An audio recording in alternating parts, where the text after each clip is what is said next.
never guess the places that I've been. You never guess the places that I've been. 'Cause everything is like a dream, yeah, but only in that dream that I live in. I'm never gonna let the day begin. Never gonna let the day begin. 'Cause everything is like a dream, yeah, but only in that dream that I live in. Oh, don't wake me up before you go, and I'll just make this bed my home. Oh, darling, please just let me sleep. Give me my dreams.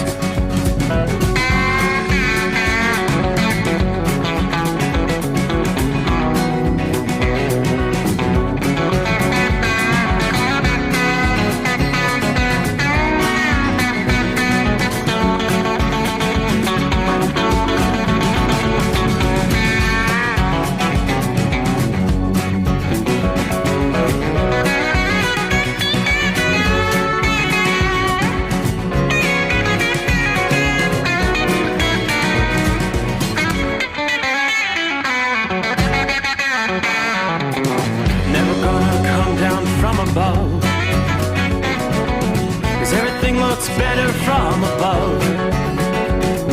Nothing's ever as it seems, yeah, except in that world that I dream of. Never gonna lose the ones I love. Never gonna lose the ones I love. 'Cause everything is like a dream, yeah, but only in that world that I dream of.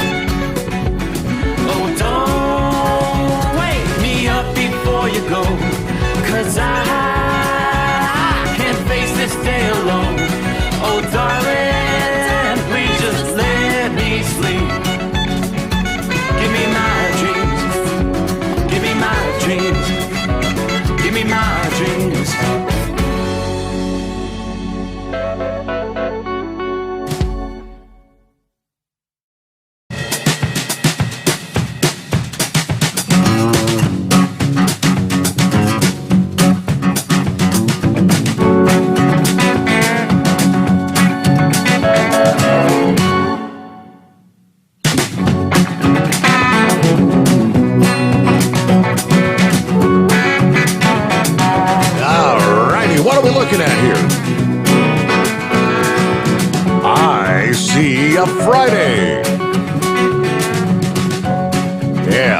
Friday. Who's ready for the weekend? That was my first comment. I know Matthew's ready for the weekend. And he's ready to jump on board out of the box. He's online. All right, I think it was talk a little NASCAR as we get set for the weekend.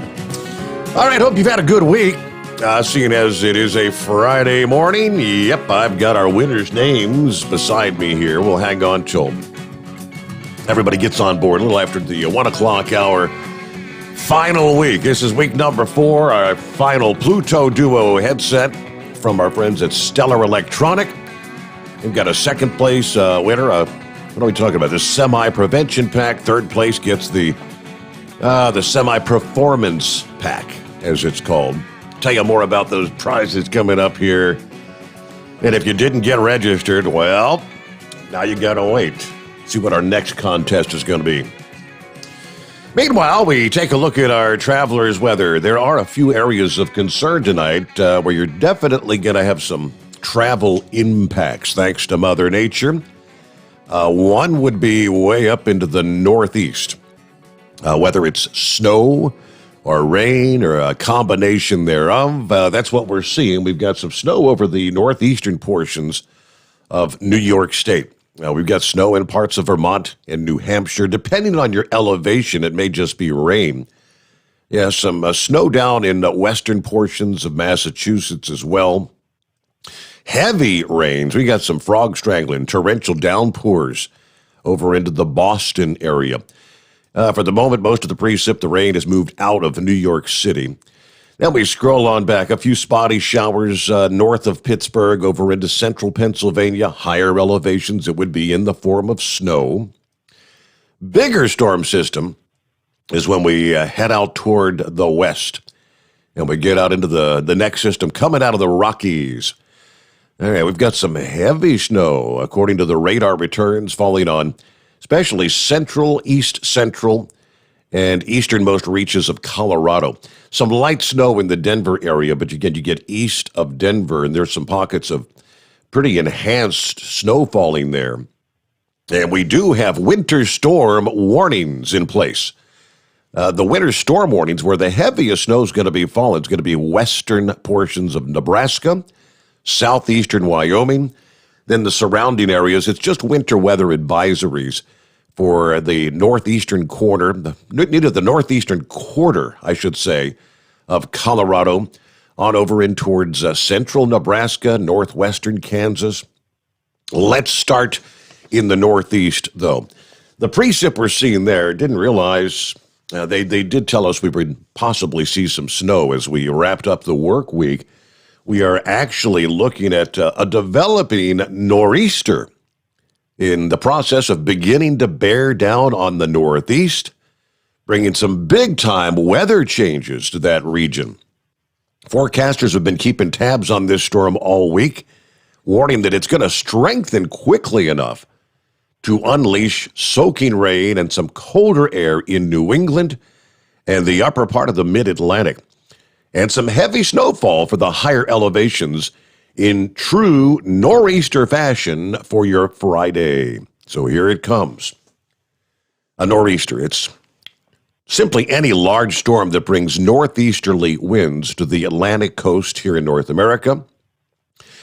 Even though explosive strengthening is not expected, the storm is going to develop enough to cause winds to increase along the upper mid-Atlantic and New England. That's going to create nor'easter conditions.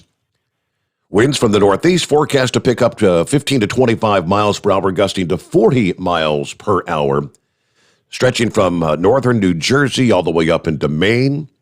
That's going to be continuing, developing through Friday and into Friday night. Few problems are expected from the storm's winds, other than creating some rough seas along the coast and over the offshore waters of New England. The main impact, though, is going to be in the form of precipitation. As that storm organizes, taps into colder air aloft, allowing rain to change to snow from the high to intermediate elevations in eastern New York and much of New England. An inch of snow may accumulate at elevations as low as maybe 750 feet. Snow ramps up at progressively higher elevations. Several inches of wet snow, upwards of 6 inches over the ridges in the Berkshires, Adirondacks, the Green and White Mountains. The highest elevations of those mountains may actually see 10 to 20 inches of snow with this system. Further south, maybe a few inches piling up over the higher elevations of the Catskills. There's even a chance that snow briefly mixes in along the coast of Massachusetts, including the Boston area, where, again, right now they're in the heavy, heavy rains, as well as coastal areas of New Hampshire and Maine today. A bit of snow also expected to fall, either mixed with rain or briefly in the pure form, on the mountains of western Pennsylvania, western Maryland, western New York State, and northeastern West Virginia for a time today. Most of the roads in the lower elevations will be just wet. Secondary roads over the high ground may become slushy or snow-covered for a period. Even though it's the middle of April, the bulk of the snow is going to fall during the daylight hours today. Many of the Northeast may not be looking forward to a cold rain or snow, especially after the warm weather we had so far here in the month of April. Average temperature in New York City has been several degrees above normal. Further north, where the weather is expected to be even more wintry as we head through Friday and into the weekend. The warm trend had been even more notable. Boston has been well above average through mid-April. Interior areas like Pittsburgh, you've had even more extreme departures from normal. Many of these places have also experienced a drier than average spring, so moisture from this storm is pretty much needed for that part of the region. Soil conditions range from average to moderate drought across New England and New York State. So this storm forecast to bring 1 to 2 inches of rainfall for most locations of the equivalent of 1 to 2 inches of liquid from melted snow. Local amounts up to maybe 4 inches predicted for central New England back into eastern New York State. Even though the moisture's needed, too much rain may fall too fast, and we could run off and see the bulk of the moisture is going to fall over a 24 to 36 hour period. Into Friday. So Philadelphia, Washington, D.C., you're going to miss out on the bulk of the storm's rain here. Maybe just some spotty showers in those areas. The swath from New York City to Boston, you'll get a pretty good soaking that could lead to some slower travel, ponding of water on some low-lying roads. Worst conditions in New York City are expected to be overnight tonight. Boston bears the brunt of the rain overnight as well. That's what the radar is depicting there, the heavy rains in the Boston area. Meanwhile, back to the central portions of the country. Our next system, we're talking about dropping through the Rockies tonight, winter storm warnings, winter weather advisories. This winter-like chill that made its presence felt across the central states this week does not look like the cold's going to relinquish its grip anytime soon. A fresh shot of cold air is going to sweep across the central states even early next week before it travels as well into the east. Temperatures in the plains have been below normal for several days this week. Denver reported a low of 22 degrees this past Sunday night, a full 10 degrees below normal for the mile-high city. You didn't even reach 50 degrees Wednesday. It's about 10 degrees below normal as well. Oklahoma City, you had a high 57 on Wednesday. You should be in the low 70s this time of year. Yesterday morning, early Thursday morning, temperatures across the northern plains dove to near or even below freezing in several cities, including Bismarck, North Dakota, Pierre, South Dakota. The almost nightly freeze is going to stick around. Widespread frost is expected across the Midwest for your Friday morning. Residents across the plains will look to remain below normal right through the first half of the weekend. Temperature departures from the plains to the Mississippi Valley, well below normal, 10 to nearly 20 degrees below normal. We may see temperatures close to freezing across southern Kansas, central Missouri, and northern Illinois over the weekend. Matter of fact, as I'm looking at the current advisories, we've got frost advisories for about the eastern half of Kentucky, northeastern Tennessee, down through the Gorge area, through the Tennessee, North Carolina line, all the way. That's pretty far to the south for that kind of cold air this time of year. Omaha, you're expected to dip close to freezing and several degrees below normal. 34 degrees Saturday night into Sunday morning. So if you got flowers out or crops, could face some damage if temperatures fall below freezing for multiple hours over a period of several nights. Residents and farmers that have already planted fruits and vegetables sensitive to the cold, like tomatoes, you may be wise to cover them up at night. Temperatures are going to dip into the mid-30s. Many areas will have even temperatures below 32 degrees on the coldest nights. Now, they tell us a little warm-up takes place across much of the plains Sunday and Monday. As that colder air moves off to the east, temperatures will try to rise, but many cities are still going to be below normal. Right on the heels of that warm-up will not only be the new batch of cold air, but also the next opportunity for snow for portions of the Rockies and the northern plains. Overall, cool, stable air dominates much of the south, stretching from Texas through the interior southeast next week. That's going to put a lid on any widespread severe weather, which would be good.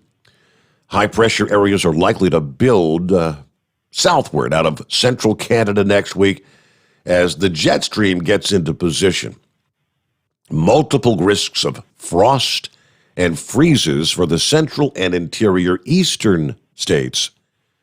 We're going to see a strong cold front, a little bit of snow and rain diving across the Midwest and the plains early next week. Fresh surge of chilly air spreads from the plains to the northeast in that time frame, where, again, various plants will still be vulnerable to this extreme chill. Some residents in the plains in the Midwest, you're probably going to need to fire up the furnace again. You're going to turn on the heat during the overnight hours. So there's a look at some of our travelers' weather. And, of course, we were talking the last several nights, concerns about torrential rains along the Gulf Coast. So we've got flood watches for about the southern half of Louisiana, say the southern third of Mississippi, on onto the coastal areas of Alabama, down along the Gulf Coast.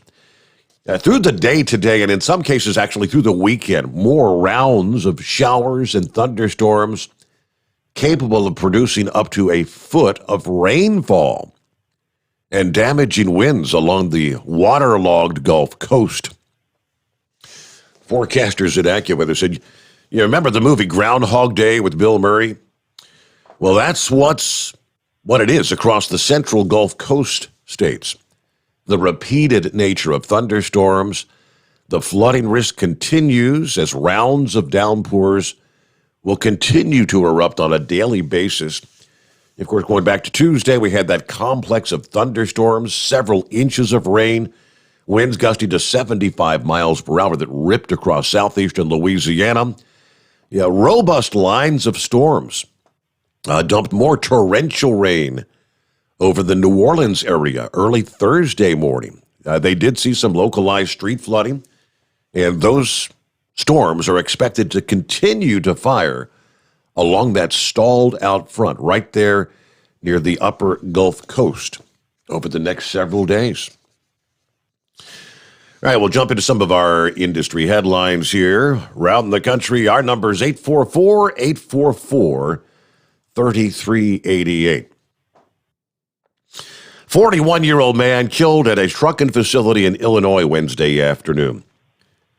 About 2:40 in the afternoon in Joliet at New Stream Enterprises. When we arrived, they say, an employee of the facility had been run over by a semi-truck driven by another employee while backing up, apparently. According to the fire chief, the man suffered extensive injuries, pronounced dead at the scene. It's not clear if a citation, if any, would be issued following that incident. Then I found this rather interesting from our friends at CDL Life.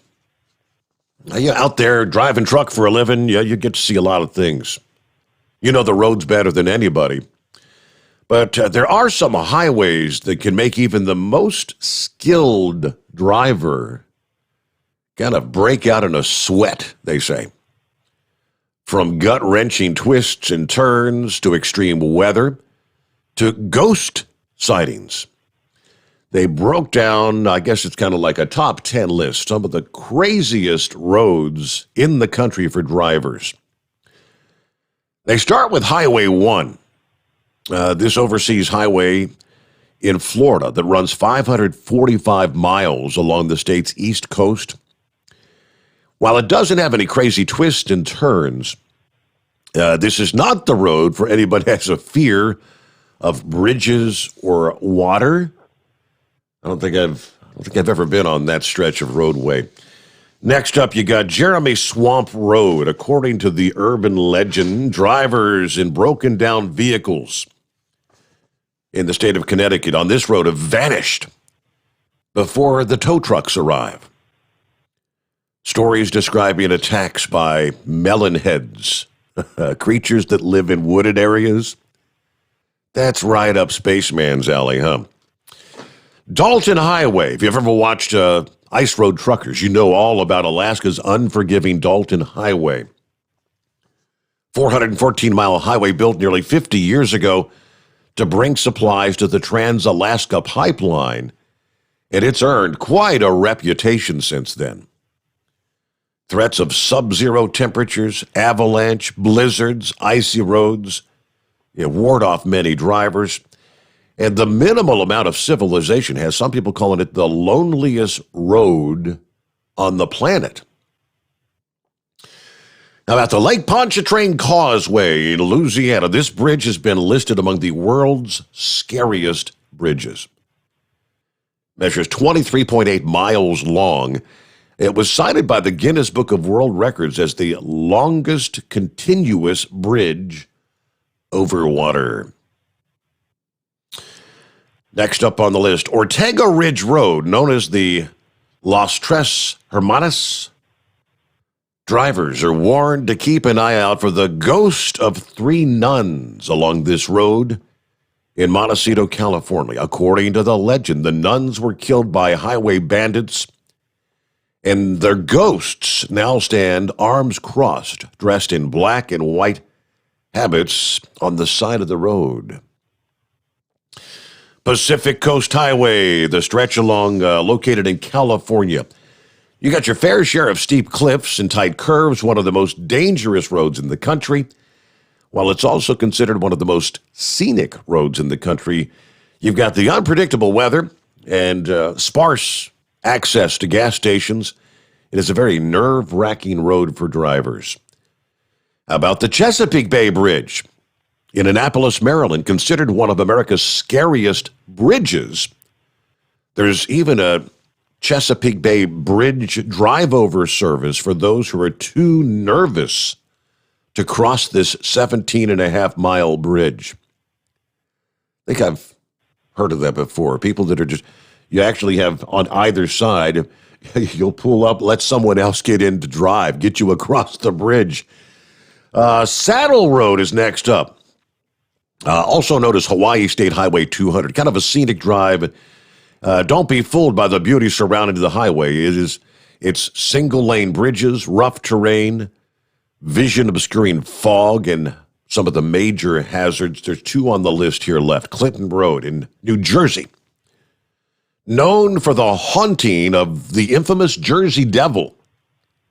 According to the legend, the Jersey Devil lives along the road, waiting to scare drivers at night. Other paranormal activities, such as phantom headlights, UFO, and ghost sightings, have taken place along that highway. Lastly, you've got the $1 Million Highway, sitting at 11,000 feet above sea level. Highway 550 in Colorado, a 25-mile stretch through the mountains.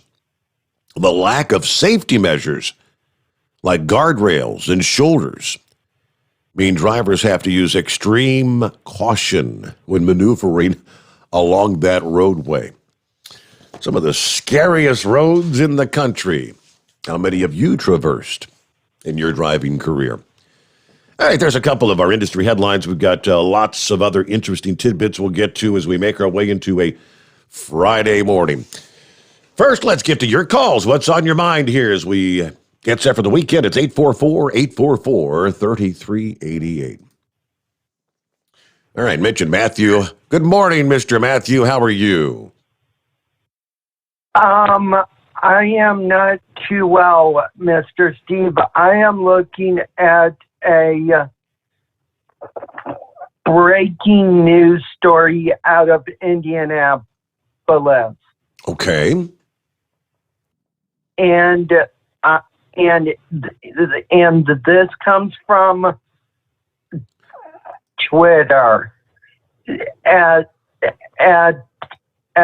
11:18, a person I'm following says the mass shooting in Indianapolis FedEx, at least 5 dead, several more injured, one shooter supposedly dead, and one might still be on the loose.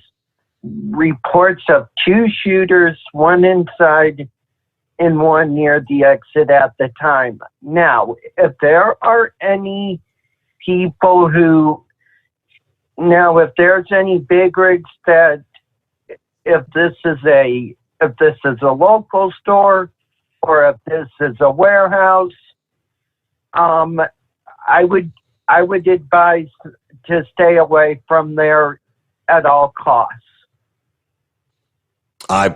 You know what? I did a quick search there, Matthew, and you are correct. It is what you call breaking news. Okay, this is at a FedEx facility, as you said, in Indianapolis. And let me scroll down here where they say this was. A FedEx facility just south of the I-70 interchange at Ameriplex Parkway. They don't have a whole lot more info versus what you just shared with us, but it does state multiple people injured, shots fired at the FedEx facility, reported at the facility near the airport. And what do you say? Metropolitan Police said officers were called to the location for shots fired about 11 p.m., so just over an hour ago. Police did not immediately have information of how many were shot or their conditions. Officers from the Indianapolis Police Department sent to the 8900 block of Mirabel Road.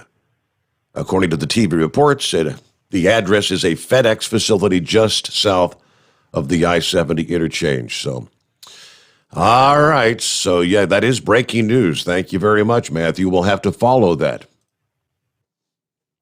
Okay. And how about this NASCAR season? You've got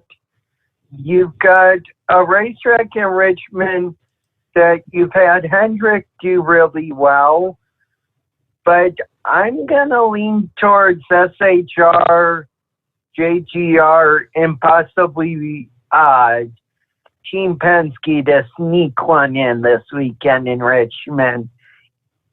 And also, it was my mom's birthday. Well, how about that? Good deal. So I'm assuming you would like me to tell her that you said happy birthday. Well, absolutely. You read my mind, Matthew. Yes. happy birthday. Yep. So anyway, how have you been? I'm doing just fine. Trying to stay busy, but yep, doing okay. Ready for the weekend. That's about all I know. I'm sure the princess will have some honeydews for me this weekend. Oh yeah. So you know how you started your new thing the 11th of January? Absolutely. I counted the weeks up, and you are on your 14th week. Wow, Matthew, time flies when you're having fun. We're 14 weeks in. Is that right? Well, great to hear from you, Matthew. Have a great weekend and be safe. And yeah, tell Mom happy birthday. I did find one other blurb out of Indianapolis from WTHR in regards to the shooting at the FedEx facility. State police say I-70 is shut down near the location of that shooting. According to the Indiana State Police, I-70 closed in both directions between I-465 and the Ronald Reagan Parkway due to the police activity in that area. Channel 13 News, this is a developing story. They'll continue to update, but yeah, that was posted here about 30 minutes ago. So it is obviously a very active, fluid scene there near that FedEx facility in Indianapolis. See if we can get more details as we make our way to the early hours of a Friday morning. Boy, what a way to start the weekend, huh? With that, it is 844-844-3388. We'll get to some of our other industry headlines, of course, coming up following our news break just ahead. Yeah, we'll get more on our travelers, weather, and one other industry headline real quick, like here's your heads up. You're being forewarned. Advance notice is always good. Law enforcement in 5 states are going to be teaming up this weekend to catch impaired drivers starting Sunday. Now, it's actually going to be a multi-day, like a 72-hour thing, starting Sunday, the 18th, continuing through Tuesday, the 20th.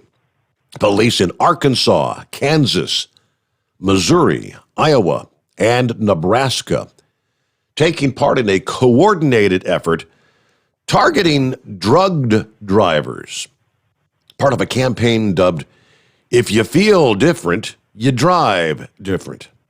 Drive high, get a DUI or a DWI.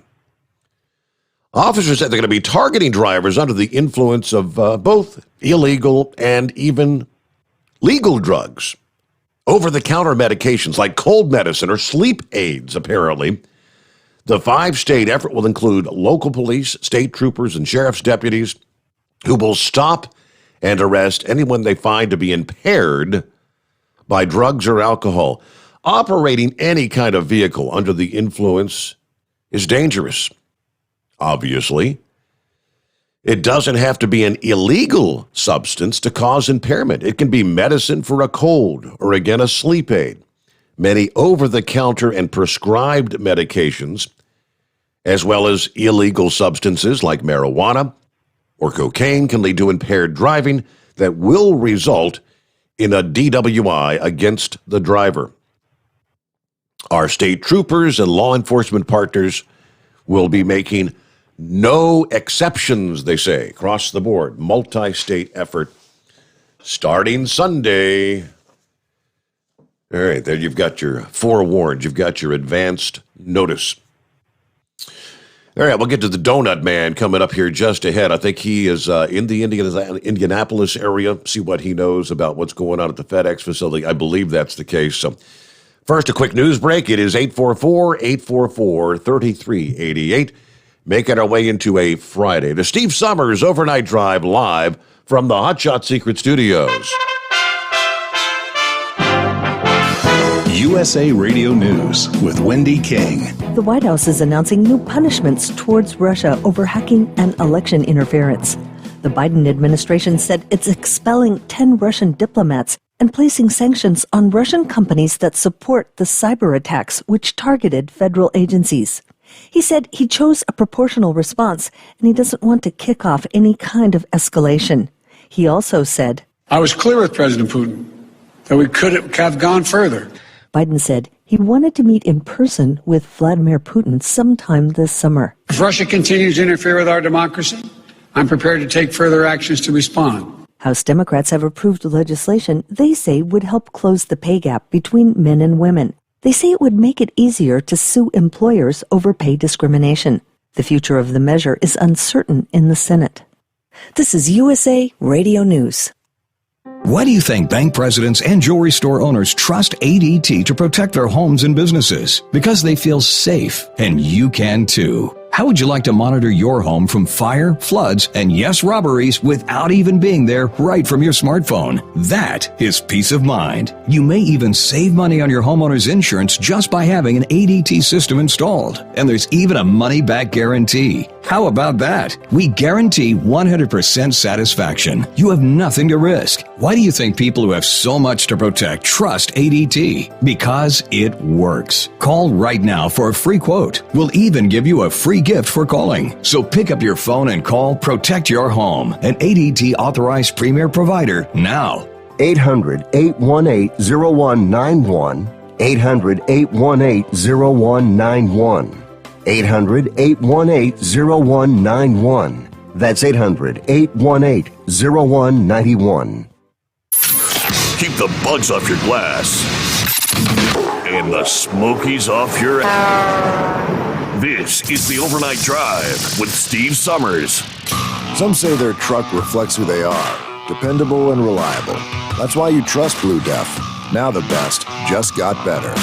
Introducing Blue Def Platinum, a revolutionary innovation with advanced System Shield technology to significantly reduce harmful deposits.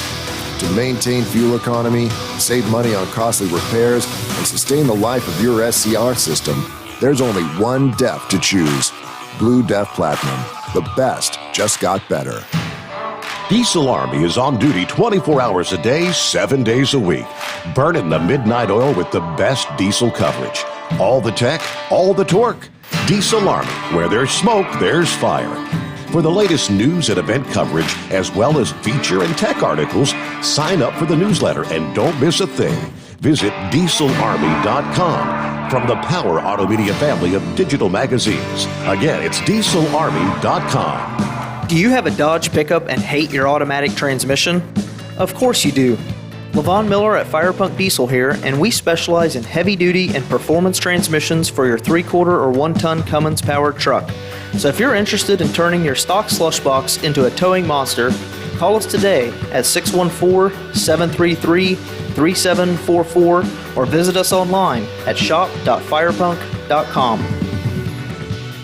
Whether you're a diesel pickup performance enthusiast or just looking for a small upgrade, when selecting common rail fuel system components, look no further than Exergy Performance. At Exergy, you'll find injectors, pumps, and more, engineered like no others on the market using state-of-the-art equipment run by people that have been in the business for decades. So if you're in the market for common rail components at any power level, contact Exergy Performance or one of the many dealers listed on our website at exergyperformance.com. Dean Michael, the tax doctor here. Are you tired of those tax problems following you around like a dark cloud, always in the back of your mind, losing sleep at night? Call me now and get your life back. 888-632-4506 or go to mytaxhelpmd.com. Pretending they're not there won't make them go away. The IRS isn't going to forget. They will levy your bank account and garnish your wages. Don't wait for that to happen. I'm not telling you these things to scare you. I'm telling you so you can benefit from my years of experience. Now is the time to act. 888-632-4506. At Hot Shot Secret, we share the science behind common diesel problems. For example, stiction. Engine oil can break down under extreme heat, leaving behind varnish, a carbon-based deposit that creates drag on the engine's moving parts. This sticky friction is stiction. Symptoms include a rough idle and the loss of fuel economy and performance. Hot Shot Secret Stiction Eliminator is formulated to be left in the engine. It works as you drive. Stiction Eliminator is available at truck stops, Tractor Supply, O'Reilly's Auto Parts, and online at hotshotsecret.com. And now, back to the Steve Sommers Overnight Drive.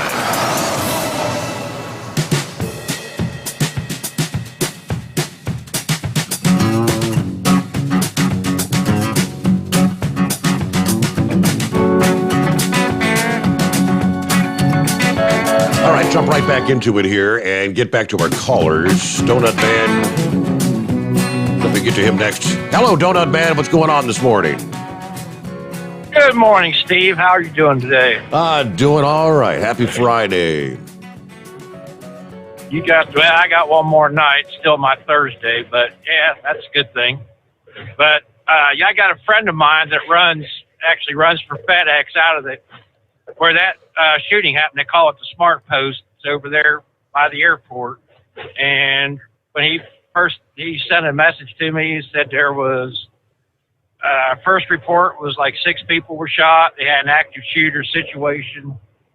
He sent some videos where, the police were setting up barricades, roadblocks, and things like that. Mm-hmm. Haven't really heard much more about it yet, other than there were 6 people. They were shutting down that. Kind of beat me to the punch on the stretch of 70 there. And he said he would let me know what's going on because he got out of there probably 15, 20 minutes before everything happened. So, But yeah, it's just a crazy situation. Just getting to be too common anymore. I just wonder what's going on. I'm just searching through some of the Indianapolis media outlets. I guess many of them are just getting to the scene and setting up. I guess they'll have a media area set up, and I'm not seeing any numbers as far as how many. Like you've heard 6 or whatever. One post here on. Yeah, he got report 6. Okay, yeah. The Fox affiliate says initial details on mass casualty shooting at FedEx facility. Let's say, headed into work, a page for all available chaplains was issued to deal with the developing situation from WRTV there. Oh, man, that's... Damn, yeah, because I haven't heard back from him yet. He hadn't heard anything from dispatch, and he just said, you saw the message. And I was like, well, I better get hold of Steve and spread the word. Yeah. And I heard Matthew he was right on it, too. Matthew, if you're still listening, tell your mom happy birthday from the Donut Man. She raised a fine young man. Yes, indeed. Always enjoy hearing you call in for Steve for quite a long time. She raised a fine young man. And I always like it because he's up on the sports, too, so that kind of keeps us informed on that end. He loves his NASCAR, and he loves his St. Louis Cardinals. Yes, he does. Yeah, well, I'm from Pennsylvania. I grew up with the Phillies, so well, that's kind of a rival too. So you got the Reds, I got the Phillies, and he's got the Cardinals. So we got all our bases covered, I guess. Yep. So yeah, just kind of want to touch base, and if I hear anything more, I'll be listening all night as I always do, and just so happy you're on. And I can't believe you said it was 14 weeks since you've been back already. It's hard to imagine, isn't it? Did I hear him correctly? Yeah, January 11th was our first show, yeah. Wow, time flies when we're having fun. It's just good to hear everybody back. It feels like we're getting the family back together again. Dysfunctional, but we're still family, right? That's pretty much it, yes. The quintessential dysfunctional family. Well, thank you much, Donut Man. Yeah, if you absolutely anyone that might have any updated information. Looking at the NBC affiliate there, of course, police aren't saying much of anything yet. Indianapolis Police Department spokesman not returning requests for more information to NBC News. All they're saying is reports police officers said they found multiple victims. FedEx not immediately responding to requests for comment, obviously, because they're all trying to figure out what the heck's actually going on there. All right, meanwhile, back to your calls here. Good morning, Steve. What's happening? Hey, Steve, you said that FedEx facility was on Ameriplex Parkway? That is correct. Near the airport. Yeah, right, south of the airport. I used to work at that facility when I was running for FedEx LTL from Chicago to Indy. And that's a huge facility. There's about 300 doors in that terminal. And the company I work for now, we just built our new terminal right next door to that facility on Ameriplex Parkway. So I just called like 3 of our drivers that I know that are going down to Indy right now and let them know what's going on, because I think that's the facility where this happened. So I appreciate Matthew, giving us that news right away, man, because that's the only way we would have found out about it. Yeah, I mean, he's got his Twitter. I guess he's got some news alerts. That's the way we stay on top of things. I search for what I can, but it's the men and women, the boys and girls out there that listen to the program and help share breaking news. So, yes, indeed. Yeah, exactly. So I called my dispatcher in Chicago, and I let him know what was going on, that if that's the right facility, I don't know of any other FedEx facilities on that road, because it's a pretty good-sized industrial park section just south of the airport. And if that's where that happened, then they're going to have all those roads shut down. Yes. And our drivers won't be able to get in there. So that's going to be an issue. I mean, what are they supposed to do then? Right. Turn around and go back to Chicago? Yeah. So anyway, I appreciate Matthew being on top of that. But yeah, when I ran that facility about 3 years ago, there used to be a little guard shack right there, and there'd be a guard there. He'd check your paperwork and let you in. I mean, he didn't carry a gun or anything. He was just $5 an hour security guard. They didn't have any. On the weekends they'd lock the gate, but during the week it's wide open. Anybody can pretty much drive in there if they can get past the guard. I know all our facilities now. We've got electronic gates and barbed wire around the whole facility, and the only way we can get in is with a key card. We got a scanner, and it scans your card. So if you're not an employee, you're not getting in.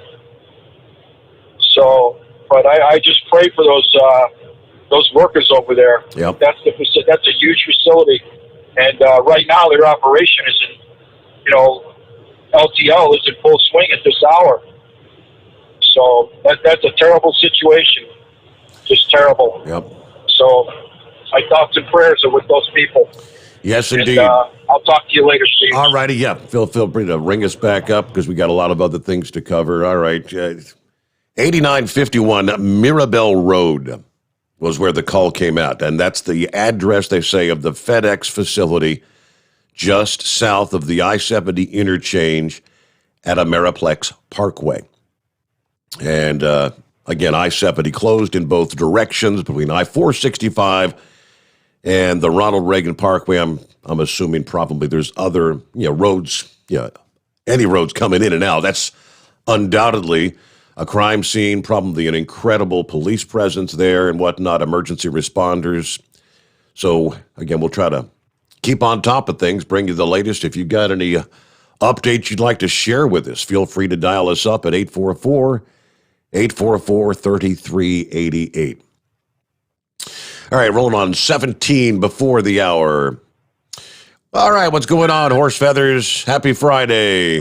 Yeah, I tell you what, Your Honor, I got to load my truck. Can I call you back later?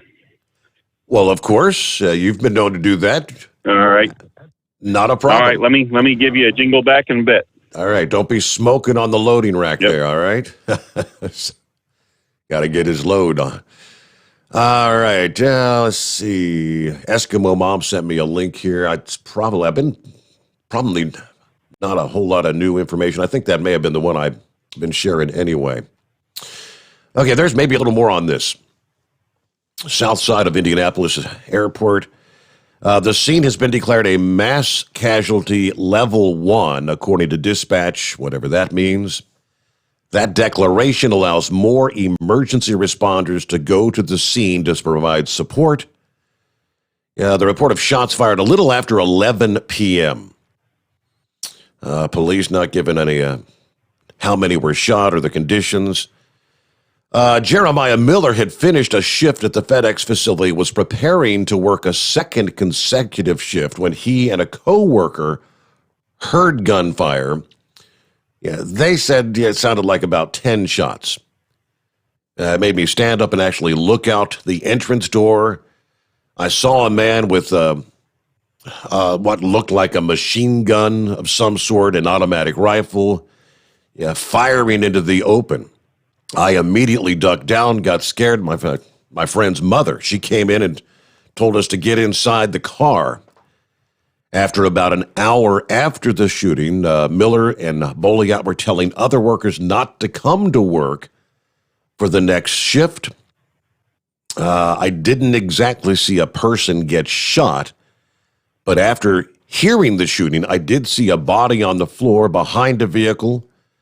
Luckily, I was far enough away where the shooter didn't notice me or see me. Thank God for that.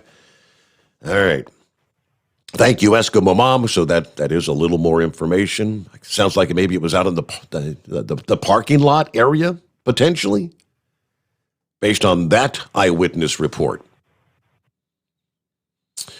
All right, let me see here. Let me jump back to the calls, and we've got lines available at 844-844-3388. Heatwave, that brings us to you. Good morning, Heatwave. Good morning, senor. I'm just relaxing in my recliner here with my long-haired chihuahua sitting right next to me. You know, this shooting business seems like it started about 6 weeks ago, and about every once a week we've got another shooter, and that brings out all the gun activists up there, or the anti-gun activist, I should say, and you just taking away the attention on Chicago and Detroit and Baltimore and them other cities. It's like we get one crazy nut out there that just loses his damn mind or her damn mind, and the Democrats go after that. They're not looking at the big picture. They're just nitpicking whatever fits them, and I'm sure they're going to be hot to trot on this one. Hey, did you hear about our illustrious sawed-off runt of a governor here in New Mexico? No, what's he done? She got busted. Michelle Lujan Grisham. Yeah, go figure. Democrat. She got popped being touchy-feely with one of her campaign staff members for when she was running for governor, and she settled out of court for $62,000. It's like, well, let's hear more about it. You know, and they just said 30 seconds worth of information, and they shut it down. And I said, if it were a Republican and a woman, it would have been stop the presses and let's get a fine-tooth comb and go up these people's hind ends to see if we can't find something in their past. It must really be nice to have your cake and eat someone else's cookies too, No doubt. Wow. So, yeah. So, anyways, we've had a real nice time here. Got a lot of honeydew stuff done, and I don't know. It seems like the more money you make, the less you have. I don't know how that works out. We were cleaning stuff out, and I found a W-2 from Snyder back in 12 that said I made $41,000, and I thought I was in tall cotton then, and now last year I did 92.5, and I'm thinking, where the hell did all that extra money go to? I don't know. Maybe it's just me. Maybe I'm just bad at math or accounting or whatever, but it just seems like the more money you make, the less you have. So, anyways, been a little breezy out here. I guess they're talking about more wind in New Mexico and possibly some rain in the Albuquerque area come this weekend. All I can say is I sure hope it does, because we really need this rain. I think we're a couple of inches behind schedule right now, but if we get ourselves a good rain out here, that'll take care of it. And I believe our rainy season, our monsoon season, is going to start the middle to the end of May and go to about the 1st of August. So if we can just hold out between now and then and just get a deluge of fresh rainwaters, or as we like to call it, tears from heaven. Right. We'll be all right out here. Well, you got any big plans for your weekend coming up? Only thing that definitively on the schedule, Little Rowan's second baseball game as Pee Wee baseball Saturday morning. Like you got like a 10:45 a.m. game there Saturday. Aside from that, I don't know. Probably find somewhere to go out to eat tonight, maybe, and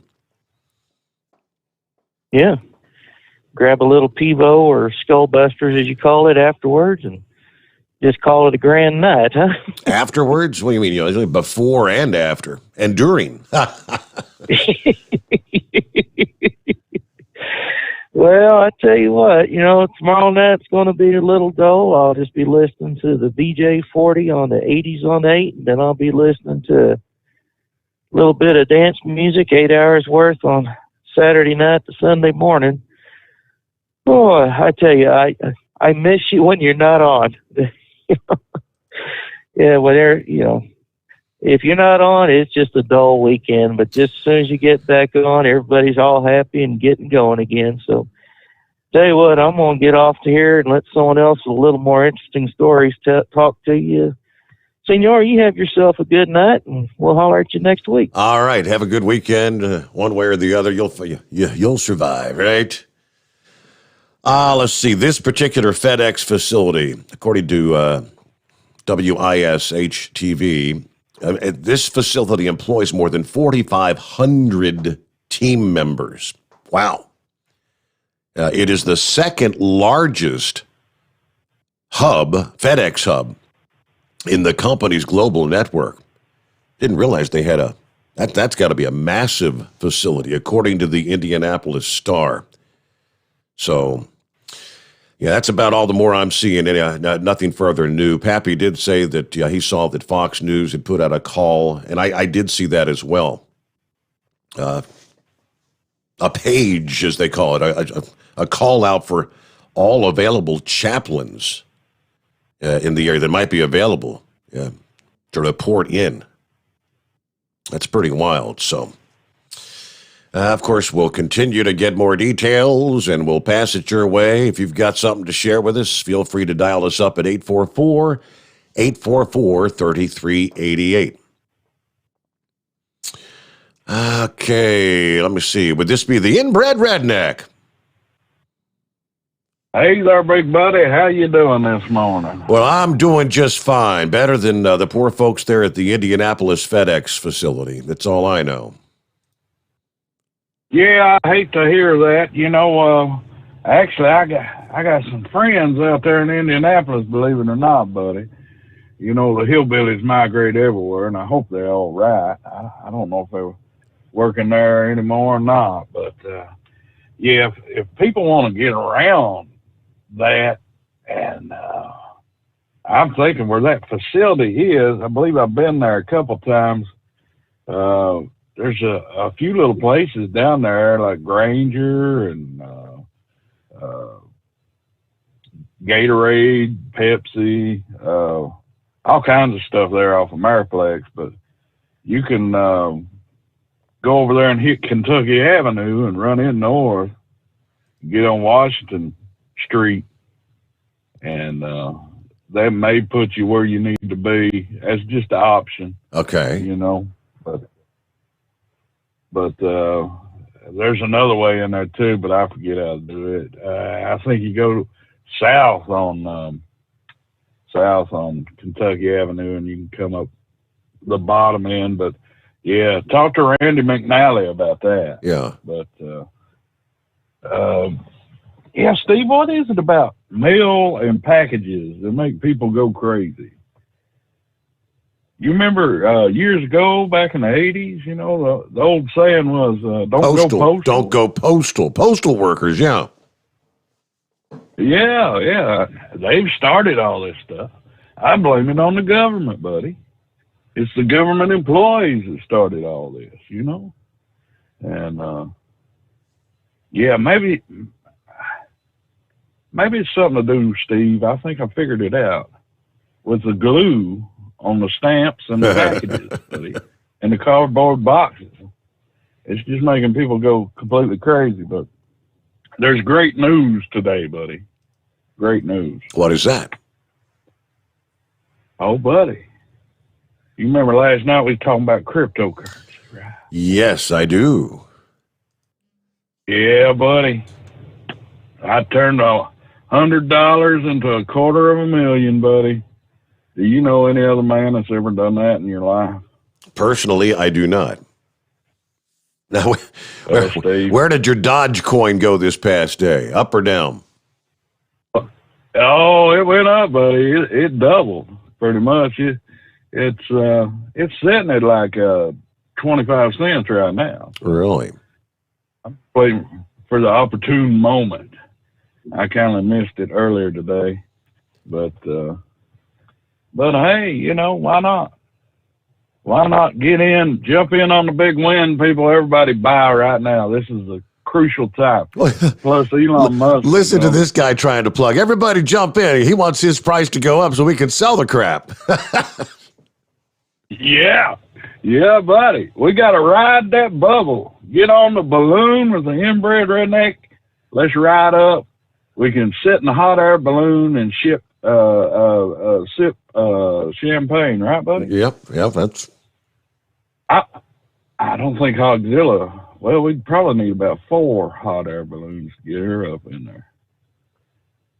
But if everybody buys, Steve, I promise you, I could probably talk Hogzilla into jumping out of one of those hot air balloons, doing some skydiving. It'll be great. You'll have think, Steve, you'd have to contact NASA to get one of those really big parachutes, you know. Yeah, I mean, probably one of them Saturn 11 parachutes or Apollo 11 or something like that. Yeah, she's a big girl. Yeah. We might have to get clearance from the FAA just to let her out of that thing, buddy. You know, Lord knows. Wow, you know, more I think about it, that may be a bad idea, buddy. You know, that mass, it's just like a meteorite. That mass going through the atmosphere is bound to heat up something. Could catch everything on fire. This could be worse than a black hole or whatever.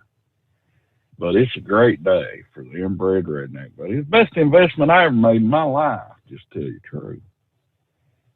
And finally, I'm going to have enough money to get a real hot tub, buddy. A real one? I've had that inflatable one. Yeah, buddy, that $300 inflatable one. I'm going to get one of them big-time ones, fiberglass. It's got actual sides on it. I can put mixed drinks and beers and everything out there. You know what I'm saying, buddy? Right. It'll be great. Well, you know where it goes, buddy.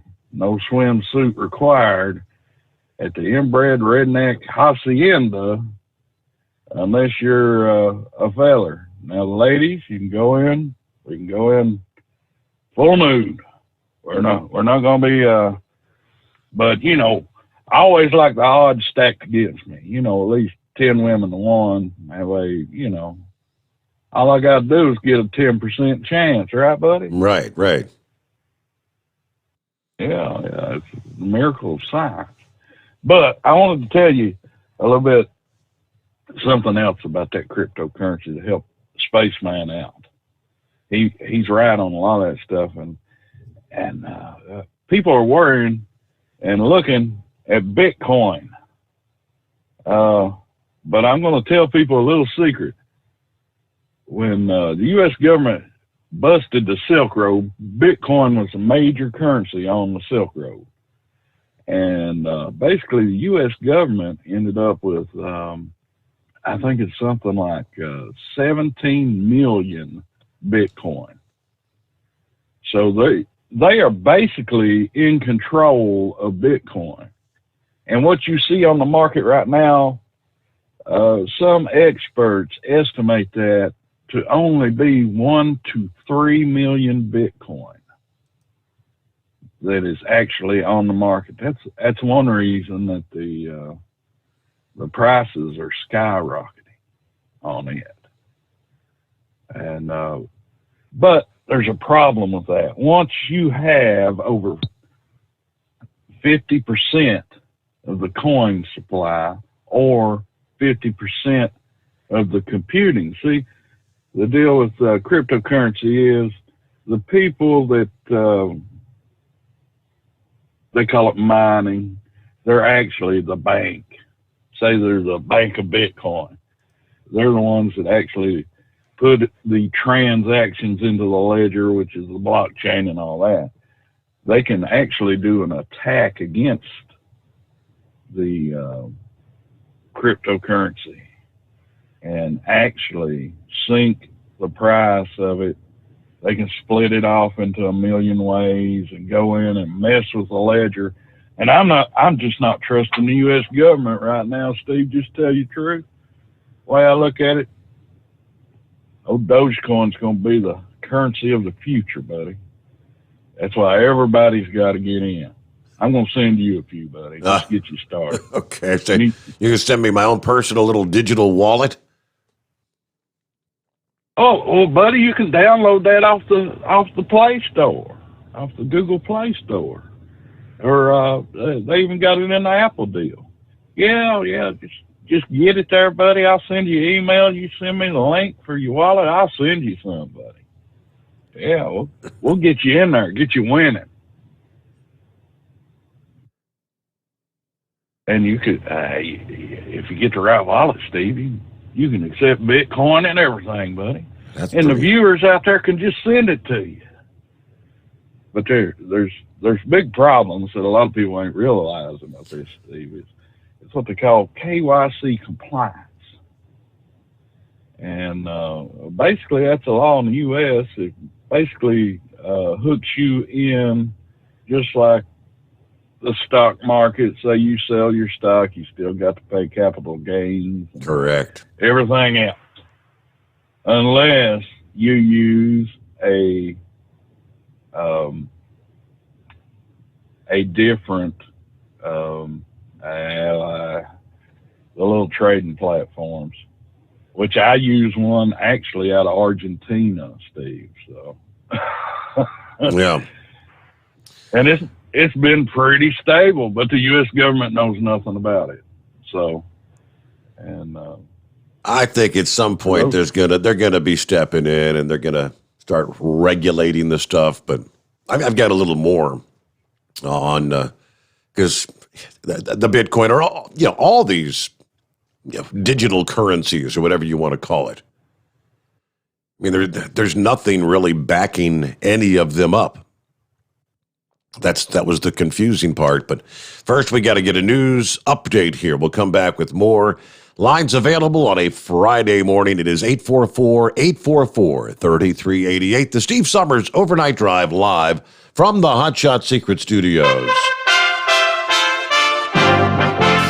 USA Radio News with Wendy King. President Biden says he's going to punish Russian companies that tried to interfere in our elections and also committed cyber attacks on federal agencies in the U.S. Biden said he made it clear to Russian President Vladimir Putin he could still go further, but he's choosing to wait. The United States is not looking to kick off a cycle of escalation and conflict with Russia.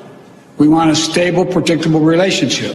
The attorney for the family of Dante Wright, the black man who was shot to death in Brooklyn Center, Minnesota by a white police officer last Sunday, says they have a lot of questions about the shooting. Attorney Benjamin Crump. It's very difficult for this family to accept that this is an accident when you have a veteran who's been on the police force for 26 years. This is USA Radio News. Awesome and amazing day, friends. John and Chelsea Jubilee here. By now, surely you've heard us on Wayne, and you're wondering, what is this amazing protocol that reverses my medical ailments, helps me gain lean muscle, helps me drop my body fat, and gain hydration? Well, let me tell you what it is. It's a scientific sequencing of 6 things that you're going to do for 88 days and 2 weeks. And in this scientific sequence, your cells are going to open up and become porous like a sponge instead of like a glass hard marble. Inside is going to come your intercellular hydration, and the eviction notice is coming to all the toxins and inflammation of your body. That's why you reverse. It's so simple. You have Chelsea and I every week as live coaches on a live Zoom call. All you have to do is call us today at 888-444-8895 or log on to energizehealth.com. The CDC says it's still investigating some reactions from the Johnson & Johnson vaccine. USA Radio Network's Tim Berg has more. Agency advisors are pausing J&J vaccinations until they know if the vaccine is to blame for severe blood clots that have been reported in several cases. As far as people that have received the J&J vaccine, Dr. Ann Schuckett is the principal director of the CDC. If you got the vaccine more than 3 weeks ago and you're feeling fine, you really have an extremely low risk and don't need to be concerned. But if you got it more recently, keep an eye out for a severe headache that doesn't go away, bad stomach pain that doesn't go away, difficulty breathing, which is always a sign to let your doctor know or seek medical attention, and possibly swelling and pain in a leg. That audio courtesy of ABC's Good Morning America. From the USA Radio News Phoenix Bureau, I'm Tim Berg. You're listening to USA Radio News. Now you can fly anywhere in the world and pay discount prices on your airline tickets. Book a flight today to London, Paris, Madrid, or anywhere else you want to go. And pay a lot less guaranteed. Call the International Travel Department right now at Low Cost Airlines. 800-215-5141. 800-215-5141. That's 800-215-5141. Democrats are hoping to alter the amount of justices on the Supreme Court. USA Radio Network's Lance Pry has the story. More partisan politics as Democrats want to pack the Supreme Court with an additional 4 justices. President Biden once called adding more justices a bonehead idea. President Clinton nominee, liberal Justice Stephen Breyer, also speaks out at the Harvard Law School. The court is guided by legal principle, not politics. Structural alteration motivated by the perception of political influence can only feed that latter perception, further eroding that trust. Court packing is a phrase coined by Indiana newspaper publisher Edward Rumley, the same Edward Rumley that the feds convicted for operating a newspaper with funds supplied by the Imperial German government. It was a pro-German newspaper, after all. President Coolidge granted him a presidential pardon in 1925. From the West Coast USA Radio News Bureau, I'm Lance Pry. Former Vice President Mike Pence now has a pacemaker. He had the surgery after experiencing a slow heart rate. He's 61 years old. His office reported the procedure was successful, and he's expected to make a full recovery. He's expected to return to his normal activity in a few days. In a statement, Pence said his family had been truly blessed by the work of dedicated healthcare professionals. Pence did have a previously disclosed heart condition. For USA Radio News, I'm Wendy King. At Hot Shot Secret, we share the science behind common diesel problems and their solutions. For example, ultra-low sulfur fuels. The primary function of diesel fuel is combustibility. One of the little-known aspects of fuel is its role as a lubricant to metal-on-metal moving parts. The introduction of ultra-low sulfur fuels diminishes the fuel's ability to lubricate because sulfur, which has been mostly removed, has lubricating properties. Hot Shot Secret Everyday Diesel Treatment with LX4 delivers unmatched lubricity. Third-party testing confirms that it takes 3 times the amount of leading fuel treatment to match the lubrication benefit of 1 dose of Hot Shot Secret. Everyday Diesel Treatment is a fully formulated 6-in-1 premium fuel treatment for every fill-up, every time. Everyday diesel treatment is available at truck stops, Tractor Supply, O'Reilly's Auto Parts, and online at HotShotSecret.com. Hot Shot Secret, powered by science. The Overnight Drive with Steve Summers. Live from the Hot Shot Secret Studios. Call Steve now. 844-844-3388. That's 844-844-3388.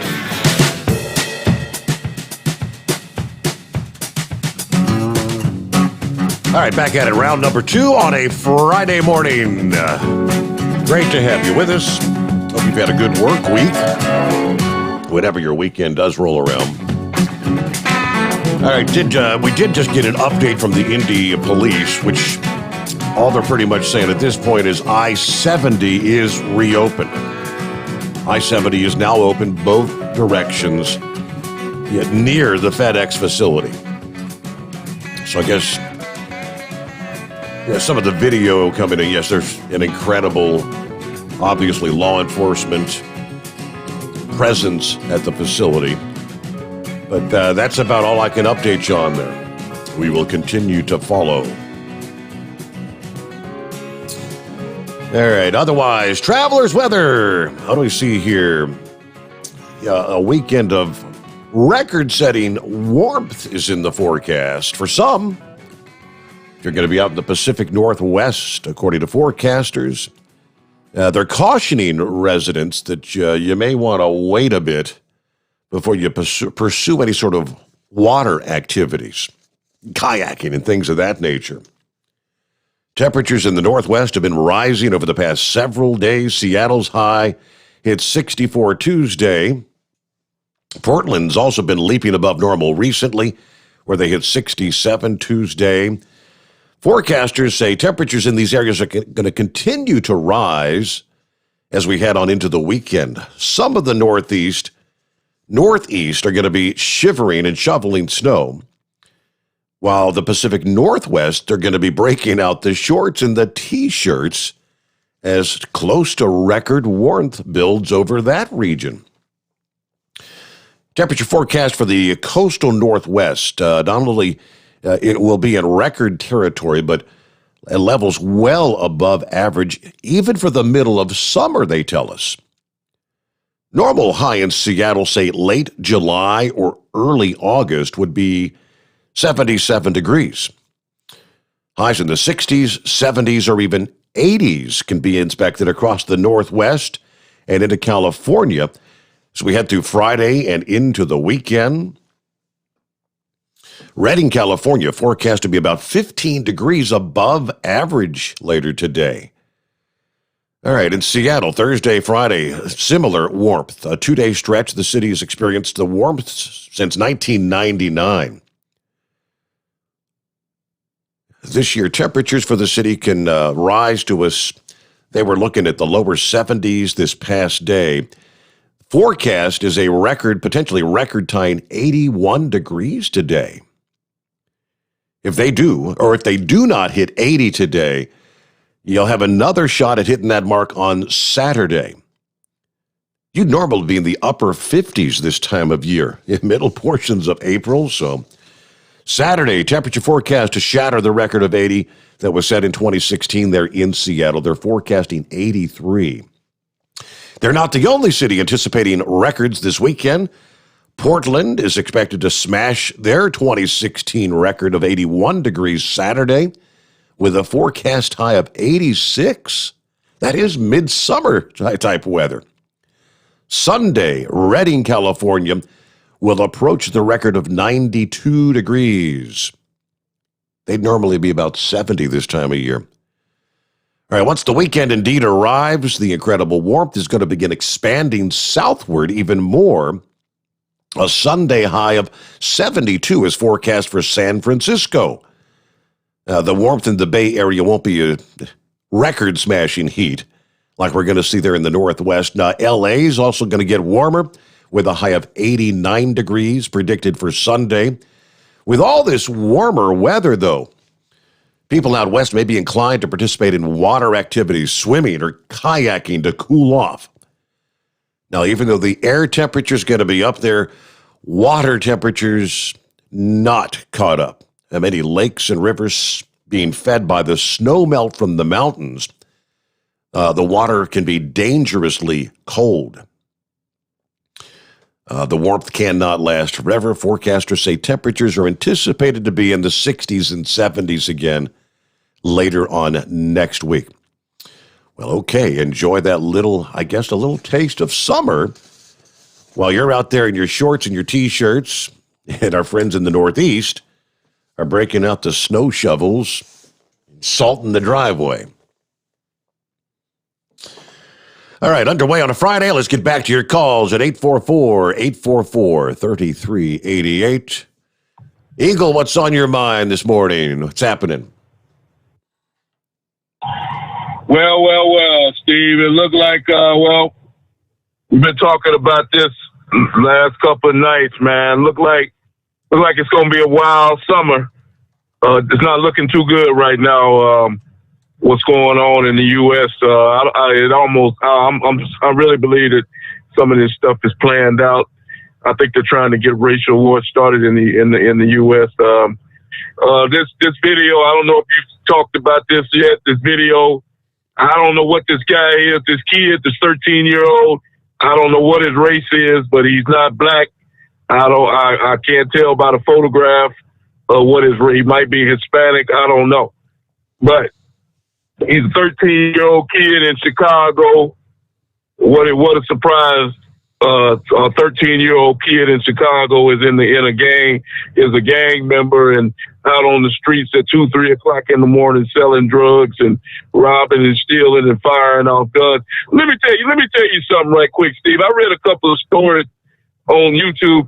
When you was 13 years old, I didn't even know what a gun was when I was 13 years old, let alone own a gun or even have a gun in my possession. When I was a kid, when I was 13 years old, I was in my bed sleep at 2 or 3 o'clock in the morning. If I wasn't, my parents would beat the hell out of me. What'd you say? You're exactly right. You at 13 years old, my ass better have been in bed. And if you try to sneak out, you're in a world of hurt. Yeah, that's what I'm trying to say, Steve. This is ridiculous. You can look at the kid on the video. He looks like an innocent little young boy, 13 years old. You know, you just barely getting into high school. Well, he wasn't even in high school. He's 13 years old. He wasn't even in high school yet. This guy is already out on the streets selling drugs and running, joining gangs and walking around with a gun in his possession. It's embarrassing. And it all goes back to the parenting. His mother, you know, they want to cry and blame the police. No, it all started a long time ago when his parents refused to raise him up the right way, and he would have never been on the street to begin with. Now, like we said before, Steve, the boy had a gun in his possession. He was running away from the police, breaking the law. If he would have just surrendered, and you know, people saying, well, he surrendered before I'm talking about well before the video was shot, well before this boy got shot. If he would have surrendered when the police stopped before the chase even began, none of this would have never took place. The officer As far as I'm concerned, the officer did nothing wrong. This boy had a gun in his hand. It's night. It's dark outside. You can't see. He has less than a second to react. It could be the other way around. We could be talking about the officer being shot if the boy would have shot him. One of the two people was going to get shot in the situation, and it just happened to be the boy. The boy could have possibly pulled out the gun and shot the officer. He had less than a split. I don't know. You check out the videos during one of your breaks. I've looked at the video. It's on YouTube, on the internet. The officer, he told the boy to stop and freeze, put your hands up, and the boy dropped the gun on the ground, but the officer, he had less than a second to react, and he shot the boy. This was not, they're going to try to make it out to be another racially motivated shooting, just like they did with the other guy, and this other guy that got shot just a couple of nights ago. But race was not involved in this situation. The officer is doing his job. And he, like I say, he has less than a split second. Somebody was going to the mortuary in this situation. It was either going to be the cop or it was going to be the young boy. And unfortunately, it was the 13-year-old kid. Now, Chicago, the mayor of Chicago, she can run her mouth and talk all she wants.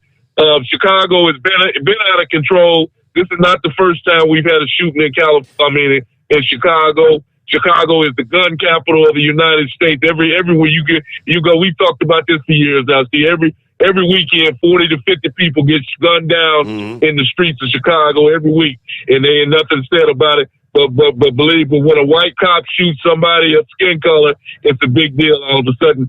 But Black Lives Matter, they're not concerned about all the other Black lives, 40, 50 people that die every weekend in Chicago. But you can better believe that they already out there protesting in Chicago. They real concerned about this shooting with this white officer shooting a person of color. So like I say, Black Lives Matter is a fake organization. There's nothing but a bunch of hypocrites.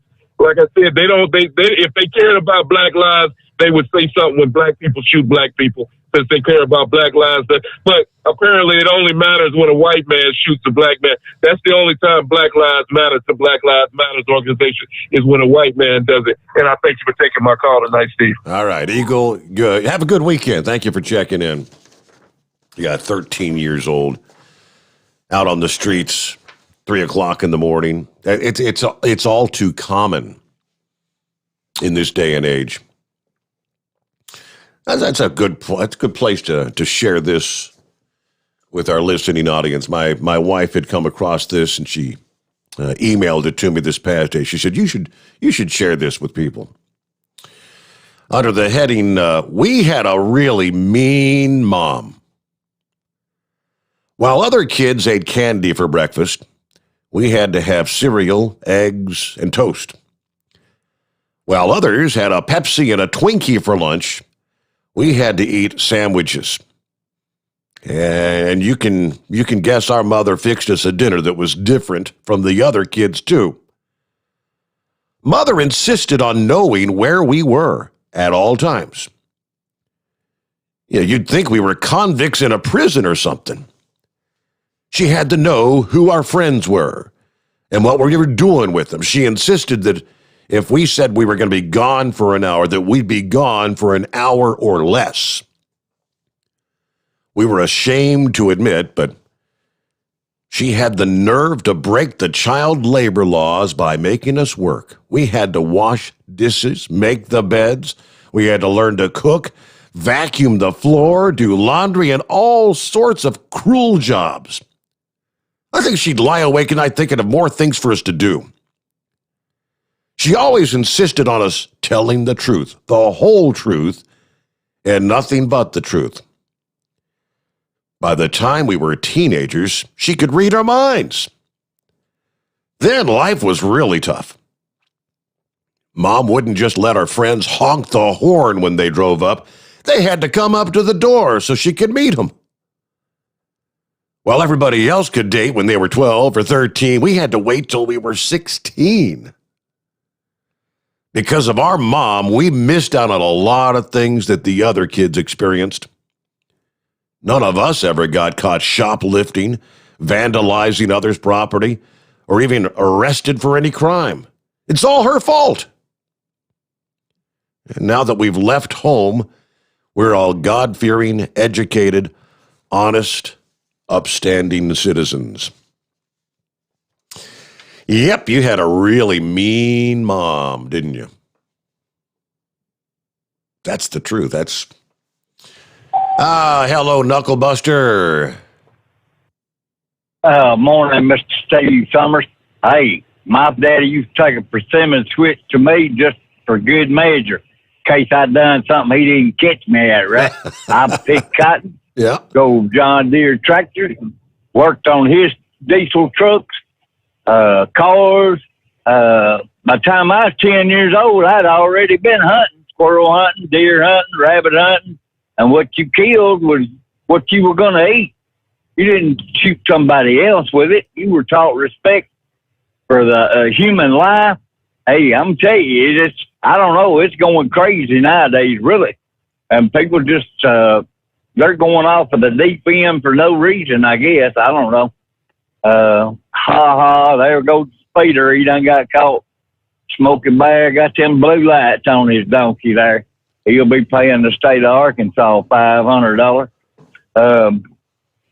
I don't know, Steve. It's you had a great show every day this week. I've been listening to you. It got a little crazy with some of that conspiracy theories. I thought Riding the Wave with Dave was going to show back up.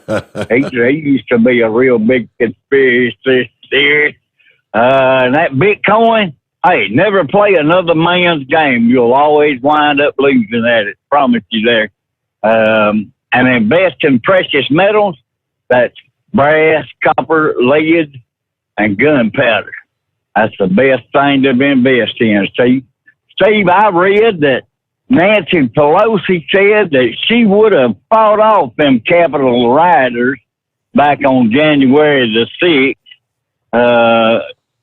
The insurrectionists, they would have had a battle on their hands, is what she said, if they had encountered her, declaring herself as a street fighter.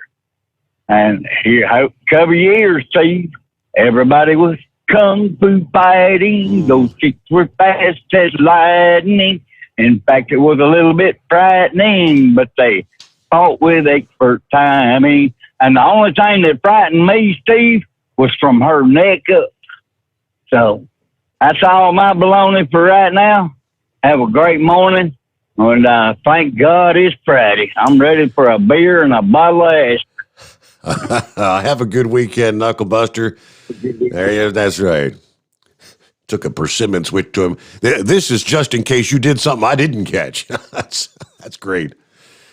All right. Indianapolis police are expected to be holding a briefing at any time now. Now, we don't have the capabilities of carrying that live. But we'll follow the updates. I guess that's from a nearby hotel. Somebody sent me where's the link here? Sergeant Perrin said the media is staging at the Town Place Suites by Marriott, and police will be making a statement from there. So we should be getting some more information in fairly short order. Again, so let's see, I-70 reopened just before the top of the hour. Closed for about 90 minutes between 465 and the Ronald Reagan Parkway. However, Indiana State Police said Ameriplex Parkway is closed south of I-70, and the ramp from the interstate to Ameriplex Parkway remains closed. Through a public safety app, police have advised anyone concerned about family members to go to the Hilton Garden Inn at the Indianapolis airport, which is south of the FedEx facility.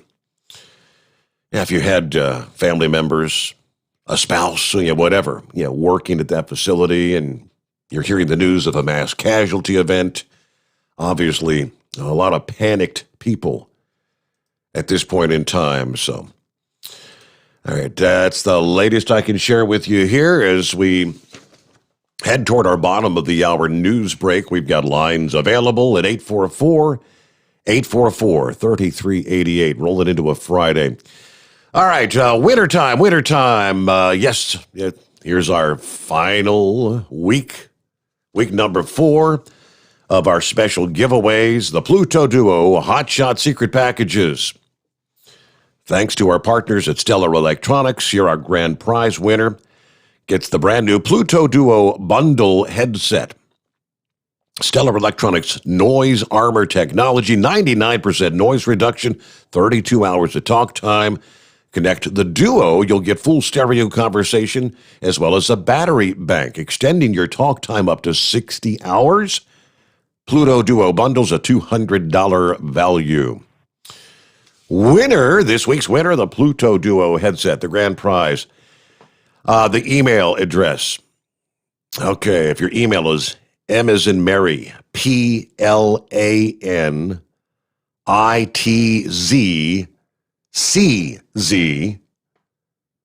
It's about the only way I can do it. Just spell it out. You are the winner this week. MPLANITZCZ. Second prize. All right, we've got our semi-prevention pack. That's a 64-ounce bottle of Hot Shot Secret Stiction Eliminator, 2 64-ounce bottles of Diesel Extreme. Exactly what you need to clean out and protect both the oil and fuel systems in your rig. Semi-prevention pack, $120 value.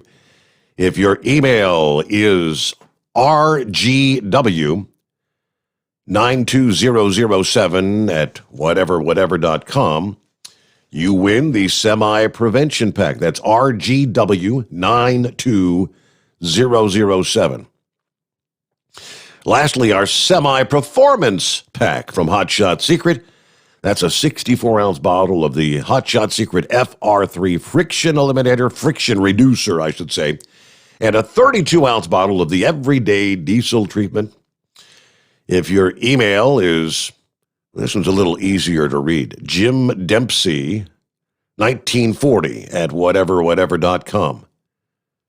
I suppose Jim Dempsey would be the name of the winner there. There's your winners here on a Friday morning. Great to have you with us. Okay, and we'll get a news break and come back with more. Again, lines available at 844-3388. The Steve Sommers Overnight Drive, live from the Hot Shot Secret Studios. USA Radio News with Wendy King. The top watchdog for the Capitol Police told a congressional committee the attack at the Capitol on January 6th has highlighted the need for a cultural change within the police department. Inspector General Michael Bolton says there's also a need for more training. I've never saw a intelligence document that's going to say, this is exactly what's going to happen on this date, and here's where it is going to be. It's always something that you have to read in between the lines, disseminate, and you have to have trained professional analysts to be able to do that. The body cam video of a Chicago police officer shooting and killing 13-year-old Adam Toledo last month has now been made public. The Toledo family lawyer, Adina Weiss-Ortiz, says the young teen dropped a gun he was holding right before he was shot. If he asked him to toss it and show his hands and the kid complies, then he shouldn't be shot.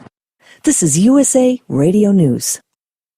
Why do you think bank presidents and jewelry store owners trust ADT to protect their homes and businesses? Because they feel safe, and you can too. How would you like to monitor your home from fire, floods, and yes, robberies without even being there right from your smartphone? That is peace of mind. You may even save money on your homeowner's insurance just by having an ADT system installed. And there's even a money-back guarantee. How about that? We guarantee 100% satisfaction. You have nothing to risk. Why do you think people who have so much to protect trust ADT? Because it works. Call right now for a free quote. We'll even give you a free gift for calling. So pick up your phone and call Protect Your Home, an ADT authorized premier provider now.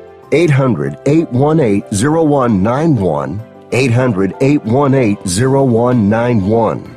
800-818-0191. That's 800-818-0191. Live from the Hot Shot Secret Studios, the Steve Sommers Overnight Drive. Dean Michael, the tax doctor here. Are you tired of those tax problems following you around like a dark cloud, always in the back of your mind, losing sleep at night? Call me now and get your life back. 888-632-4506 or go to mytaxhelpmd.com. Pretending they're not there won't make them go away. The IRS isn't going to forget. They will levy your bank account and garnish your wages. Don't wait for that to happen. I'm not telling you these things to scare you. I'm telling you so you can benefit from my years of experience. Now is the time to act. 888-632-4506. 506. For anything diesel, take it to Shy Diesel. They provide a wide variety of services and diagnostics to determine what the problem is with the latest technology. From simple oil changes and preventative maintenance to fuel system diagnostics and repairs, engine rebuilds and cylinder head repairs, and rebuilds with our in-house machine shop. They also have on-site DPF cleaning for exhaust issues and DOT inspections. If your diesel is asking for some attention, Shy Diesel has the specialist you need for anything diesel. Located in Terre Haute and Lafayette, Indiana, and Effingham, Illinois. Shy Diesel has you covered. Getting a good night's sleep while on that long haul can be quite the challenge. That's why Commercial Vehicle Group has partnered with Serta Mattress to bring you the Bostrom plus Serta mattress for the best night's sleep possible while you're on the road. The Bostrom plus Serta mattress, manufactured with Serta's patented Cool Gel memory foam, acts to dissipate body heat and eliminate pressure points, which reduces the tossing and turning that can be so disruptive to your sleep. The Bostrom Serta mattress comes in two thicknesses, 7 and 10 inches, offering support to drivers of all shapes and sizes. The mattress comes in the standard 80-inch length with 4 widths, 32, 36, 39, and 42 inches. For more information on the mattress or where to buy, call us at 800-459-7328. That's 800-459-7328. At Hotshot Secret, we share the science behind common diesel problems. For example, Fuel additives. most fuel additives either impact performance or provide protection. Hotshot Secret Everyday Diesel Treatment provides both performance enhancement and fuel system protection. Everyday Diesel Treatment delivers a 6-in-1 premium fuel treatment for every fill-up, every time. Everyday diesel treatment is available at truck stops, Tractor Supply, O'Reilly's Auto Parts, and online at hotshotsecret.com. Keep the bugs off your glass and the smokies off your ass. This is the Overnight Drive with Steve Sommers.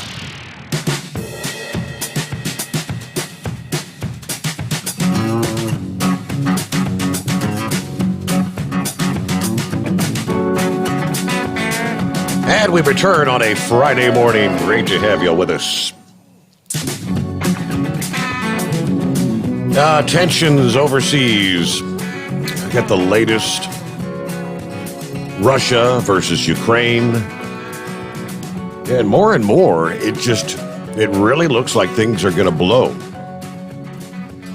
The update from this past day, more than 100,000 Russian troops in assault vehicles painted with invasion stripes headed toward Ukraine's border Wednesday, intensifying fears of war between the neighboring nations. The headline kind of piqued my interest. I was like, what is invasion stripes? What are they talking about? The advancing force includes 1,300 battle tanks, 3,700 drones, 1,300 artillery and mortar units, 380 multiple launch rocket systems, according to documents from the Daily Mirror. Obviously, tensions between the two have been escalating since 2014. And attempts by Moscow to keep NATO away from its borders. Ukraine is not a member of NATO, but support for the organization has been rising in recent years. And the country is kind of allied with many NATO nations, including the United States. All right, many fear that Russia's President Vladimir Putin believes the COVID-19 pandemic is the right time to attack and control large parts of the country, according to the report.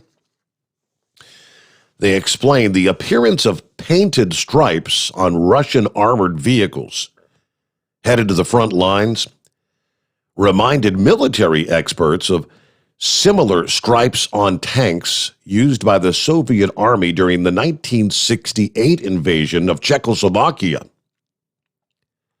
Supposedly, the stripes are used as a deterrent to friendly fire. Invasion stripes, as they refer to them. Doesn't sound real good, does it? What does the next day hold? We all have to kind of wonder. All right, back to your calls here at 844-844-3388. So I guess they got you all loaded up there? No, I got to do that myself. Oh. That's all up to me. I got to put it all on myself, and I got to take it all off myself. So, anyways, that's all the better. I don't do well with dealing with people, so it's all the better that way. So the Ukraine, isn't there something we remember about the Ukraine with our President Biden and his son Hunter? Didn't they have some kind of dealings over there playing pinochle or something? Yeah, well, that was pinochle, yeah. Yeah, some sort of oil deals, wasn't it? Or what? Yeah, and dealing with what? Their attorney generals or they're forcing people in government to do things with other people in government. What wasn't that part of what was going? Yeah. I don't know. I don't remember it all. So anyways, Eagle kind of touched on there. One of the things I was going to look at, the 13-year-old that got shot in Chicago now. Now, earlier in the week, wasn't it somebody that said that there was like 800 kids been shot since the beginning of the year in Chicago? So we're making a big deal about one. What happened to the other 799? Sure. So maybe oh, wait a minute, that doesn't fit all the narrative that they want, does it? Because it's not the same.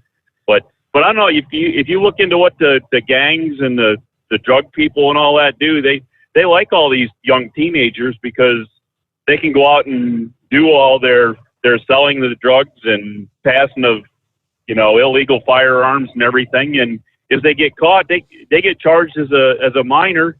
They get a sealed record.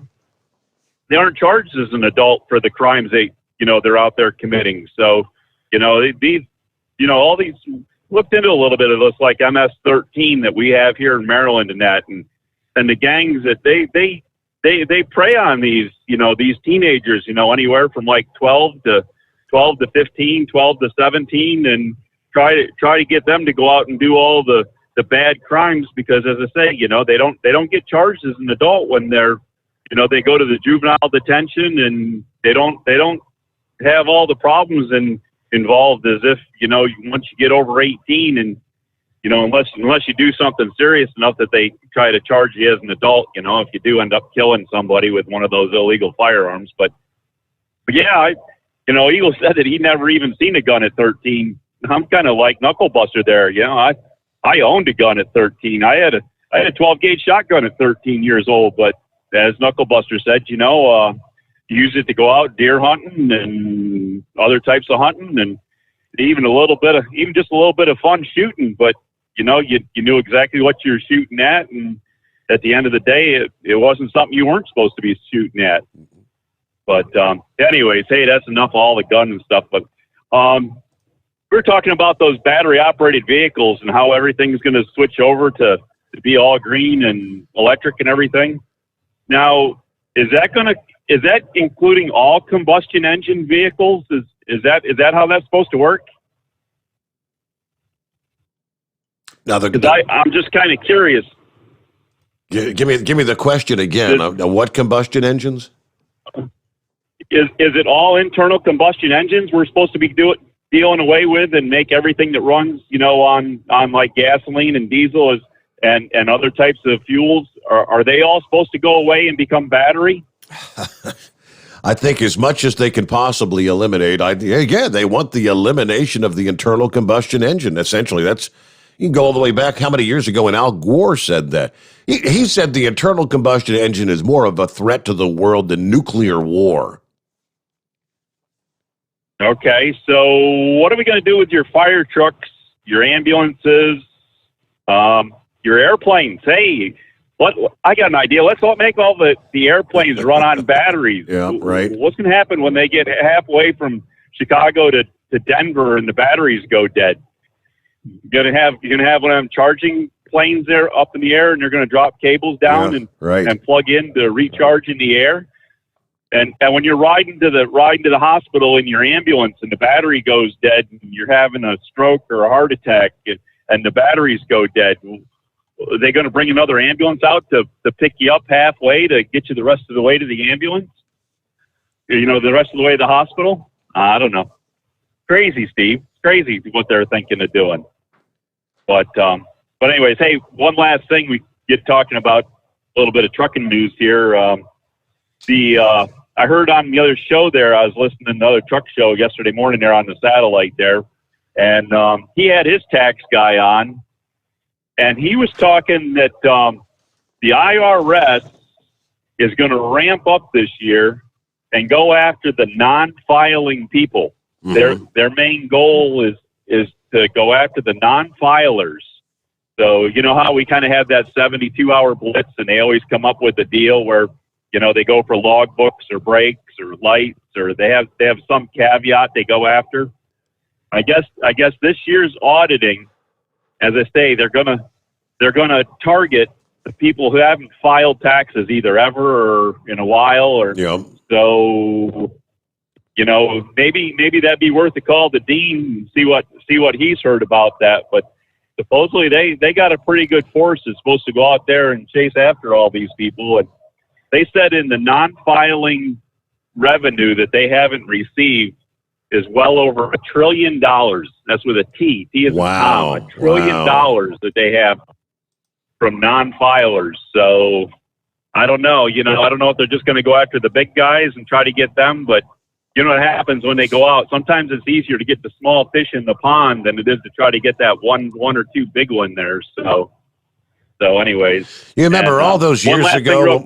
Remember all those years ago when we had the guy by the name, I think it was Irwin Schiff, the guy that had the book Pay No Income Tax. He said there is no law. No one can show you any law in the books that says you have to pay income tax. A guy had a lot of followers, and a lot of people would, get their everything that they had paid or was withholded from their holdings, they'd get refunds and whatnot by filing these.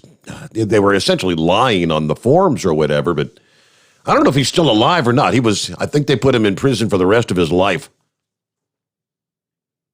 Yeah, I remember that. So, yeah, I don't know where he's at this point.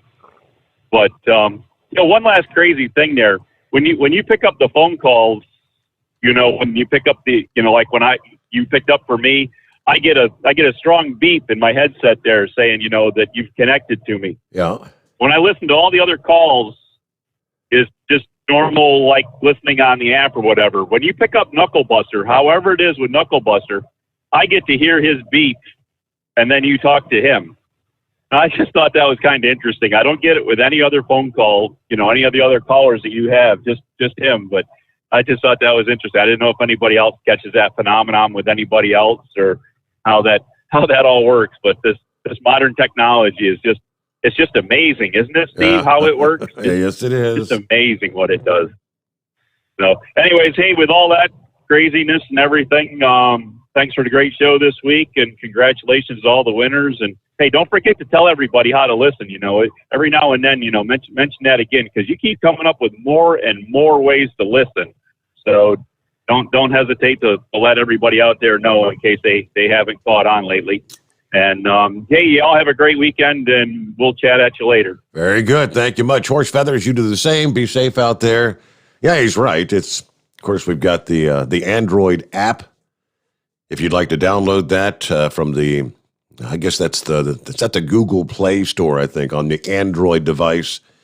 Yeah, go to the Play Store and you just type in overnightdriveradio.com. And you can listen on the app there. The iPhone store, you've got the same thing, overnightdriveradio.com. I think it was just this week, starting over this past Monday or whatever, Alexa-enabled devices are online now. You tell Alexa, activate the Steve Sommers Overnight Drive. Or Alexa, play the Steve Sommers Overnight Drive. And when we're on live from the midnight to 5 a.m. hour, Monday through Friday mornings, she should pull that right up for you there. And, of course, you've got your Overnight Drive Radio YouTube page, the Overnight Drive Radio Facebook page, and we're still on the hotshotsecret.com. And you can watch us live on their page via the YouTube stream. All those options and more to come. Looking at some of our comments, what do we have here? Some of our friends, I neglected to talk to some of those that were checking in early on, so let me go back here, right out of the box. Pappy was checking in just after the midnight hour, 40 degrees, a little chilly out there. I'm glad I still have the coat in the car, he says. Scooter checking in from Yazoo City, Mississippi, where it's 63 degrees, light winds there. Bob checks in from Columbus, Ohio. Let's see, Timothy, 46, in Rocky Mount, Virginia. Morning and happy Friday from Jacksonville, Florida. Dale checks in, 69, a little bit of rain off and on here, but it's going to be a great weekend. Everybody be safe out there trucking. Gotcha. Of course, we already spoke to Heatwave, but yeah, he said I'm going to be up for a bit before I sack out and wake up for a call out by 6 a.m. Just to work and sleep again. Kind of confused. As the song goes, that's just the way it is. Let's see. Eskimo Mom says, happy hump day to those who have Sunday and Monday off. So this is kind of her hump day. Happy Friday to everybody else, though. Yes. Thank you, Eskimo Mom. A couple more tank checks in. Happy Friday. 59 degrees here in Fort Smith, Arkansas. Almost to the home 20 in West Tennessee. Everybody was safe. Have a great day and a great weekend. We'll be back Monday morning. Evan headed to Grand Isle, Nebraska this morning. Good to have you with us, Evan. Crazy Ray, morning from West Michigan, the most fascist state in the Union. Oh, my. Ron, what's up? Captain Ron's out there with us. Good to have you with us as well. 70 degrees passing through Gainesville, Georgia. Happy Friday, everybody. All right, so there you go. I guess Chevy guy chimed in as well. But he tried to write a book. This Mercedes has been a nightmare and given me fits for a year and a half. I did a tap-down brake procedure yesterday around 1 a.m. I always do it twice. Went to start it up, built air. She just turned over and didn't kick on, just wouldn't run. I just fired her up. She's idling 20 feet from my front door. I'm not going anywhere till 5 a.m., and she's going straight to the shop. She doesn't have the right bumper, so the hook holes are covered up. So if she doesn't start on the dumpster ramp, nothing to hook up to but that flimsy old bumper. 42 years trucking from a 1966 R model, Freightliners, KW Pete, Diamond, Whites, and corn grinders. This 2006 Columbia is a nightmare. I can't trust this truck. I'm canceling this run, shut down, and taking her to the shop. Either they find the trouble or drill out the bumper to uncover the hook so it can be pulled. Copy in the mail. Sitting in my front yard. Crap. Uh-oh, so Chevy guy's just having a bad start to his Friday, huh? Thanks for ranting. Okay, we are rolling towards top of the hour where we'll get a news update. Boy, you'd have to almost see the photos to believe it. A semi-truck, kind of balancing between both sides of Interstate 5 in Washington this past morning. Now, this is like on a bridge where there's a separation between the north and the southbound sides. Separation that was just not quite wide enough for the truck to actually fall through. Early morning this past day in Seattle, the semi wedged between the south and northbound side of the interstate. The cab is like hanging off the road with the trailer kind of caught on the barrier walls on either side of the interstate. That was the only vehicle involved in the wreck. The driver was able to escape the rig on his own. Driver suffered only minor injuries in that incident, but yeah, the cab was dangling. It looks like it probably a good 20, 30 feet drop down below. And a popular trucking shortcut through Alabama has been temporarily closed for repairs. But apparently that's not stopping a number of drivers from trying to cut through anyway. Alabama Highway 117 is a popular shortcut for drivers looking to get from Huntsville to Atlanta. Residents say the route cuts about an hour from the trip, so it's ideal for drivers. However, since the closure of Highway 117 the 1st of April, locals say truck drivers just can't seem to let the shortcut go. They keep bypassing the signs and the barriers, and they've even started trying roads where semi-trucks are never allowed. As crews work to repair damage done by a landslide on Lookout Mountain, drivers are required to take the provided detours. But so far, that's not been the case, despite large signs notifying truckers that there is no access, according to the reports there. There's a couple of incidents where trucks try to go up and do it, Tutwiler Gap, and they've had to bring crews in to get them out. You're locked. It's that tight of a road up there. It's a switchback on the side of the mountain, and it's clearly marked no 18-wheelers, and that's year-round. 117 is the cut-through for the transportation industry from Huntsville to Atlanta. Yeah, to get them to make the turns, there's not enough room, so they're having to swing way out, which makes other cars have problems. Since the closure of 117, County Road 89 has seen more truck traffic, causing headaches of its own, because that is a very narrow, winding route. There's really not enough room. There's barely any room for two regular-sized pickup trucks. So you can imagine the 18-wheeler makes you slide over, and there's not a lot of edge on the side of the road there. We've had several trucks get stuck. Police have stepped up by posting troopers to stand guard at the head of the road closure. Those officers have been given the task that make drivers turn around and issue citations if needed. They have issued 6 citations since just last week. They say 117, Alabama 117, is going to remain closed for a currently undetermined amount of time between Tutwiler Gap and Cool Street. Follow the detour signs, truck drivers. That's the word they give. All right, it is 844-3388. We get back to your calls. I have no idea who we've got on the line. Says, hey, Jewish Road Bridge. Gilligan, okay. Yes, Gilligan.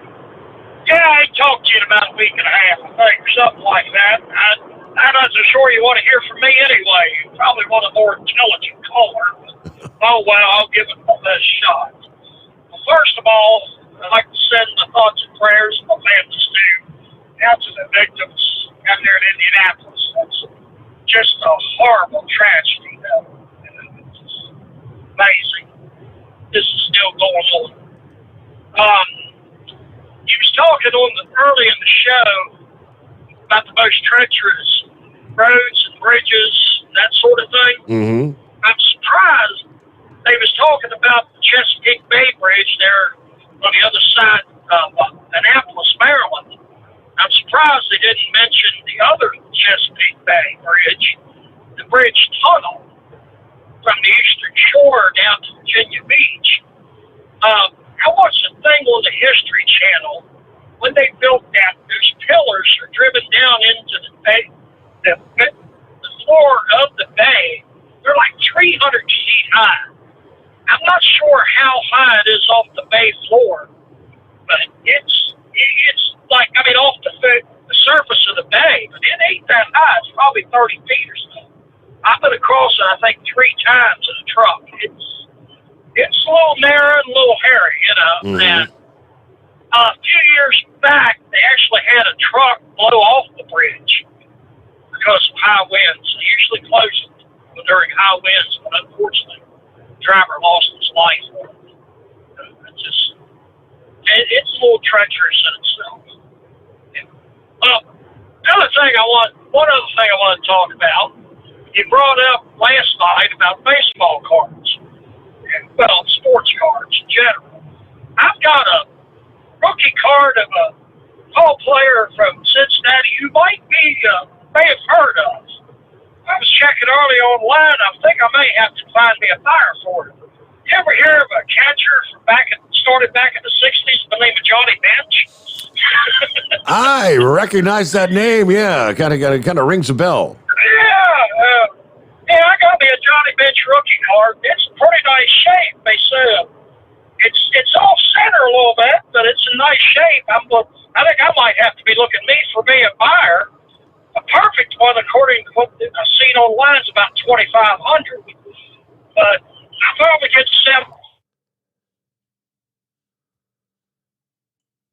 $7. All right. Okay. Yeah. Some of them. What's that? You were breaking up there for a second, so you back up. Yeah. Okay. You mentioned the Pete Rose card. Now, a perfect Pete Rose card, according to what I've seen online, is like $175,000. I know they was worth significantly more than my Johnny Bench card.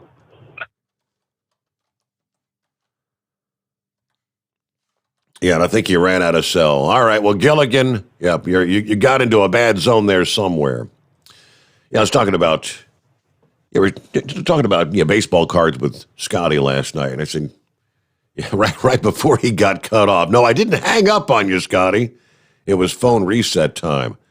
I was asking him what would Pete Rose just turned 80, like day before yesterday, I think it was, and what would a Pete Rose rookie card be worth these days? All right, what are we looking at here? I'm going to get a news update here. Plenty of room for you if you'd like to jump on board this Friday morning. Dial us up at 844-3388. See what's going on. Boy, how would you feel if you had Maxine Waters, that old hag, tell you to shut your mouth? That's exactly what she did to Ohio Republican Jim Jordan this past day. Told him to shut your mouth. Somebody reach over and slap that hag. Give you the rest of the story coming up in our next hour as we roll into a Friday. The Steve Sommers Overnight Drive live from the Hot Shot Secret Studios. USA Radio News with Wendy King. The top watchdog for the Capitol Police told a congressional committee the attack at the Capitol on January 6th has highlighted the need for a cultural change within the police department. Inspector General Michael Bolton says there's also a need for more training. I've never saw a intelligence document that's going to say, this is exactly what's going to happen on this date, and here's where it is going to be. It's always something that you have to read in between the lines, disseminate, and you have to have trained professional analysts to be able to do that. The body cam video of a Chicago police officer shooting and killing 13-year-old Adam Toledo last month has now been made public. The Toledo family lawyer, Adina Weiss-Ortiz, says the young teen dropped a gun he was holding right before he was shot. If he asked him to toss it and show his hands and the kid complies, then he shouldn't be shot. This is USA Radio News. Friends, Mike Lindell is a great supporter of conservative radio, but most of all, he's a man who has invented a great USA product that will help you get a great night's sleep. For over 3 years, I've told you how the MyPillow Premium Pillow has changed my life. I get the best sleep of my life. But more importantly, the pillows don't go flat. You can wash them and dry them as many times as you want. They maintain their shape, and they are made in the USA. Here's the best deal you'll ever get on a MyPillow Premium Pillow. $29.98 for a standard or queen size pillow. King size only $5 more. You're saving $40. Go to mypillow.com, click on the radio listener square, use my promo code USA, or call 1-800-951-8175. You can save up to 60% on any MyPillow product when you use my promo code USA, or call 1-800-951-8175 and ask for the MyPillow Premium Pillow Special. Thereby passing up the chance to explain to the jury and to the public for the first time what he was thinking when he pressed his knee against George Floyd's neck. USA Radio's Lance Pry has more. The Minneapolis police officer charged in the George Floyd murder trial, Derek Chauvin, will not testify. Judge Peter Cahill, a 14-year veteran of the bench, with instructions directed at Mr. Chauvin. He can give you advice, and you can take that advice or reject that advice. But the decision ultimately has to be yours and not his. Is this your decision not to testify? It is, Your Honor. All right. Do you have any questions about your right to remain silent or to testify on your own behalf? Not at this time, I don't. All right. Has anyone promised anything or threatened you in any way to keep you from testifying? No promises or threats, Your Honor. Do you feel that your decision not to testify is a voluntary one on your behalf? Yes, it is. From the West Coast USA Radio News Bureau, I'm Lance Pry. You're listening to USA Radio News. You've heard me talking about MyPillow for 3 years, folks. It's the truth. I get the best sleep of my life with a MyPillow. You can do it too. 60-day money-back guarantee, 10-year warranty, made in the USA. You'll sleep well or you'll get your money back. Go to MyPillow.com, click on the radio listener special, use my promo code USA, get 2 MyPillow premium pillows for the price of one, or call 1-800-951-8175. Get the best sleep of your life and do it now. According to Defense Secretary Lloyd Austin, the U.S. is continuing to monitor the buildup of Soviet troops along the Russia-Ukraine border. USA's John Clemens reports. That buildup is now estimated at 80,000 Russian troops. Speaking from NATO headquarters in Brussels, Secretary Lloyd Austin was questioned about the proliferation of Russian troops at the Ukraine border. We continue to monitor very closely the activity there, and we continue to consult with our partners. As you've heard us say earlier this evening, we call upon Russia to cease their provocations and to be more transparent about this recent activity. Earlier in the week, Secretary Austin announced more U.S. troops will be deployed to Germany to strengthen deterrence in defense of Europe. From the USA Radio News Texas Bureau, I'm John Clemens. The attorney for the family of Dante Wright, the black man who was shot to death in Brooklyn Center, Minnesota by a white police officer last Sunday, says they have a lot of questions about the shooting. Benjamin Crump says the now former officer Kim Potter should have known the difference between a taser and her service weapon. It's very difficult for this family to accept that this is an accident when you have a veteran who's been on the police force for 26 years. For USA Radio News, I'm Wendy King. At Hot Shot Secret, we share the science behind common diesel problems and their solutions. For example, ultra-low sulfur fuels. The primary function of diesel fuel is combustibility. One of the little-known aspects of fuel is its role as a lubricant to metal-on-metal moving parts. The introduction of ultra-low sulfur fuels diminishes the fuel's ability to lubricate because sulfur, which has been mostly removed, has lubricating properties. Hot Shot Secret Everyday Diesel Treatment with LX4 delivers unmatched lubricity. Third-party testing confirms that it takes 3 times the amount of leading fuel treatment to match the lubrication benefit of 1 dose of Hot Shot Secret. Everyday Diesel Treatment is a fully formulated 6-in-1 premium fuel treatment for every fill-up, every time. Everyday Diesel Treatment is available at truck stops, Tractor Supply, O'Reilly's Auto Parts, and online at HotShotSecret.com. Hot Shot Secret, powered by science. Keep the bugs off your glass and the smokies off your ass. This is the Overnight Drive with Steve Summers.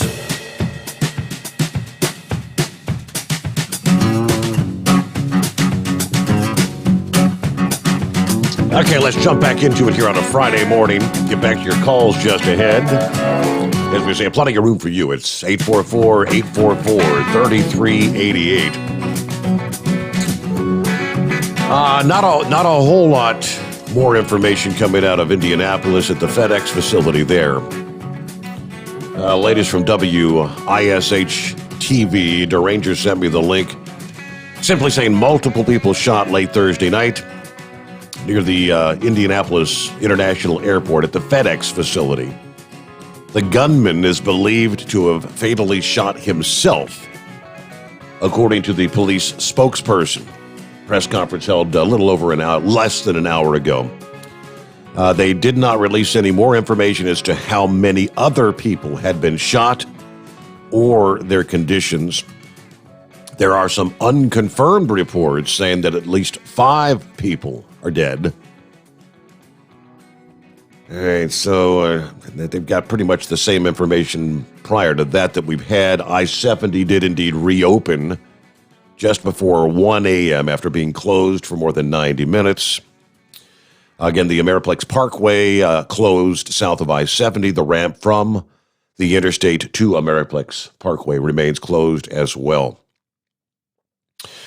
Communications advisor from FedEx Media Relations did share a statement here in the past hour, which simply says, "We are aware of the tragic shooting at our FedEx ground facility near the Indianapolis airport. Safety is our top priority. Our thoughts are with all those who are affected.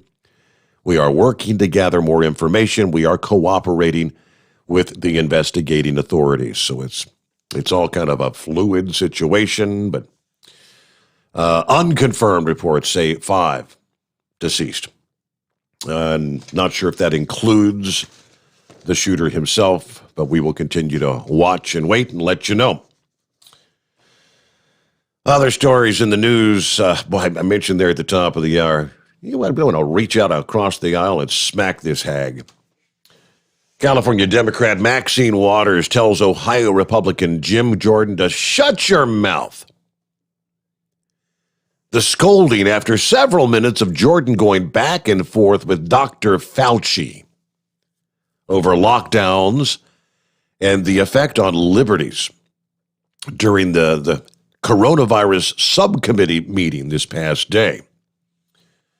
Subcommittee chairman and House Majority Whip Jim Clyburn of South Carolina told Jordan that his time was expired. And the next member attempted to begin questioning Fauci, but Jordan continued talking despite the sound of the chairman's gavel, to where Waters interjects, "You need to respect the chair and shut your mouth." Clyburn apparently didn't seem to appreciate Maxine's help. He said, "Don't worry about this. We're going to handle this. I think Mr. Jordan knows me very well, and he knows full well that we're going to handle this." But Jordan was pressing Fauci about the standard he's using to make all these recommendations about lockdowns. Are we just going to continue this forever? What measure, what standard, what objective outcome do we have to reach before Americans can get their liberty and freedom back? He was asking Fauci. Fauci, I guess, says, "You're indicating liberty and freedom. I look at it as a public health measure to prevent people from dying and going to the hospital." "Well, that's obvious," Jordan shot back. Dr. Fauci, over the last year, Americans' First Amendment rights have been completely attacked.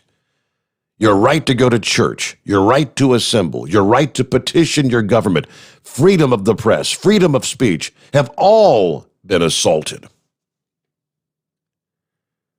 have to go back to the archives and catch that little exchange, but apparently Jim Jordan really had Fauci rattled.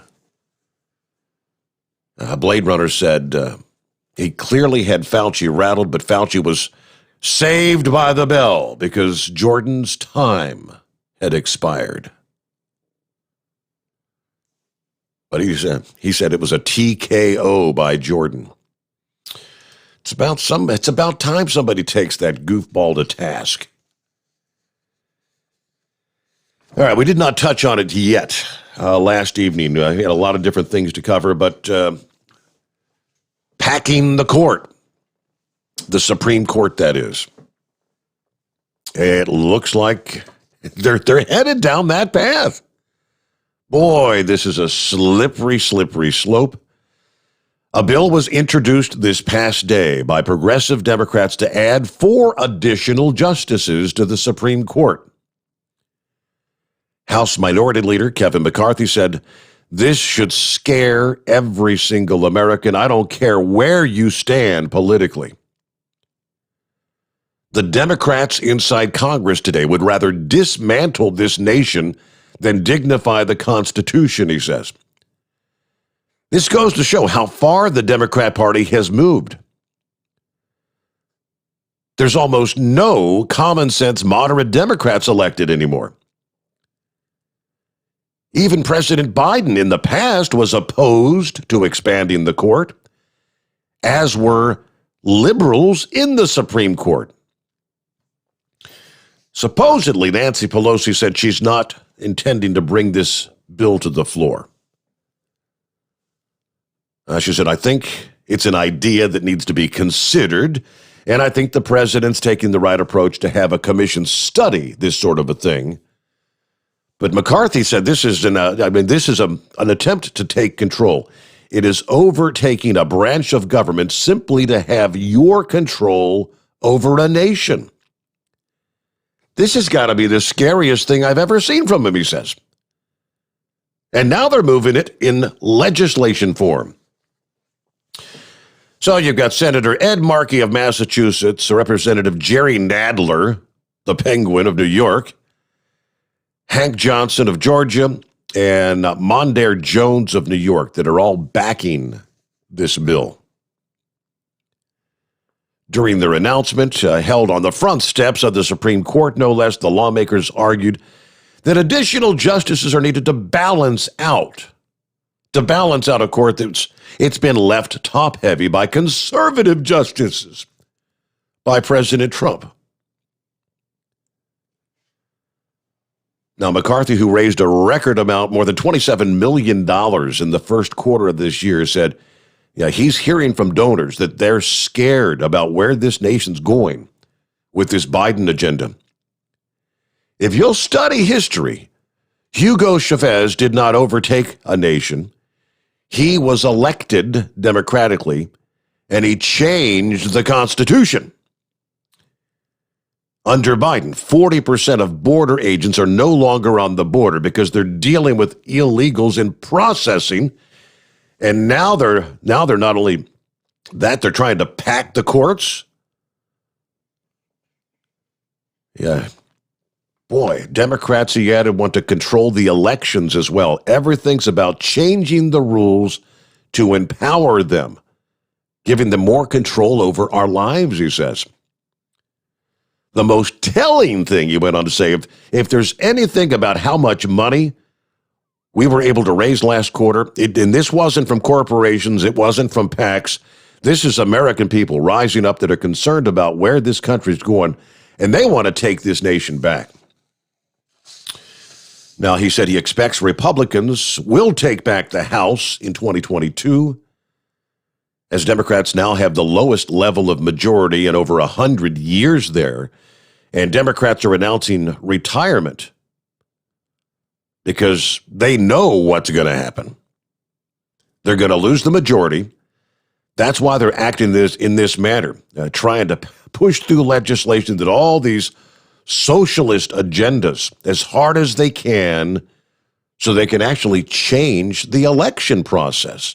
They can change the court system to try to give them more power and control. They're pulling out all the stops. All right, let's get back to your calls here. And Big Sexy, I believe, is next up. Morning, Big Sexy. What's going on?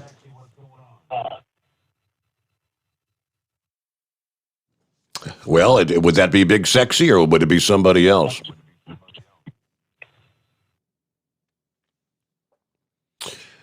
I'll just assume whoever it was is not paying attention, or maybe they lost their cell. I don't know. Let's try Dan. Good morning, Dan. Good morning, Steve. Appreciate you taking my call. Yep. I think the biggest mistake the president made, President Trump, was choosing that Fauci. Why?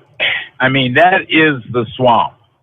And not that he's so cunning or anything else, but it didn't take long for people, and then once you get into his background, to see what a fraud he is. And if, I don't know, like I say, this deal with Maxine Waters telling Congressman Jordan to shut his mouth and all that. That's the type of thing that needs to be brought into the campaigns. People need to see that circus that goes on with her. The other thing that bothers me about the Republicans and a golden opportunity to take over the House is, well, if they're going to try to do this, I notice they've got to get rid of those, was it 8 Republican congressmen that voted to impeach President Trump, most notably Liz Cheney? Yes. I don't think you're going to get the Trump voters to show up in 22 if they're the ones, if any of those 8 are on the ballot, especially her. I'm not. You understand what I'm saying? Mm-hmm.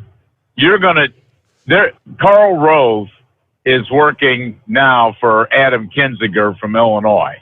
And I don't know if that's on Kinzinger's bid for re-election as a congressman. He voted to impeach the president. And I don't know if he, because when I think of Rove, I think of the Bush. That's who brought him to the limelight. He was the, quote, architect, unquote, of Bush's, George W.'s election in 2000 and 2004. So I'm hopeful the Republicans could take it over, but based upon what they did before that with Ryan and that Boehner, the drug dealer from Ohio, I'm not so sure that a lot of Republican voters or conservative voters like myself are going to want to put that faction back into office. You know, Liz Cheney is still is right behind McCarthy. And I'm not forgetting that. And I think that there is a battle going on in the Republican Party right now. And we're not united behind those 8. And if those 8 survive, if they're not primaried out and they're coming back, I think you're going to see a lot of those Trump voters not vote for them or not go into the polls in 22. Mm-hmm. I think Trump is going to be in the background because he's pretty much already come right out and said that he's going to endorse. He's going to find other candidates. He's going to find another Republican to challenge the likes of Liz Cheney and challenge some of the others that voted against him. And he's going to put his money where the mouth is to try to get them bumped out. They could get back in if Trump. I think this Matt Gaetz is going to be leaving Congress, correct? From Florida, Matt Gaetz. Yeah, I mean the one who's the one that's under investigation. He's kind of caught up. Yeah. Yeah, I don't know how valid it is, but because he is an ally of President Trump, that means he's got four times the effort to defend himself. You know what I'm saying? Against whatever the charges are. But if President Trump were to go into Congress and become the speaker, and if the Republicans win, he could obviously become the Speaker of the House. And I just think that would be a sure-in victory for the Republicans if President Trump were to run for Congress. And you talk about throwing the Democrats off balance. You understand what I'm saying? He would be now number 3. And I'm not saying that there'd be any sort of impeachment of that clown, Biden. By the way, did you notice the bombs are about to start dropping now again, that the neocons and the Democrats and big corporations are back in with Ukraine and places like that? Taiwan, China looking at Taiwan. Yep. Iran ruffling things up again, building their nukes. Yeah. Right. I didn't mean to interrupt you, but right. Yeah. Let the bombs begin. I knew that was going to happen, but, and that's where Cheney's coming from. But anyway, I just, like I say, if there's anything I disagree with President Trump about, was Liz Cheney. I mean, not Liz Cheney, was Fauci. Because that guy is a fraud. Rand Paul, I mean, why President Trump didn't tap Dr. Ben Carson, a noted surgeon, physician, John Hopkins, and let him take over it, I don't know. And I don't know how a guy like this Cheney stays around at age 80, and I don't even know what federal department he heads. You do know that he was brought in under George H.W. Bush, and correct? He's pretty much he's been there forever. That's why. I mean, Trump didn't. I don't think you per se tapped him, but I mean, Fauci has been there for forever and ever and ever, and he's supposed to be the infectious disease expert. But if you remember, not too long after Fauci started spouting things off, Trump tried to push him to the background, and he actually stopped listening to him. Well, yeah, and I mean, again, I don't know who he reports to, and does that mean he can never be fired? That's just what scares me. I mean, I will say one thing about the Democrats, and it's not ever would I vote for those people because I don't want to go to hell because of their abortion politics. But when they get in charge, they mean that they're going to put their agenda through. And I wish the Republicans, you understand what I'm saying, would have the same determination. And I really mean that. I mean, it's like Trump got 3 Supreme Court nominees through. We'll up you one. We're going to get 4 through. And we're going to see. And they may sell this idea. This idea may be ramrodded through. The last time it was tried, I believe, was 1938 under Roosevelt. Mm-hmm. And it was extremely unpopular. And the Democrats lost, I think it was 80 seats. The elections, I think it was 37 he did it, and they lost all those seats in 38. But no, I felt sorry for Congressman Jordan, but he certainly got some good licks in on that Fauci. What good it does, I really don't know.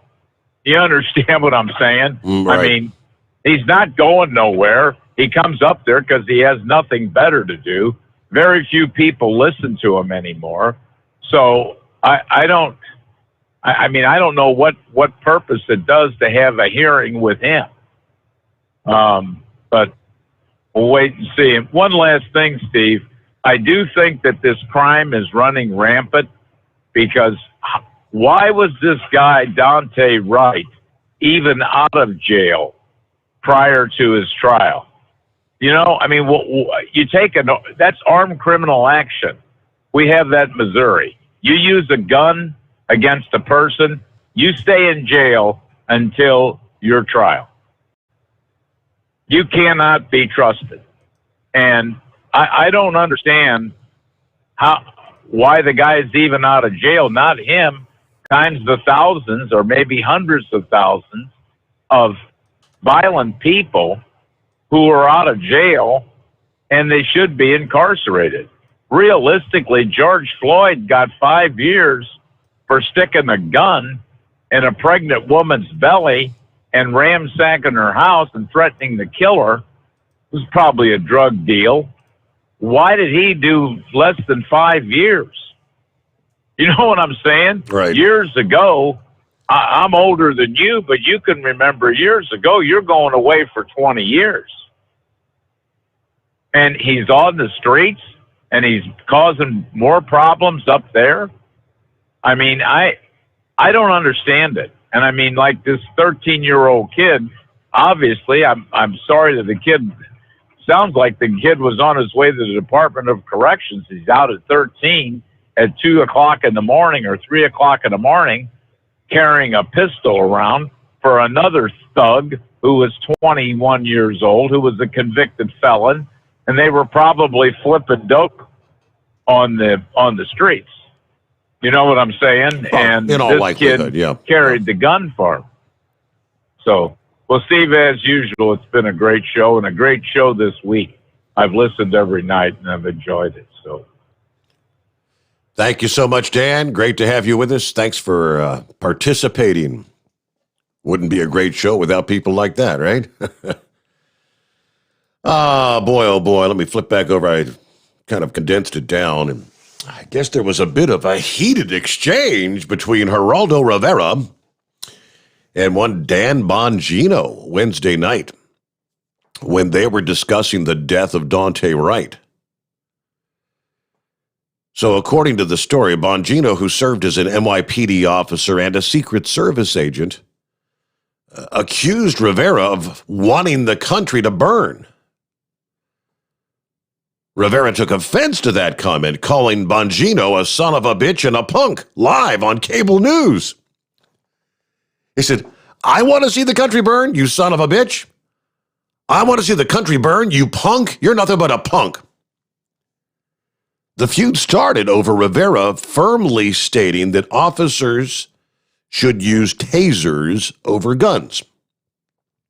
I guess he's saying that, police shouldn't even carry guns, they should just have tasers? Bongino said, quote, I don't even know how to respond to that. Give me a second to digest the stupidity of that. In response to being called stupid, Rivera said Bongino prefers name-calling instead of stating facts. As Bongino claimed, there is no systemic racism among policing, which I am 100% with Bongino on that. The tension between the two became more intense as they went back and forth trying to humiliate one another. Rivera then mocked Bongino's expertise in law enforcement, comparing his 4 years as an officer to 10 minutes. He also said, you've been running for office for 20 years, poking fun at the former congressional candidates' failures to hold office. Bongino clapped back, telling Rivera, take a Valium, take a muscle relaxer, reminding the viewers that he's 77 years old. Rivera, 77. Yeah, the argument over whether or not black people like Wright are targeted and killed by white officers kind of fueled the conversation as Rivera and Bongino continued to bash each other. All right. Good times over the debate. I guess, does that mean Rivera falls on the side of the aisle believing that there is this form of systemic racism, systemic targeting among police around the country? It kind of sounds that way. All right, plenty of room for you. You'd like to jump in? It's 844-844-3388. Scooter said, sent me a quick email. He said, yes, Steve, I've heard Liz Cheney is actually being primaried, and right now she's actually polling behind the challenger. I would not be a bit surprised about that. Thank you very much, Scooter. Yeah, the people in Wyoming. That was... Didn't Trump take 65-70% of that state in the presidential election? Yeah, they are not going to side with Liz Cheney. She sealed her own fate. We return after a news break. The Steve Sommers Overnight Drive, live from the Hotshot Secret Studios. USA Radio News with Wendy King. President Biden says he's going to punish Russian companies that tried to interfere in our elections and also committed cyber attacks on federal agencies in the U.S. Biden said he made it clear to Russian President Vladimir Putin he could still go further, but he's choosing to wait. The United States is not looking to kick off a cycle of escalation and conflict with Russia. We want a stable, predictable relationship. The attorney for the family of Daunte Wright, the black man who was shot to death in Brooklyn Center, Minnesota by a white police officer last Sunday, says they have a lot of questions about the shooting. Attorney Benjamin Crump. It's very difficult for this family to accept that this is an accident when you have a veteran who's been on the police force for 26 years. This is USA Radio News. Are you struggling with addiction or alcohol problems? If you're depressed, drinking, and using drugs, you may need help. And the Affordable Care Act guarantees coverage of substance abuse. I knew I could get myself out of this. I just needed some hope and some help. I took the first step to recovery when I made the call. Call the Addiction Hope and Helpline now for a free assessment with someone who cares. Call 800-854-1055. 800-854-1055. I feel like I'm losing control. I'm afraid I'll lose my job or even my family. Call now for hope and help with proven, gentle recovery programs. I never thought that I could be somebody who didn't drink and use drugs. I'm in recovery, getting the help I need. Call the Addiction Hope and Helpline now for a free assessment with someone who cares. Call 800-854-1055. 800-854-1055. 800-854-1055. You're listening to the Overnight Drive with Steve Summers. At Hot Shot Secret, we share the science behind common diesel problems and their solutions. For example, Hot Shot Secret Diesel Extreme. Today's ultra-low sulfur fuels leave injector deposits causing frequent DPF regens and low throttle response. Diesel Extreme is a once every 6-month treatment that will clean your entire fuel system, including the tank, lines, pump, and the injectors. Hot Shot Secret Diesel Extreme is available nationwide at truck stops, fine farm and auto stores, and online at hotshotsecret.com. Some say their truck reflects who they are, dependable and reliable. That's why you trust Blue Def. Now the best just got better. Introducing Blue Def Platinum, a revolutionary innovation with advanced system shield technology to significantly reduce harmful deposits. To maintain fuel economy, save money on costly repairs, and sustain the life of your SCR system, there's only one DEF to choose. Blue Def Platinum. The best just got better. PureFlow AirDog, your leader in fuel air separation system technology. Our systems filter out water, particulates down to 2 micron, and remove all of the air out of your diesel fuel.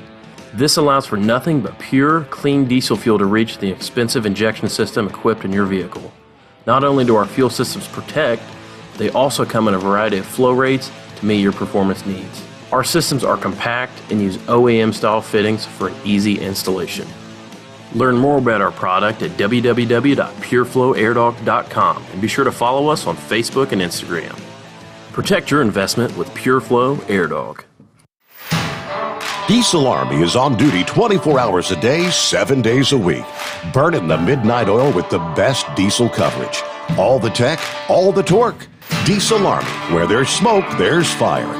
For the latest news and event coverage, as well as feature and tech articles, sign up for the newsletter and don't miss a thing. Visit dieselarmy.com from the Power Auto Media family of digital magazines. Again, it's dieselarmy.com. Dean Michael, the tax doctor here. I have one question for you. Do you want to stop worrying about the IRS? If the answer is yes, then look no further. I've been around for years, I've helped countless people across the country, and my success rate speaks for itself. So now you know where to find good, honest help with your tax problems. What are you waiting for? If you owe more than $10,000 to the IRS or haven't filed in years, call me now at 888-557-4020 or go to mytaxhelpmd.com for a free consultation and get your life back. For anything diesel, take it to Scheid Diesel. They provide a wide variety of services and diagnostics to determine what the problem is with the latest technology. From simple oil changes and preventative maintenance to fuel system diagnostics and repairs, engine rebuilds and cylinder head repairs, and rebuilds with our in-house machine shop. They also have on-site DPF cleaning for exhaust issues and DOT inspections. If your diesel is asking for some attention, Scheid Diesel has the specialist you need for anything diesel. Located in Terre Haute and Lafayette, Indiana, and Effingham, Illinois, Scheid Diesel has you covered. Drivers, you demand that your equipment's reliable and dependable, and that also applies to your headset for communication. Well, our friends at Stellar Electronic have you covered. The Pluto Duo headset bundle is the best communication headset you can find in the industry. No matter the challenging environment you're driving in, the Pluto headset will make you sound crystal clear all the time thanks to their 99% noise cancellation. And the Duo's not only a stereo converter for the headset, but also a power bank so you can charge as you go. Learn more at StellarElectronic.com or visit them on Facebook.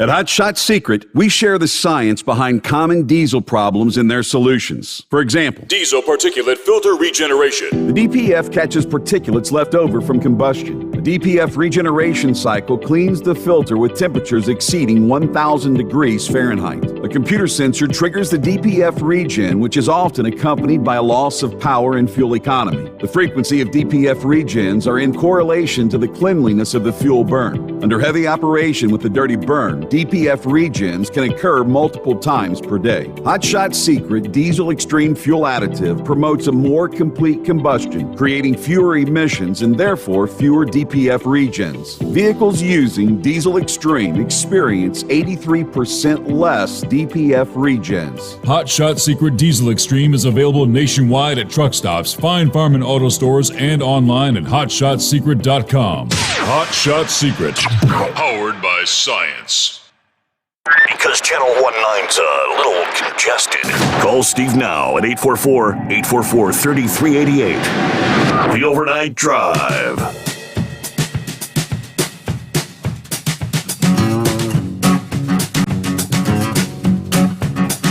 All right, jump right back into it here. On a Friday, getting set for the weekend.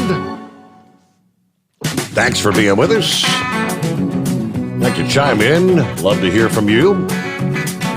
Pick up the phone, dial that toll-free 844-844-3388. Let's see here. Still nothing new out of Indianapolis. Just kind of waiting for more information. The Fox affiliate. I think most of the stations up there are kind of doing live coverage wall-to-wall right now, waiting for more info. Fred said FedEx, another gun-free zone. In this day and age, most workplaces are gun-free zones, absolutely. Prayers to all involved, yes. Dave checks in from Mobile, Alabama this morning. Clouds, no rain yet. Be safe out there. Who else we got here? Just an FYI, Steve, from Fred. If I would have bought $1,000 worth of Dogecoin on January 1st of this year, right now it would be valued at $42,000. Wow. Okay. That's where the inbred redneck is, right? I don't know if he's pulling our chain. I think he's kind of razzing us about how much Dogecoin he is. I don't know. It sounds like he really has been kind of into it, doing it for a long time. But let's see. Anything else here? Dave says, what happened in Indy? I only caught half the story. All right, Dave, a little before the midnight hour, a little after 11 o'clock this past evening, reports of shots fired from the FedEx facility there in south of, in Indianapolis, southwest side near the airport.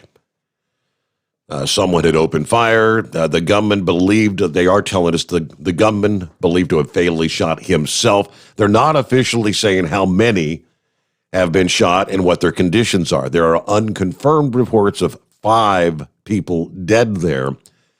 The scene was declared what they call a mass casualty level 1, a declaration that allows more emergency responders to go to the scene to provide support. Again, it was a little after 11 o'clock this past evening.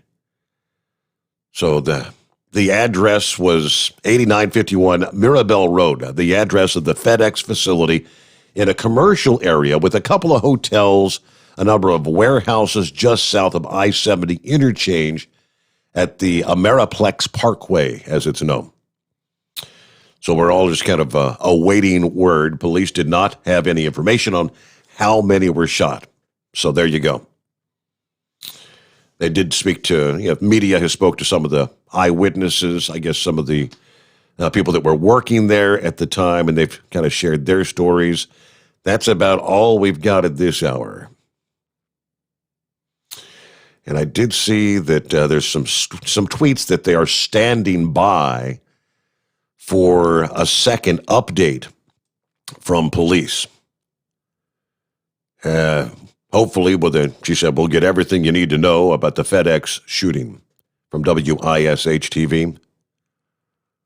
All right, there was a statement released by FedEx, and we shared that earlier, just working to gather more information. So,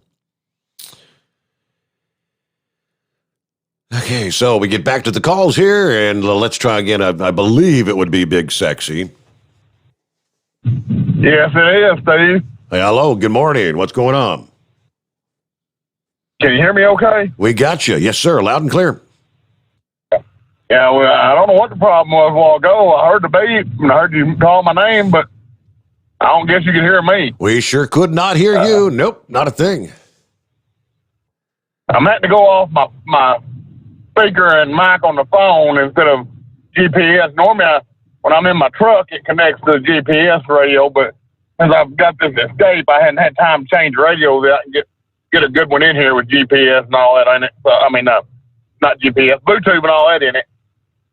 So I hadn't had time to do that yet. I got a deal today, email was, I think it was an email or one of the websites, I think it was an email, saying that, Sanders is running for governor here in Arkansas. Mm-hmm. And she broke a record for the quarter on her money contributed to her. I think over $5 million in a quarter. She's got a lot of support down there. I think she's got a good shot at getting that. I hope so. I think she'd be better than the Attorney General that's running. I think she'd do a better job. I hope she gets it. And that's sad what's going on there in Indianapolis.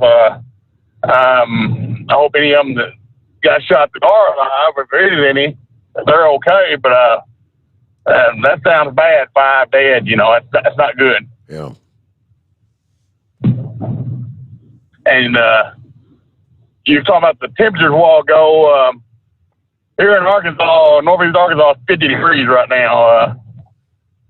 And not raining. We've been dealing with a lot of rain when we're running around here lately, so at least I ain't got rain tonight. Okay, yeah. A little chilly up here. We're like 43 degrees outside the secret bunker right now. We're supposed to be in the 60s. Get back, I think, one day next week in the 70s. So, but we've got some rain called for throughout the next week, on and off. So, I just hope it does it during the day and not at night. Yeah, right. I'll get off here and let you get on to somebody who's got a little more to say. I just wanted to check in with you. I hadn't done it the last few days.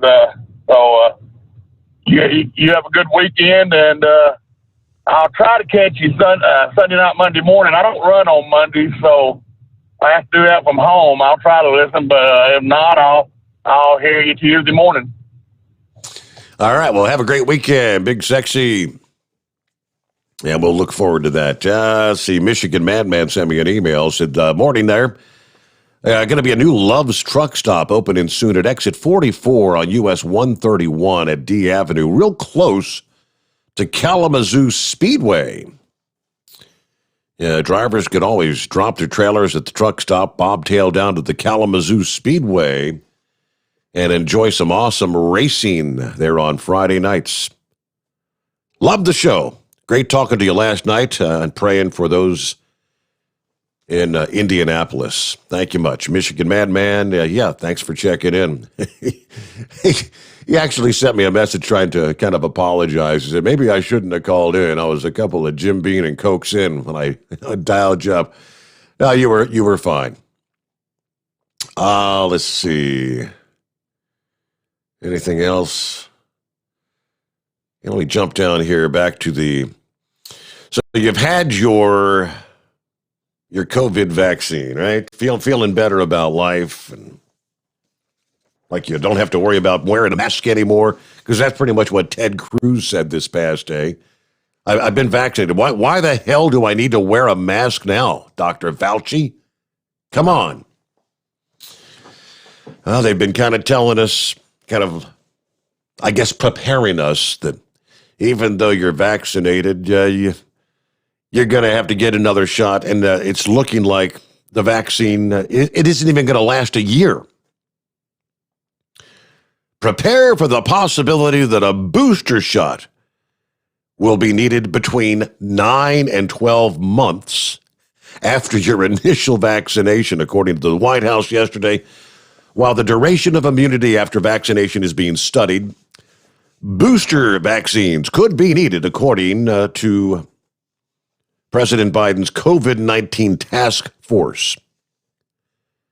The current thinking is those who are more vulnerable will have to go first. Meanwhile, Pfizer's chief executive officer said people will likely need a third booster dose within 12 months. And we're probably going to be talking about annual shots. Kind of like the regular old flu. It's going to be around year after year. Initial data has shown that vaccines from Moderna and Pfizer and Biotech SE retain most of their effectiveness for at least 6 months. How much longer after that, they don't know at this point. Even if that protection lasts longer than 6 months, experts say that the rapidly spreading variants, the mutations that may emerge, are going to lead to the need for regular booster shots, kind of like your annual flu shot. And I did read a story with, I guess they're actually right now looking at, is there a way to combine a COVID with the annual traditional flu vaccination? Yeah, each year when the flu season rolls around, they study what's going on in the southern hemisphere, what strains, the A strain, the B strain, the bird flu, whatever's going around. And typically you've got 3 different strains of the flu virus in the annual flu vaccine. So they're looking to, is it possible to combine the normal influenza vaccine with kind of a combo COVID vaccine, all in one? That's the direction they're going. Meanwhile, one other tidbit, even for those who have been vaccinated, it's a small percentage, but it's quite a few people, more than 5,800 people who have been fully vaccinated have contracted COVID-19. According to the numbers released this past day, they've contracted the CCP virus, COVID-19, despite getting both doses of either the Pfizer or the Moderna vaccine or the single Johnson & Johnson vaccine, according to the CDC. Of those 5,800 fully vaccinated people who were confirmed, what they're calling breakthrough cases. Breakthrough. Nearly 400 of those required treatment at the hospital. 74 of them actually died. Who would have thought? You've been vaccinated for the COVID, but you still died from it. Again, I know that's a very low percentage, but a little over 40% of the infections were in people ages 60 and older. 65% of them were female, they say. They did not give any sort of a state-by-state breakdown.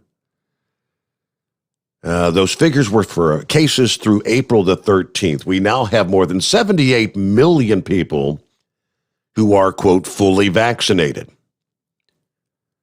Right now, there's no unexpected patterns that have been identified in case demographics or vaccine characteristics. But one thing they are noticing is, Horse Feathers alluded last evening when he was getting his second shot that at that particular, I think he said a Walgreens store, wherever he was, that they have extra doses left over, and I guess they pretty much have to destroy them.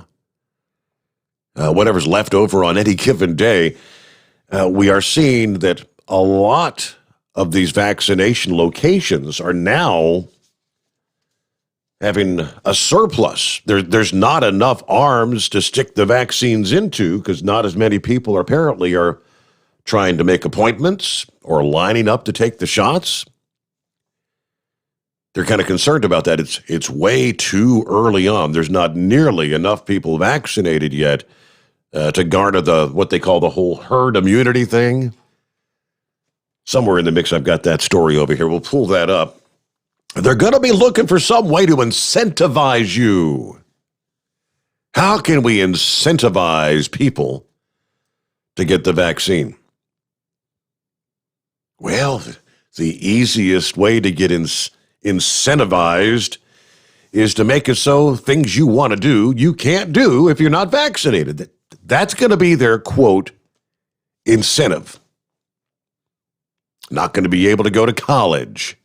You know, you've got a number of colleges. The list is growing. If you're going to attend on campus, you have to have the vaccine. Those sort of things. Yeah, although the White House, with a lot of pressure, said they're not going to make any sort of a federal mandate for remember the whole vaccine passport discussion a couple of weeks ago? Apparently, there's a whole lot of businesses, employers that are maybe going to mandate their employees be vaccinated. Will we see that translating over to sporting venues, movie theaters? You know, name your poison. Pick your location. Things that you want to do that you're not going to be able to do if you don't have your vaccine. All right, get back to the calls here. Lines available at 844-844-3388. What's going on there, Big Moose? Hey, not much. Couple things here. Have you seen these new commercials by this outfit called One, O-N-E, about these viruses? They're already using the term COVID-20. Have you seen any of these? I can't say that I have. No, sir. Well, they're all over the television, and they're like an animated, like a mini cartoon strip, and they're all, if the vaccine's not everywhere, the pandemic will never be over. And then they're talking about, they show like a doctor cutting on this virus, and then the next thing you know, the virus comes back twice as big, and they're like, well, what are we going to do about COVID-20, you know, and they're already using the term COVID-20. So you mark my words, right down the date and time. That's going to be the next thing. COVID-20 is going to be the next thing. Oh, you know, boy. they're already putting the worms out. You know, it's just like fishing. They already got the bait hanging out there. And as soon as somebody decides to chomp on it, that's going to be the next big deal, you know. And as far as these vaccines go and all that crap, you know, it has nothing to do with safety. It's all about governmental control. It's 100% about governmental control, because never in history has a vaccine or a DNA altering substance or whatever been ramrodded through so quick and everybody taking it. And it's not like people are dropping like flies over this. It's 2% of the affected people that are dying from this. Like I said, you have a better chance of dying in a car or a motorcycle than you do COVID-19, but they're ramrodding this vaccine. And remember what I was telling you about? It doesn't matter who the big guy is once they get all the little players in the game. That's what you're going to see happen with this vaccine. There ain't going to be no federal mandate for this vaccine.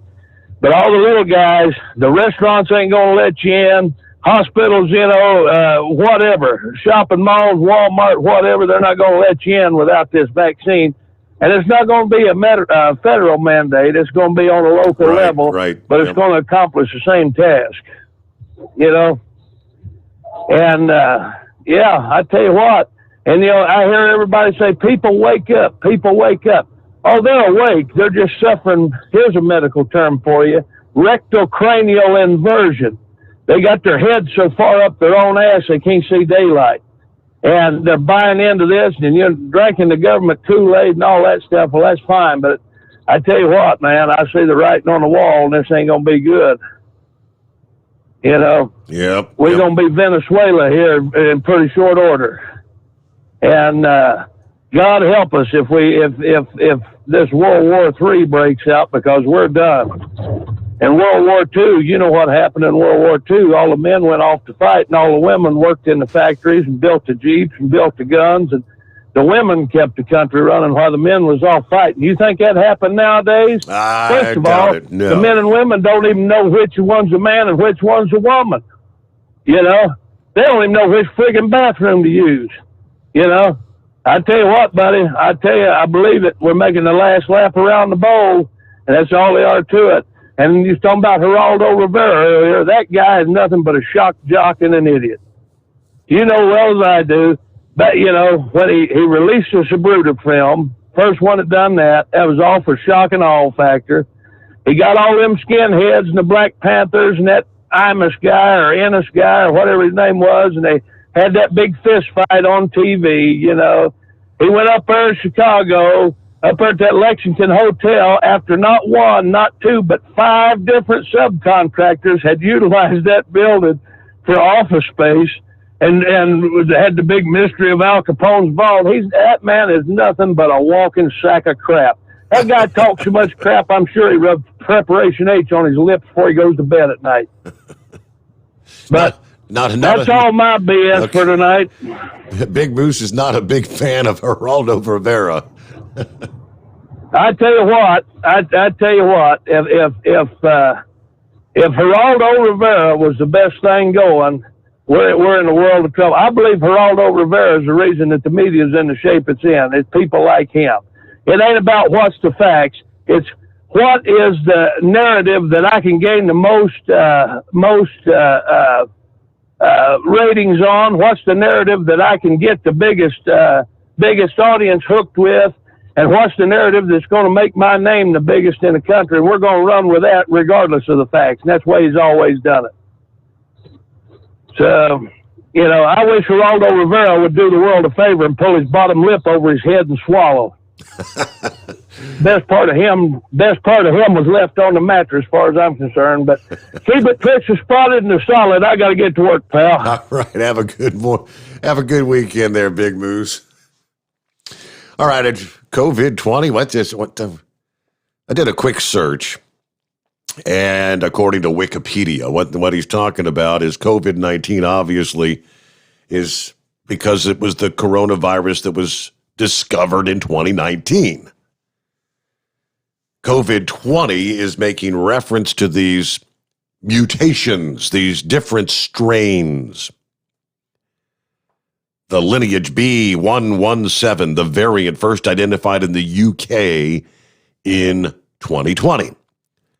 The 501 V2 variant from South Africa, the lineage P1 variant, that's the Brazil strain.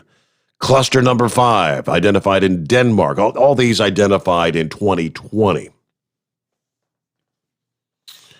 All right. So some of those supposedly are actually, the COVID-19 vaccination is working on those.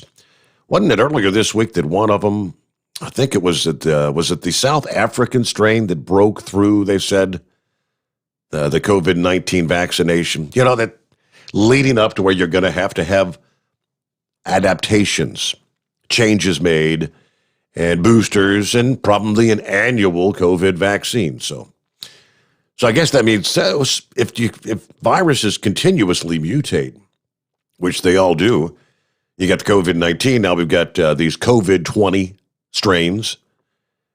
Yes, at this point, any new variants that are discovered this year, is that going to be our COVID-21? COVID goes on forever. All right, it is 844-844-3388. Got a long ways to go as we roll into a Friday. Couple of hours yet to come. Plenty of room for you. Jump on board the Steve Sommers Overnight Drive live from the Hot Shot Secret Studios. USA Radio News with Wendy King. President Biden says he's going to punish Russian companies that tried to interfere in our elections and also committed cyber attacks on federal agencies in the U.S. Biden said he made it clear to Russian President Vladimir Putin he could still go further, but he's choosing to wait. The United States is not looking to kick off a cycle of escalation and conflict with Russia. We want a stable, predictable relationship.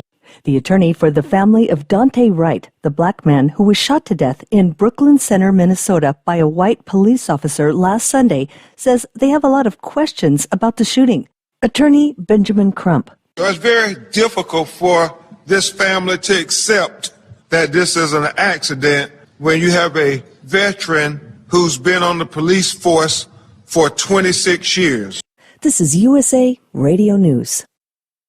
Friends, Mike Lindell is a great supporter of conservative radio, but most of all, he's a man who has invented a great USA product that will help you get a great night's sleep. For over 3 years, I've told you how the MyPillow Premium Pillow has changed my life. I get the best sleep of my life. But more importantly, the pillows don't go flat. You can wash them and dry them as many times as you want. They maintain their shape, and they are made in the USA. Here's the best deal you'll ever get on a MyPillow Premium Pillow. $29.98 for a standard or queen size pillow. King size only $5 more. You're saving $40.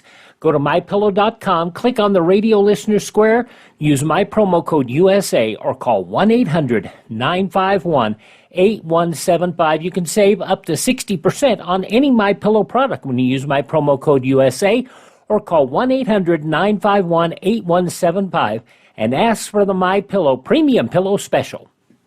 The CDC says it's still investigating some reactions from the Johnson & Johnson vaccine. USA Radio Network's Tim Berg has more.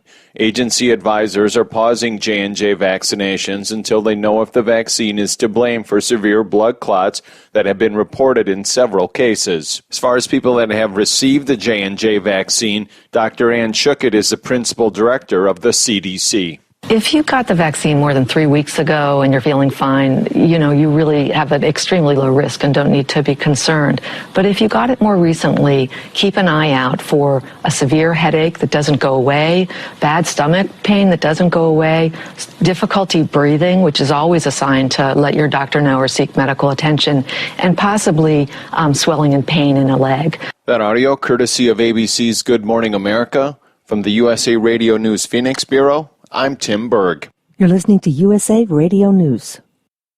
Hi, this is Wyatt Cox. Each and every day, the USA Radio Network produces 3 hours of the greatest radio programs of all time. Comedies, drama, suspense, it's all there. Classic radio theater. Now, if your radio station doesn't carry the program, you can find them anywhere podcasts are served, including iHeartRadio, Spotify, Spreaker. Just search for USA Classic Radio Theater. Find it. USA Classic Radio Theater. You'll love it. Democrats are hoping to alter the amount of justices on the Supreme Court. USA Radio Network's Lance Pry has the story. More partisan politics as Democrats want to pack the Supreme Court with an additional 4 justices. President Biden once called adding more justices a bonehead idea. President Clinton nominee, liberal Justice Stephen Breyer, also speaks out at the Harvard Law School. The court is guided by legal principle, not politics. Structural alteration motivated by the perception of political influence can only feed that latter perception, further eroding that trust. Court packing is a phrase coined by Indiana newspaper publisher Edward Rumley, the same Edward Rumley that the feds convicted for operating a newspaper with funds supplied by the Imperial German government. Was a pro-German newspaper, after all. President Coolidge granted him a presidential pardon in 1925. From the West Coast USA Radio News Bureau, I'm Lance Pry. Former Vice President Mike Pence now has a pacemaker. He had the surgery after experiencing a slow heart rate. He's 61 years old. His office reported the procedure was successful, and he's expected to make a full recovery. He's expected to return to his normal activity in a few days. In a statement, Pence said his family had been truly blessed by the work of dedicated healthcare professionals.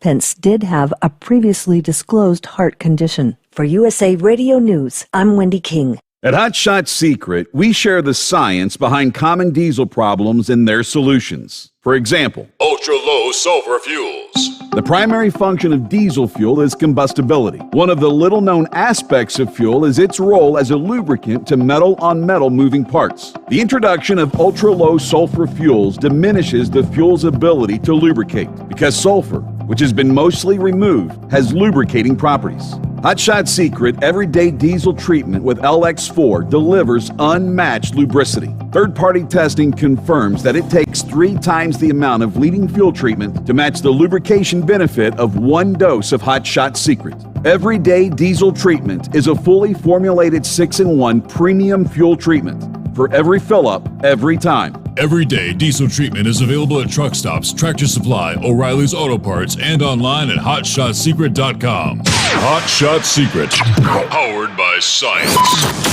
Live from the Hot Shot Secret Studios, the Steve Summers Overnight Drive.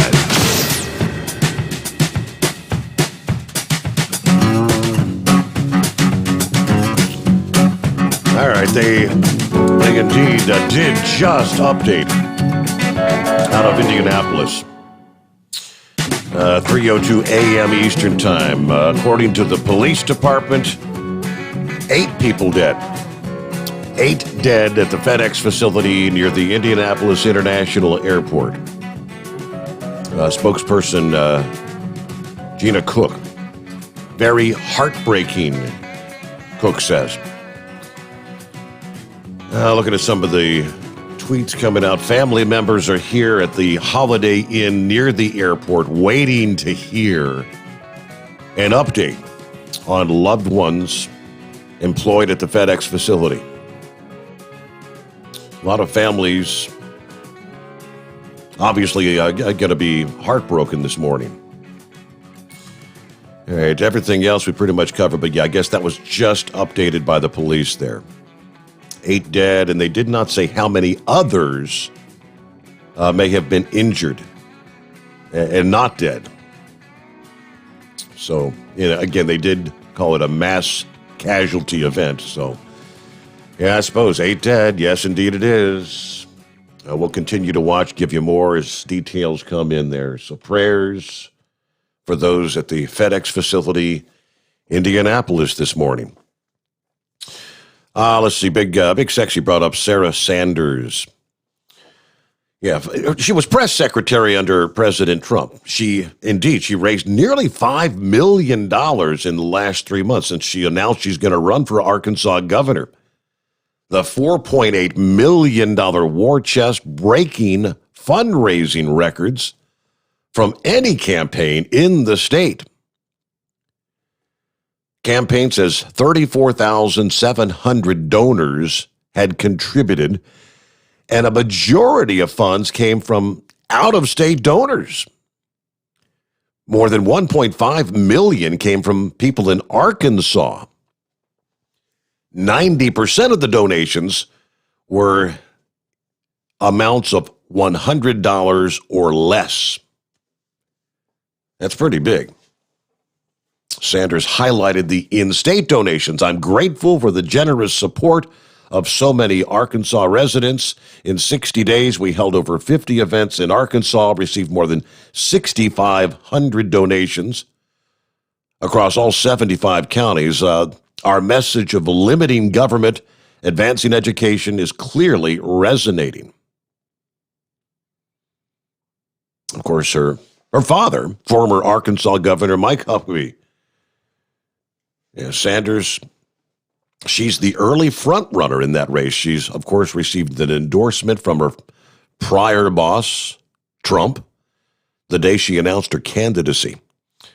The current Republican governor, Asa Hutchinson, leaving office due to term limits. Republican Lieutenant Governor Tim Griffin dropped out of the governor's race about 2 weeks after Sanders joined in, and he's now apparently running for the Attorney General there. With the radical left in control of Washington, Sarah says, our governors are our last line of defense. I'll be on the front line of the fight for freedom. I'm encouraged to have so many friends across our state and around the country standing with us. All right, not ahead. 4.8 billion. That's a million, rather. That's a pretty significant war chest early on in a race like that. Back to the calls here. Good morning, Philip. What's happening? Not much, bud. Hey, who won the headset tonight, Ben? Oh, that would be someone with an email that reads like this. MPLANITZCZ@somethingorother.com. Okay, well, that wasn't me tonight. Not you, huh? Not me. Hey, I got to thinking about it. What do you think, Steve, would have happened if that would have been a black woman that shot that gentleman up in Minneapolis? What do you think, how it would have turned out then? Good question. I don't know if it'd be quite as intense. I probably there'd still be some outrage about, reforming the police or whatever. I've heard many people say, "What if the individual, the 20-year-old, was white? Would there be any outrage?" Yeah, and there's something else I can't figure out. I mean, me and you, we've been around for a while, but you remember the Now movement back in the day? Yeah, kind of, yeah. Well, they really aren't standing behind that police officer, are they? Because it's like, that's what I can't get. Everybody wants equality and all this. Everybody on the same level and everything, which we all should be on the same level. But I can't understand this. It's like these organizations, they're not standing up for this lady in the deal. Now, she made a mistake.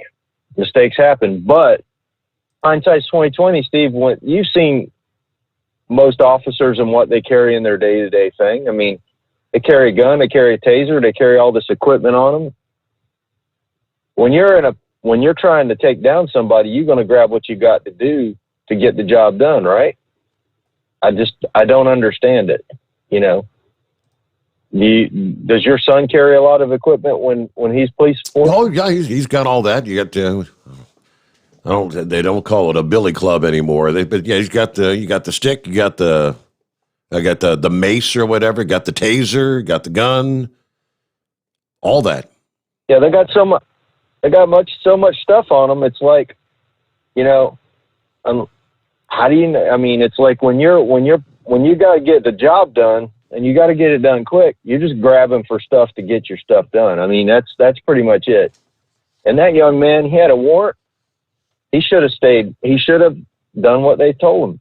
A few years ago, I'm talking about 7-8 years ago, I got pulled over. Okay. Now, you guys know where I work at. You know what kind of uniform I wear. Okay.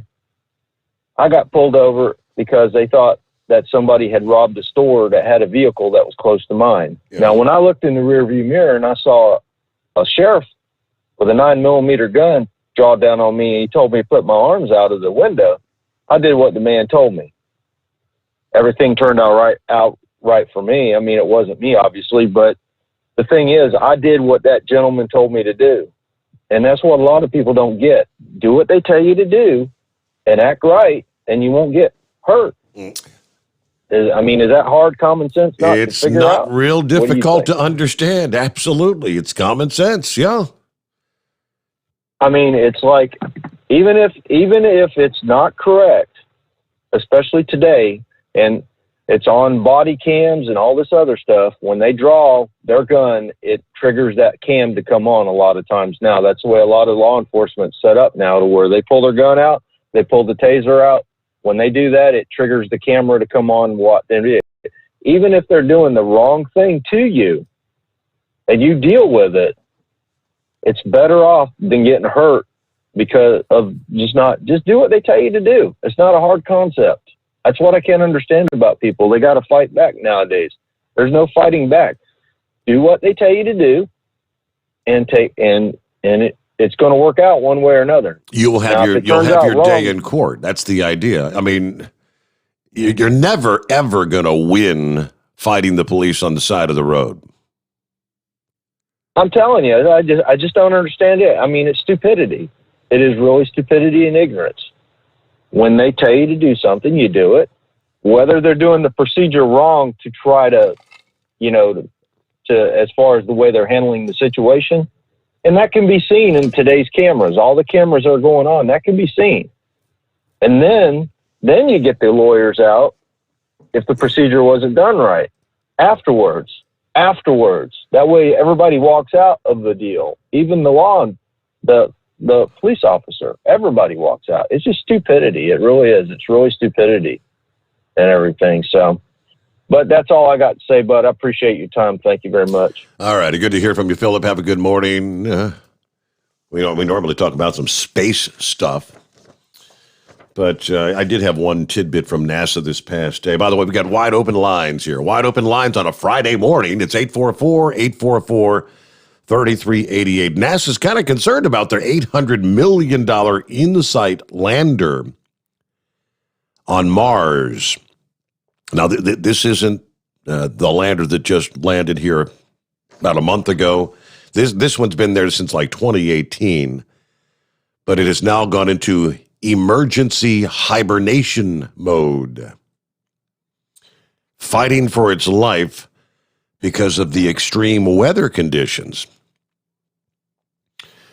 Let's see. This particular lander's in an area known for strong winds and dust storms. According to the statement from NASA, unfortunately, Martian dust has coated InSight, and it's now struggling to use its solar panels. It can't keep warm. Going back to February, the solar panels were only producing 27% of their energy capacity. That's why NASA had to put the robot into hibernation mode, they say. Soon, all of the functions that are not completely vital will be switched off. Hibernation could help the lander survive the Martian winter until the planet gets warmer or the dust is blown away. InSight project manager, it says the amount of power available over the next few months is really going to be driven by the weather, he says. This particular lander has been monitoring quakes on Mars. It's just called quakes because it's not the Earth. It's not an earthquake. I guess it'd be a Mars quake, right? InSight team hopes to start it up again in July when the weather should be warmer on the red planet. There's a chance the lander could fail if it's in hibernation for too long. So it's going to be missing out on recording a few big Mars quakes for now. But if they can save the machine, it'd be worth it. Mars quakes. That's what you call them. And again, it's 844-844-3388. I mentioned earlier we're starting to see apparently fewer and fewer people looking to get a vaccine. Many states and cities have a surplus, a growing surplus of COVID vaccines.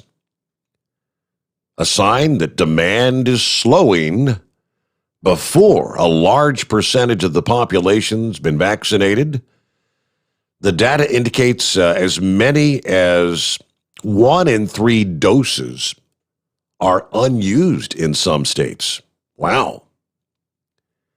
Appointments for shots going untaken. Not a lot of people signing up. Bloomberg analyzed state and data from Monday, providing kind of a snapshot of vaccines before Johnson & Johnson shelved millions of shots pending the investigation into the blood clots. That pause is probably going to cause the number of unused shots to fluctuate. But overall demand is still strong. 37% of people have got at least one dose in this country. And we're actually one of the world leaders in vaccinations, but even some states are doing well as struggling with stubborn pockets of people. People refusing to get vaccinated. Virginia, for instance, 83% of vaccines supplied to that state are unused. 83%. The number of people getting shots differs sharply from city to city. The difference is especially stark in Charlottesville and Lynchburg. 2 towns separated by an hour's drive on US 29, past vineyards and farmland. It's kind of a microcosm of the country. We're going to have this kind of challenge all over the country. How do you close the gap? How do we close the vaccine gaps that are going on geographically? Charlottesville, a mostly Democrat area, home to the University of Virginia. Vaccine appointments are tough to come by. They've got 2 mass clinics in the town. Lynchburg, a mere 70 miles away, dominated by conservative Liberty University. Open appointments at the old TJ Maxx, pretty easy to come by. It's pretty wild. The vaccine tracker shows the percentage of delivered doses that have been used in a state-by-state basis.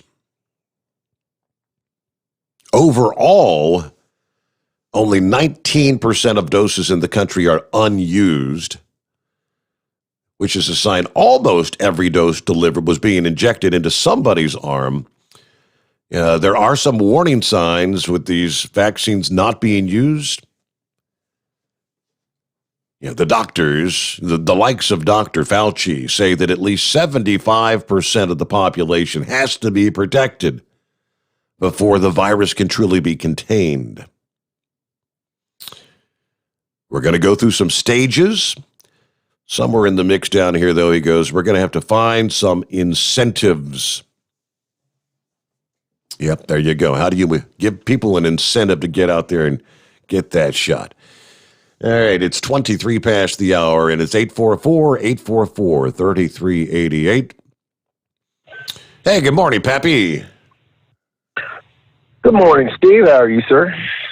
I'm doing quite well. How about yourself? Happy Friday. Thank you, sir. Same to you. I don't know what you got at the secret bunker location, but I got 33 degrees on this thermometer in this car here. Really? A little nippy out.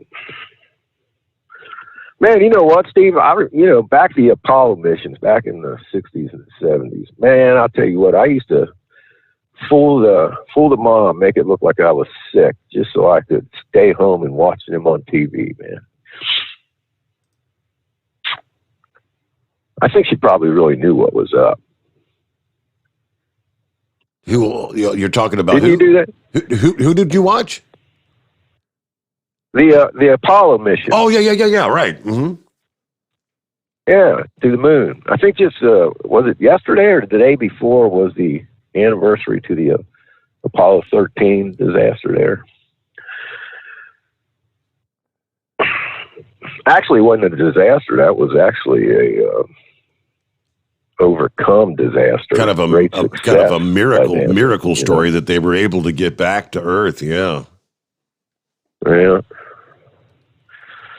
Man, I'll tell you what. Did you ever hear the phrase, wait till your daddy gets home? Yes, I heard that. Yes. You know what? I bet you there's a lot of good old boys that are calling your show.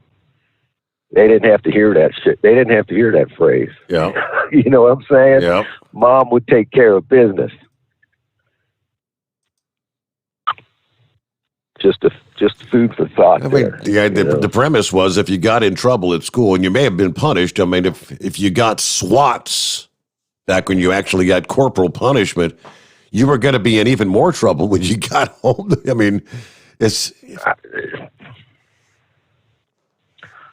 Steve, I don't know what grade I was in. Maybe 6th grade. I think I got 15 SWATs that year. Wow, you were a little troublemaker. Yeah, we're talking around maybe 1970, 72, somewhere around there. I don't know. 15 in 1 year. Yes, sir.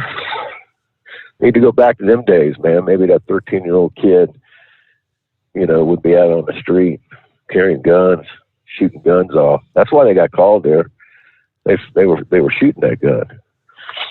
They got residue off his hands. What a shame. Yeah. So how about the FedEx facility thing? 8 dead. Man. Boy, that doesn't sound good. That's what a mess. That's just terrible, man. The country did not need another one of these. What a shame. All I know, in about another half hour, Steve, I got 2 weeks off, man. Really? Yes, sir. 2 weeks. Wow. Okay. How are you going to occupy all that time? Yeah. What the hell?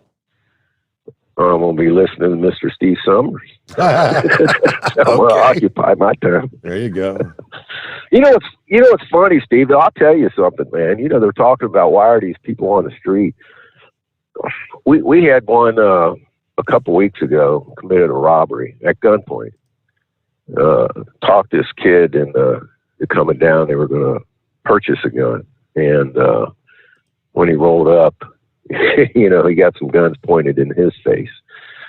And we actually made an arrest on the guy. And the guy we ended up arresting had 4 arrests, 3 convictions for weapons under disability, which means, you know, in Ohio, if you're a convicted felon under certain degrees, certain like violent felonies or drug felonies or anything like that, you are prohibited from carrying a firearm. Right.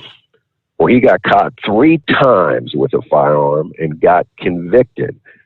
So there's another charge. It's called having weapons under disability. So he was caught 3 times with a firearm, got charged with CCW and weapons under disability, and he's still out walking the streets robbing people. What's wrong with that picture? Yeah. I don't know if they just don't have the money to lock them up, keep them locked up. What? I don't know. I don't get it, man. It's crazy. Well, Horsefeather said in Baltimore, they passed that deal where any minor offenses, they're not going to prosecute. Open container, urination in public, and those kind of things, marijuana possession, and no prosecution.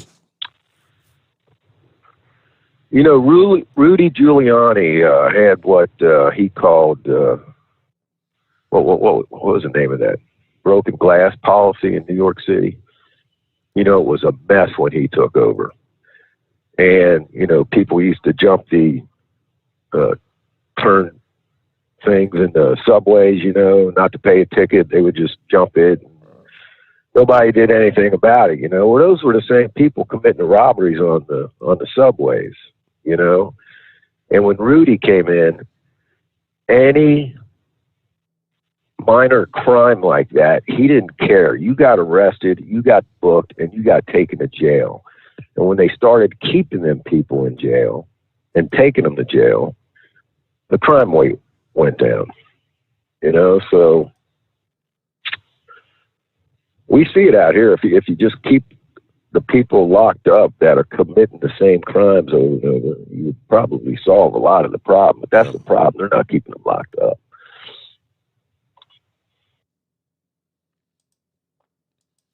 Well, Pappy, enjoy your couple of weeks off there. Enjoy your time.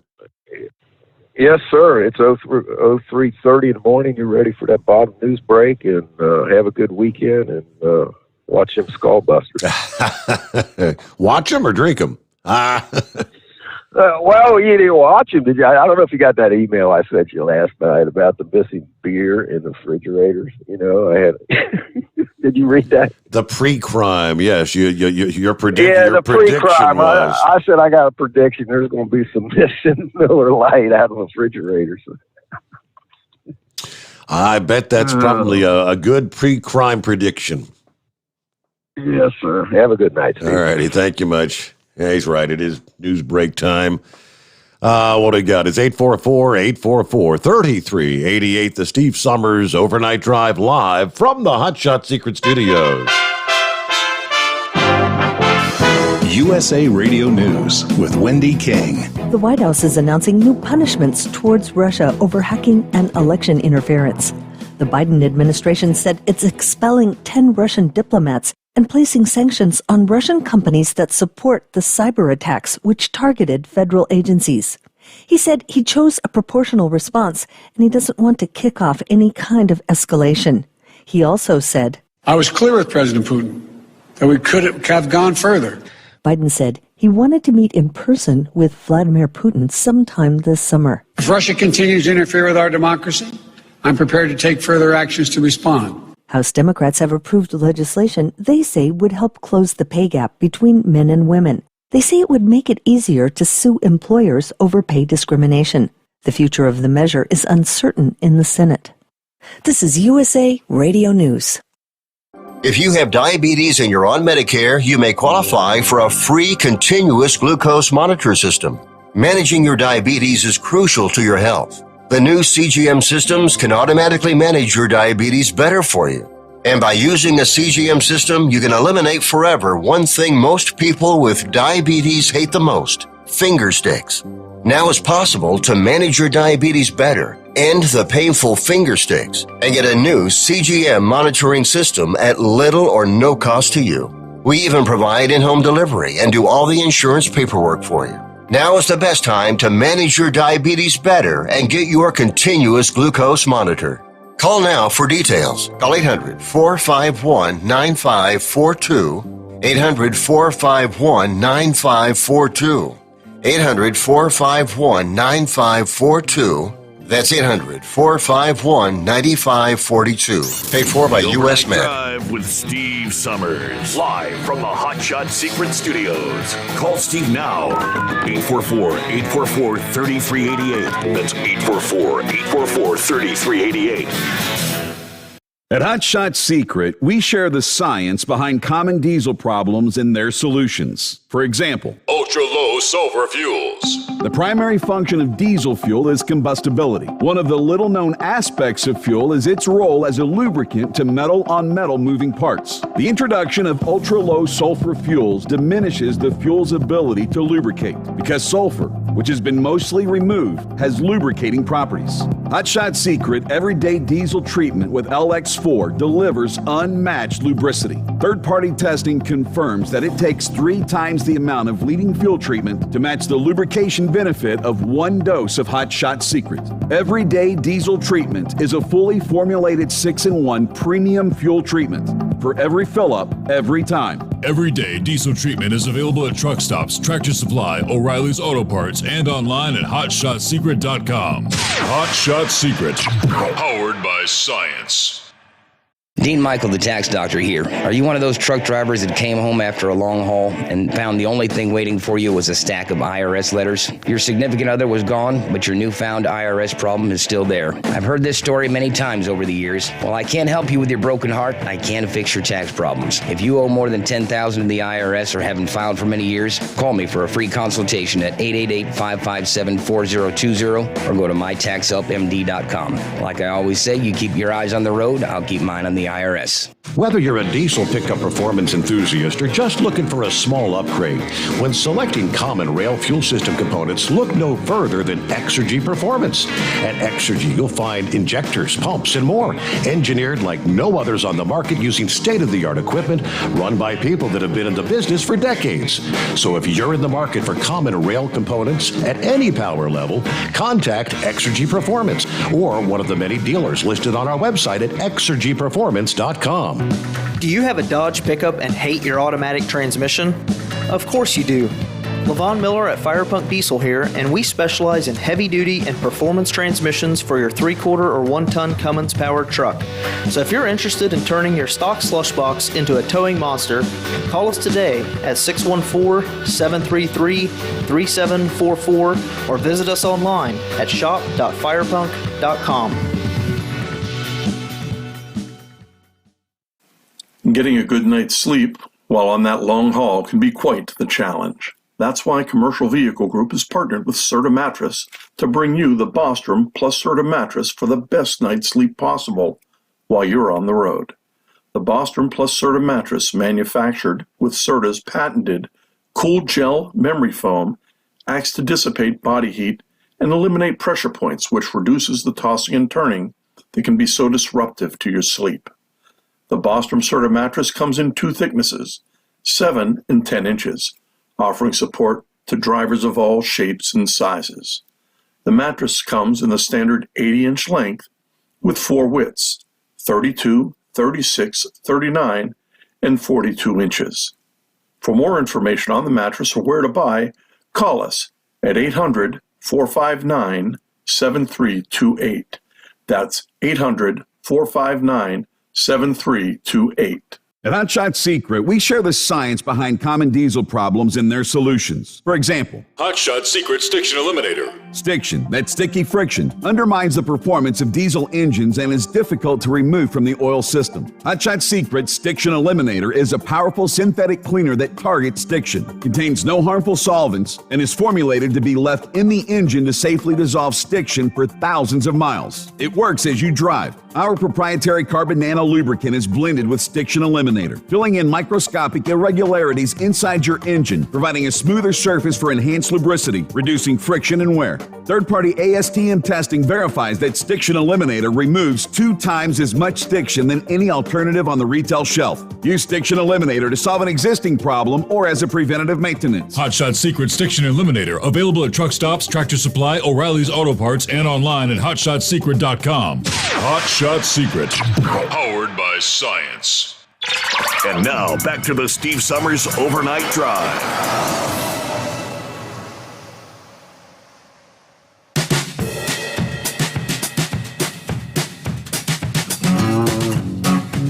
Okay, in our conversation earlier with inbred redneck, digital currency, Bitcoin, Dogecoin, and I don't know, there's dozens and dozens of them out there. It seems like there's a new one surfacing every time you turn around.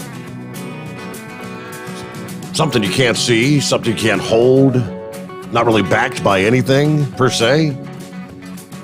That's the most confusing thing to me. I told him I found an interesting story this past day. It's a rather lengthy, but I'm down about like halfway into this story about Coinbase. And it says that Coinbase's future is in question. The intent of Bitcoin's creators was to bypass monetary authorities and banks, create an asset of lasting value, an alternative to what you call fiat money, to ensure its limited supply and blockchain integrity. They created those expensive to solve high carbon footprint mathematical puzzles. Now, those are even more fundamental to Bitcoin than is the face of Caesar to fiat money. It cannot be eliminated, apparently. So, high transaction cost and carbon costs are here to stay. An electronic dollar like the digital yuan that China is about to introduce could cut out the banks, could be vastly more efficient to use financially and environmentally than conventional fiat money and Bitcoin. It could eliminate those expensive credit and debit card swipe fees that enrich the banks. It could be validated without any sort of mathematical puzzles or blockchain. Should the Federal Reserve and the Treasury decide that China's digital currency is a threat to the global supremacy of the dollar, stop blindly protecting the bank's exclusive franchise, invalidating most everyday transactions, and issue digital dollars, those would provide a secure, more stable, much less costly venue for transferring funds among households and businesses versus Bitcoin's network of blockchain computers. You see, as assets, the goods, the services that the United States or the China or European economies produce stand behind their currency, the dollar, the yuan, the euro. There's no such thing as Bitland making stuff. As assets, the phones and automobiles that are produced and their potential profitability stand behind the stock value for things, whether it's Apple or Tesla. There is no Bitphone. There is no Bitcar. There's nothing behind it. Bitcoin is like digital art. Lines of ones and zeros. You cannot look at Bitcoin. You cannot gain any visual pleasure from it. Sooner or later, now this is something many may have not thought of. The environmentalists and the progressive media are going to take aim at Bitcoin's growing carbon footprint, which will make owning cryptocurrencies terribly unwoke. Everyone's being woke. Then, how could billionaires owning Bitcoin show up at the World Economic Forum? Oh. They could be called out by corporate keepers as of moral purity. Coca-Cola, American Airlines, cabal of progressive, appeasing CEOs don't take solace in the fact that big banks are permitting customers to invest in Bitcoin. Experiences with derivatives and junk bonds indicates it's all about profit for them. They'll let them hawk rich folks some pretty questionable stuff. In fact, investing in Bitcoin is more like playing Monopoly with real money.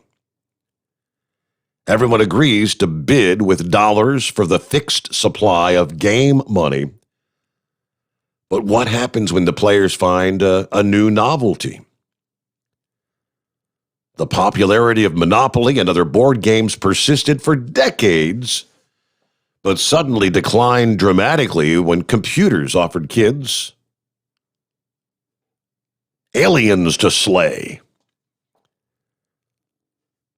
At any given time, some of these, your Elon Musk, your Messer, your Roka could find a new way to gratify attention with their investors' money. Early on in the story, let me scroll back up here. They kind of said this. All this could evaporate like there was something called the Dutch tulip bulb craze in the early 1600s. I guess I'd have to go back and do some research. It could all evaporate because Bitcoin cannot deliver on its most fundamental promise: to supplant or exist alongside greenbacks as money for everyday purchases. But yeah, the whole environmentalist thing. You got all these computers, and they're all using electricity that has to be generated some way, which means there's a carbon footprint. If anybody can put it down, that's a valid thing to ponder. The environmentalists. All right, get back to your calls here, 16 before the hour. Yes, Horse Feathers? Thanks for taking me back, Your Honor. So if the computers have a carbon footprint for using electricity that's generated, what about the electric cars? Do they have a carbon footprint for their manufacture and their batteries needing electricity? Well, it's a much smaller carbon footprint when all is said and done. Supposedly. No, wait a minute. My laptop fits in my lap. A Tesla doesn't fit in my lap. It can't be smaller. But anyway, hey, did you catch the thing about the robot dogs? That there's a company that's made a robot dog, and they're want to put them into use for the police departments, so they don't have to use actual canines. Heard something about they rolled it out somewhere like in New York City or something, I think. Yeah, they got and now the minority people, I guess it would be like the Al Sharptons and the Jesse Jacksons, are saying they're going to chase us down with robot dogs now. Can you imagine that? The dog only goes 3.5 miles an hour, but they're going to chase them down with robot dogs. But these things are pretty amazing. They were showing them. They had them all teamed up like a team of horses pulling a truck. They had a truck all hooked up to it, and they had it pulling the truck. They're pretty beefy little mechanical devices. But I just thought that was kind of interesting there, that the police now, instead of using actual canines, are going to use robot dogs. But there's people saying that that it's not right that to send a mechanical dog after people. Okay. Unbelievable. Well, I guess if you shoot the mechanical dog, it may hurt the robot, but it ain't killing a dog. Right? So, yeah, I didn't know if you saw that, or maybe even Pappy could call back in if he's got any comments on the robot dogs. And Gilligan there, he was talking about that Bay Bridge thing that you talked about. In the story, when you read it, it said it was a 17-mile span. So I'm assuming that's the Chesapeake Bay Bridge tunnel combination that spans from Maryland to Virginia. And I know they do have a driving service that drives your vehicle over that. The Bay Bridge is on US 50 out of Annapolis that goes to the eastern shore.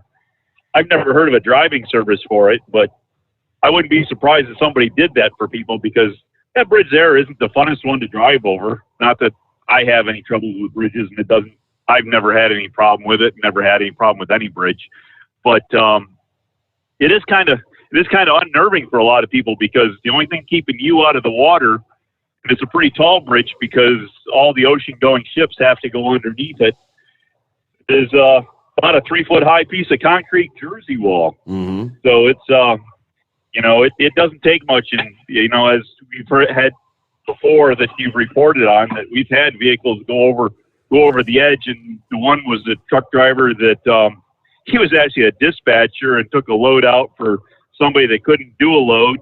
And that was when that, I don't know, what was it, an 18, 19, 20-year-old girl in her green Camaro somehow or another caused him to go off the bridge. And of course she was intoxicated, but didn't get charged.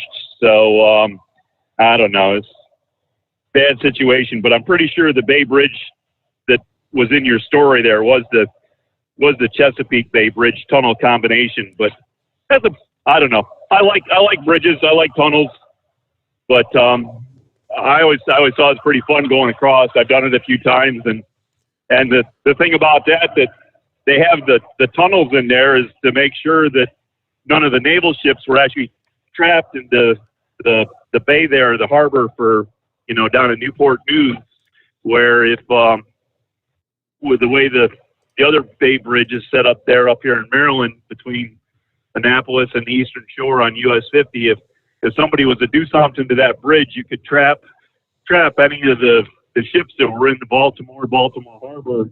They wouldn't ever be able to get back out into the Chesapeake and down through the Chesapeake to actually be able to get back out to the ocean. So wow, it's kind of interesting. But anyways, that's about all we had going for you there. Appreciate you getting me back on, and have a good weekend. We'll chat at you next week again. All right, you do the same. Thank you very much. All right, so a couple of weeks ago we had the whole blockage of the canal, and all, when we end up with 400 or 500 ships that are finally now reaching their destinations. But the backlog at the ports is getting worse and worse. According to the report this past day, a supply chain crisis is brewing off the coast of Southern California as all these massive freighters wait for dock space to open up. Ports of Los Angeles and Long Beach account for 1/3 of our U.S. imports. These ports operate as the primary source of imports from China. And they've been heavily congested for months now. On Wednesday this week, 21 ships were anchored off the coast waiting for a spot to open up to unload at the L.A. Long Beach ports. They're facing more congestion than ever. According to the director of the Marine Exchange of Southern California, the normal number of container ships at anchor is between 0 and 1. Wow. Some of these container ships have been waiting offshore for weeks. One of the vessels has been there at berth since April 3rd. Of the ships waiting to dock, half of them are what Marine Exchange calls mega container ships, or ships carrying capacity of 10,000 TEUs. Part of the problem is the ships are double or triple the size of ships we were seeing 10 or 15 years ago. They take longer to unload. You need more trucks. You need more trains. You need more warehouses. The ships carry millions of dollars worth of popular imports, furniture, auto parts, clothes, electronics, you name it. Supplies of all these materials may be heavily depleted all over the country due to the backlog of the ships. That's pretty wild. The ports are setting records moving cargo. Going back to January 30th, Southern California port congestion hit a record high. They had 38 container ships waiting along the coast for room to open up at the dock. Wow. Increased spending during the pandemic. Shop from home, primary driver of the port congestion. Got some of the videos from the Coast Guard. Yeah, dozens of ships waiting to anchor. Massive ships. Okay, you're already seeing the impact. Third quarter earnings call from Lazy Boy. They said customers should expect delivery dates that are 5 to 9 months out from the purchase date. Are you kidding me? You purchase a living room set, it's going to take 5 to 9 months to get your order? February's freeze in Texas, the shortage of the computer chips, have already pushed companies to increase prices and delay production. Lots of companies, Nike, Honda, Samsung, all talking about supply chain issues. Maybe we wouldn't have so many supply chain issues if we weren't buying it all from China. What do you think? Yeah. About 7 before the hour. Hey there, Big Moose. Hey, bud. Thanks for the second go around here. I was going to talk about this digital money, all this Bitcoin and all this crap. Okay, it's been a pretty popular thing years ago in the coal industry. If you worked for a coal company, they'd give you a place to live, and they had a little community set up, and they had a little store there that you could just about get anything you wanted out of that store. And if you wanted to live on the company property in the company housing, they would pay you in what they call script. And them guys that work for script, they live in the company house, and they bought everything they had out of the company store because that's the only place that script was good for. Okay? Mm-hmm. As long as business was good, everything was fine and dandy. Now, you paid a little more for it at the company store, but it was a convenience thing, you know. And you could change some of that script in for federal greenbacks, but I think it was at like 10 cents on the dollar or something like that, sometimes 15 or 20 cents on the dollar. And if the company went belly up for whatever reason, not only was you dead broke, you were also homeless, you know. So that script was only as good as the company that was issuing that script. And that's what's got me concerned about all this digital money, you know.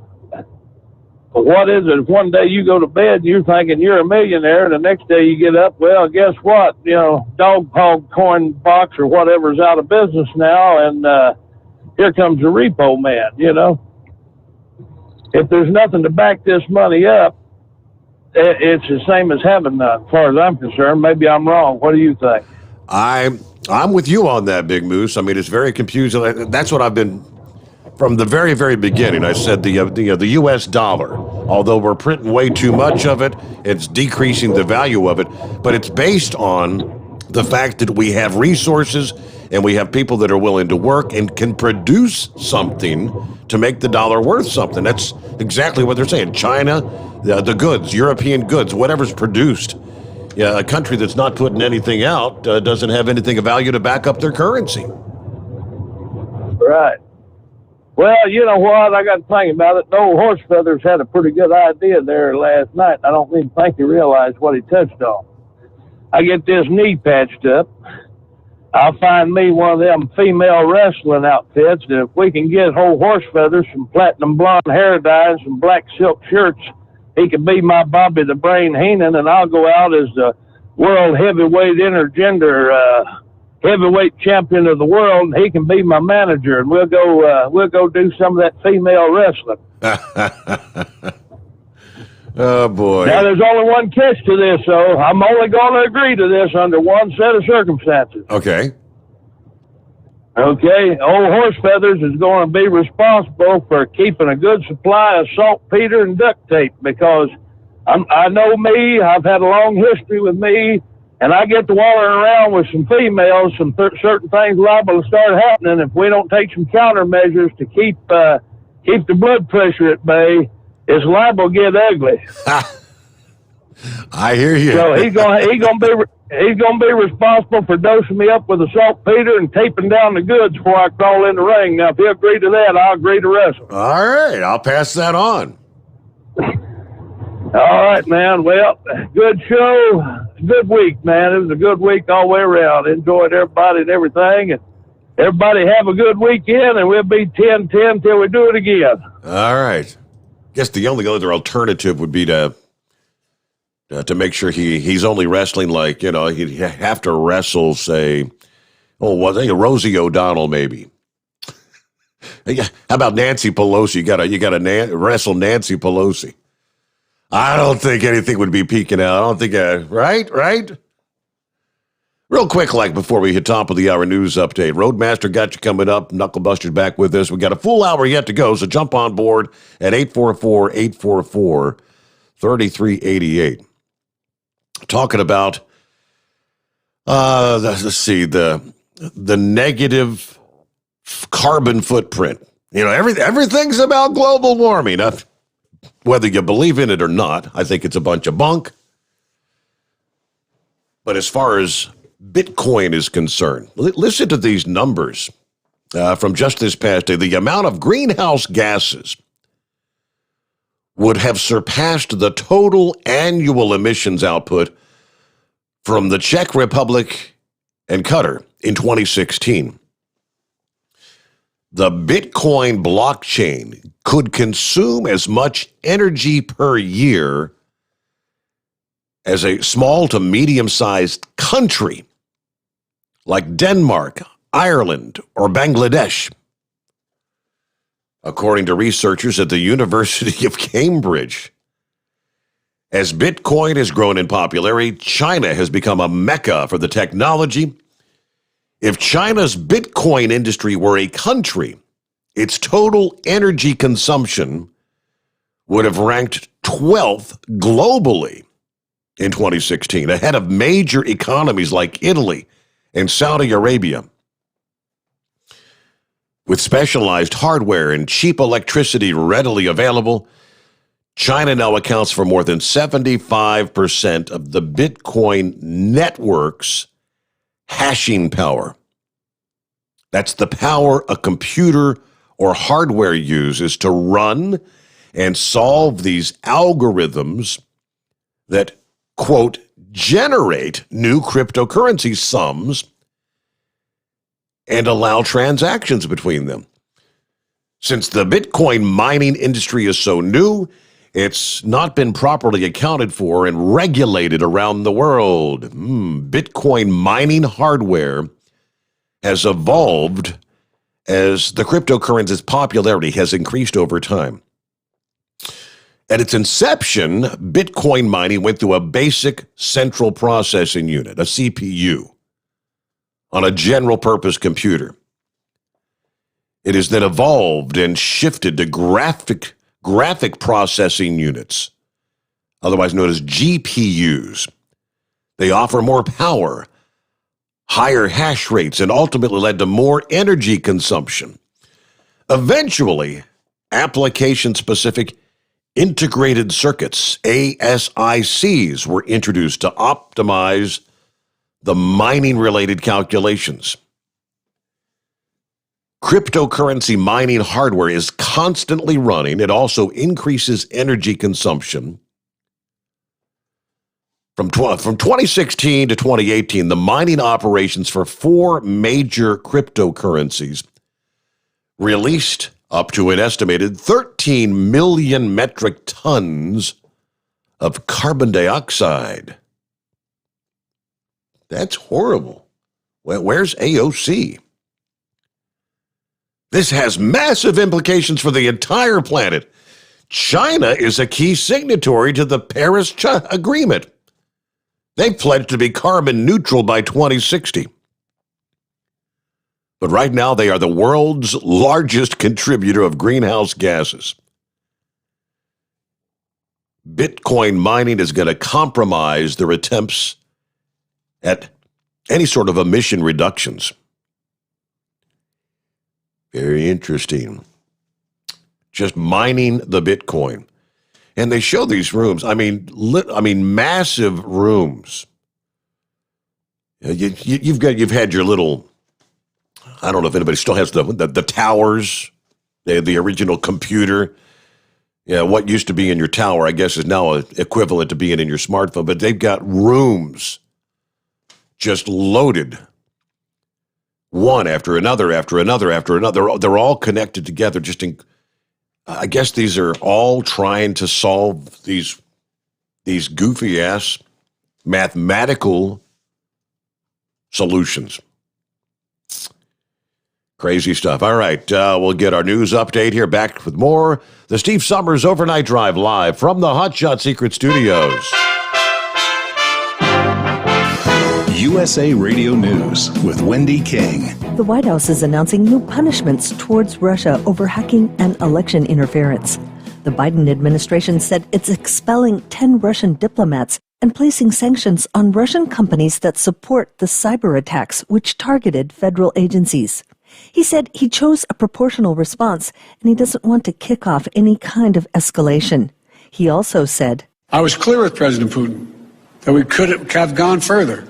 Biden said he wanted to meet in person with Vladimir Putin sometime this summer. If Russia continues to interfere with our democracy, I'm prepared to take further actions to respond. House Democrats have approved legislation they say would help close the pay gap between men and women. They say it would make it easier to sue employers over pay discrimination. The future of the measure is uncertain in the Senate. This is USA Radio News. At the American Veterinary Medical Association annual convention in Washington, D.C., I spoke with Dr. John Howe, AVMA president, about One Health. One Health is really a collaboration between physicians and veterinarians or public health officials.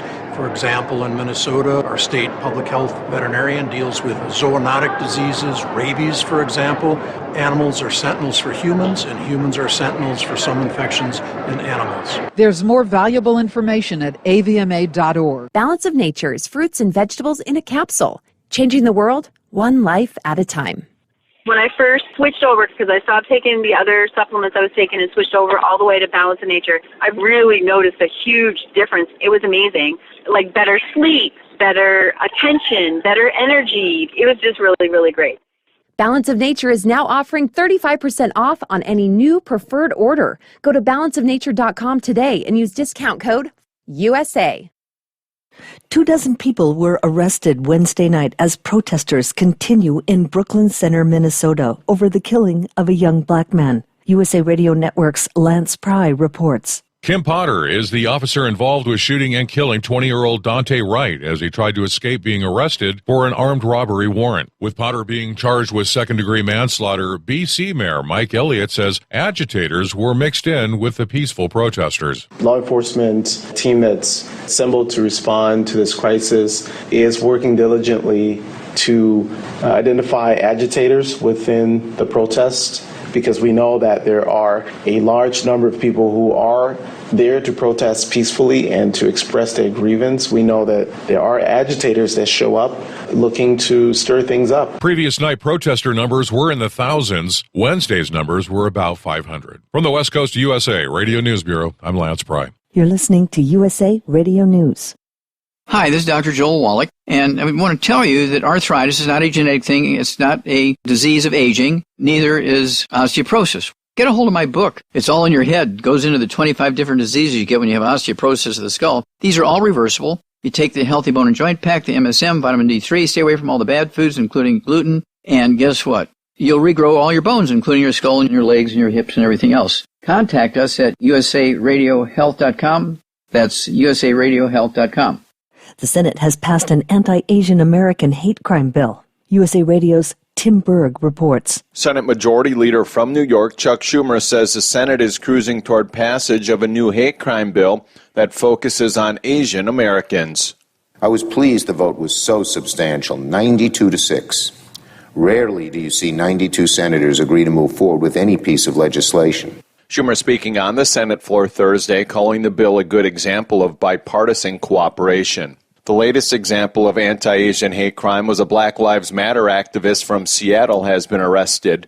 Chris Hammer, who is black, was charged with allegedly attacking 3 Asian American women in 2 separate incidents back in March. From the USA Radio News Phoenix Bureau, I'm Tim Berg. Defense attorneys in the criminal trial of former Minneapolis police officer Derek Chauvin rested without him taking the stand to defend himself against the charges that he unlawfully caused the death of George Floyd last year. Chauvin's attorneys said the former officer wouldn't be testifying and he would invoke his Fifth Amendment right against self-incrimination. His defense rested after one day of presenting its case. Prosecutors on Tuesday wrapped up several days of testimony. On Friday, the judge and attorneys will make critical instructions to jurors. After returning to hear closing arguments on Monday, jurors will be sequestered for deliberations. For USA Radio News, I'm Wendy King. At Hot Shot Secret, we share the science behind common diesel problems and their solutions. For example, ultra-low sulfur fuels. The primary function of diesel fuel is combustibility. One of the little-known aspects of fuel is its role as a lubricant to metal-on-metal moving parts. The introduction of ultra-low sulfur fuels diminishes the fuel's ability to lubricate because sulfur, which has been mostly removed, has lubricating properties. Hot Shot Secret Everyday Diesel Treatment with LX4 delivers unmatched lubricity. Third-party testing confirms that it takes 3 times the amount of leading fuel treatment to match the lubrication benefit of 1 dose of Hot Shot Secret. Everyday Diesel Treatment is a fully formulated 6-in-1 premium fuel treatment for every fill-up, every time. Everyday Diesel Treatment is available at truck stops, Tractor Supply, O'Reilly's Auto Parts, and online at HotShotSecret.com. Hot Shot Secret, powered by science. Keep the bugs off your glass and the smokies off your ass. This is the Overnight Drive with Steve Summers. Okay, final hour underway on a Friday. Almost forgot. Friday, what's that mean? Oh, yeah! Time for our Dumbass of the Week nominees. Yeah, he said almost forgot. Yeah, Brain Dead got me that last hour before the show started. Okay, let's start off here. Where do we begin? Concord, North Carolina, where police say a disgruntled former employee crashed his car into the Walmart. No customers were present. It was 6 a.m., but there were employees there. Luckily, no one injured. But the store was left with an expensive mess. Several cars drove down thinking they could pull into the parking lot, get some shopping done, but they were turned away, closed until further notice. Police say 32-year-old Lacey Gentry deliberately plowed into the building. Currently in the Cabras County Jail, $100,000 bond. Facing 2 felony charges, including assault on a government official with a deadly weapon, breaking and entering, as well as other misdemeanor charges. Walmart said they had fired him from that location this past February. He may have had some sort of a problem with the way the management was handling the issue that he had with him. Crashed his car straight through the entrance and drove down multiple aisles of the store. If you're taking a car through a Walmart, there's going to be extensive damage. The aisles are wide enough, so there was a lot of property damage. Dumbass number 1. All right, now we see, let me see, we got the girls in Pennsylvania, right? 4 teenage girls ranging from ages 12 to 14 arrested in juvenile court charges of setting a fire that destroyed an unoccupied home. Sending a police officer and a firefighter to the hospital, police in the suburban Johnstown borough say a 12-year-old from Richland School District and 2 14-year-olds face multiple charges of felony arson, as well as causing catastrophe, trespassing, and endangering another person. The chief said the girls are accused of starting the April 3rd fire in a duplex using numerous aerosol sprays, including bug spray and Lysol. Okay, the girls became suspects after reportedly posting a Snapchat video showing themselves starting the fire. Then they returned a short time later to watch the fire.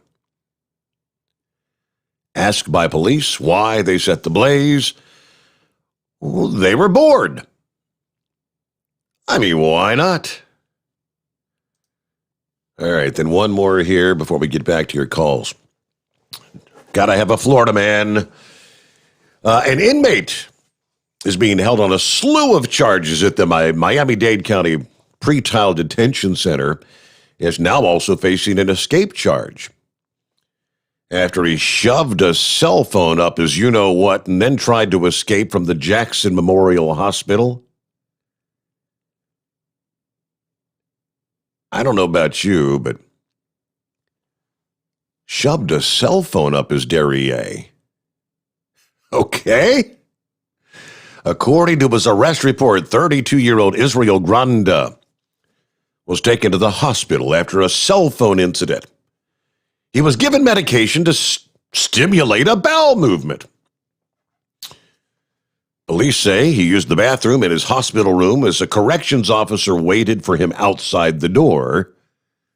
The officer called out his name a short time later, got no response.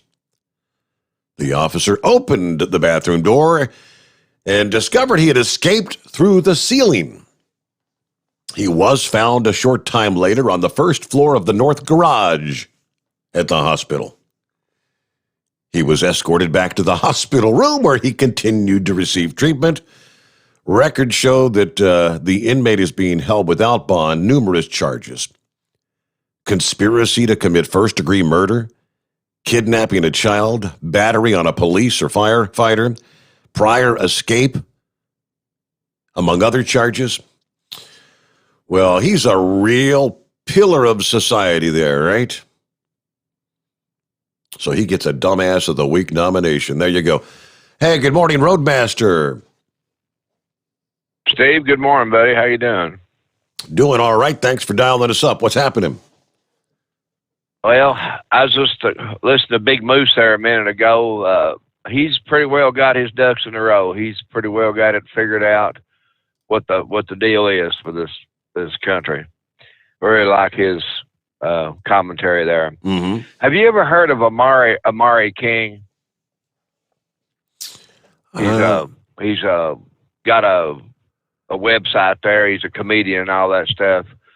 And he talked about how he got in trouble and had pulled time in the penitentiary when he was young. And he said he come out and he said, I'm not a proverbial butt kisser, but I do have common sense. He said, I've been arrested probably 100 times in my life. He said, I've never been beat. I've never been cussed. I've never been treated nothing but respect from the police. He said, because when they tell me to put my hands in the air, I put my hands in the air. When they tell me to turn around, put my hands on my back, I do it. They walk me over to the car. They say, sir, watch your head. They put their hand above your head where you don't hit your head on the car. You get in the car real nice. They shut the door real nice. They ask you if you want the air conditioner turned on. They're really nice to you. And he said, everybody gripes about the police is hassling you and all that. He said, if you'll quit messing up, he said, you don't have to worry about that because they got other things to do besides pick on you. He said, it's real simple. This deal about this woman up there, the officer that shot this guy, I've thought about this for a couple of days. Yes, at the moment that he got back in that truck, that was a serious situation at that point. And whenever you tell somebody they're under arrest, they have to be stopped. They have to go to jail, because if you lose all control and respect if you don't take them to jail after you tell them they're under arrest. She should have jerked the airline off the trailer, the red airline, and locked the brakes up. She should have shot the front tire out of the truck, or walked around and shot the front radiator out of it. You know, right? Should he be dead? No. But when she said you're under arrest, at that point, he should have just said okay, and she handcuffed him. He'd be alive today. He'd be in jail, but he'd be alive, and her career would still be going on. It wouldn't be over. Sure. Because it was his decision not to obey a lawful command, point blank. And she had no intent to kill him. You know, if she did what she said she did and grabbed the wrong weapon and grabbed a firearm instead of a taser, there was no intent to kill him. But there was intent to stop him from taking that truck and driving through a school zone and causing mass casualties. I mean, that vehicle could be used as a weapon. So, yeah, he had to be stopped. So there's two different ways to look at this, you know, and I don't know. It's a shame that he's dead because he didn't do what he was told to do, and she pulled the wrong weapon. You know, there's false on both of them. Now you talked about a little bit earlier about someone did about discipline. You know, my mother loved me so much. She had to sign a paper that I could get corporal punishment when I was in school. She loved me so much. She took me to school the first day and encouraged that they beat my hind end. And she said, "Call me if you do, and I'll make sure that his dad knows about it when he gets home from work, and he'll get one at home too." So that's the way back when, you know, you ain't much younger than me, but back, you know, when we was kids, that's just the way it was, you know, and Mom took care of it too. A lot of times she didn't have to tell Dad, but he got home because she done took care of it when I got home, you know. So yeah, I agree with what somebody said about that Mom's discipline was just as strong as Dad. So that's all I had to say. I just kind of sat back listening at some of the commentaries you had, and I agree with some of them. So that's all. Very good. Roadmaster, thank you so much. I got SWATs a few times. Yeah, let's see. I think once or twice in elementary school, a couple times in middle school. I wasn't a rebel rouser like Pappy was, though. What do you say, 15 times in one year? He must have had a sore rear end. All right, update here, Indianapolis. As they've confirmed 8 dead Thursday night at the FedEx facility. A gunman then killed himself. According to the police, multiple others were injured, many of which drove themselves to area hospitals for treatment. Indianapolis police do not have any idea how many were injured. They're asking people to contact the police if they were injured in the shooting. Ambulances took at least 8 others to hospitals, and 2 others were treated by medics at the facility. Police are planning another news conference at some point later this morning. Police have not revealed what type of gun was used. A little more down, let's see here. Any concerned family members go to the Holiday Inn Indianapolis Airport southeast of the FedEx facility, to which they say hundreds of people are waiting in and around the Holiday Inn for information. A line is formed to a ballroom inside the hotel where FedEx staffers are meeting with people to help them find workers.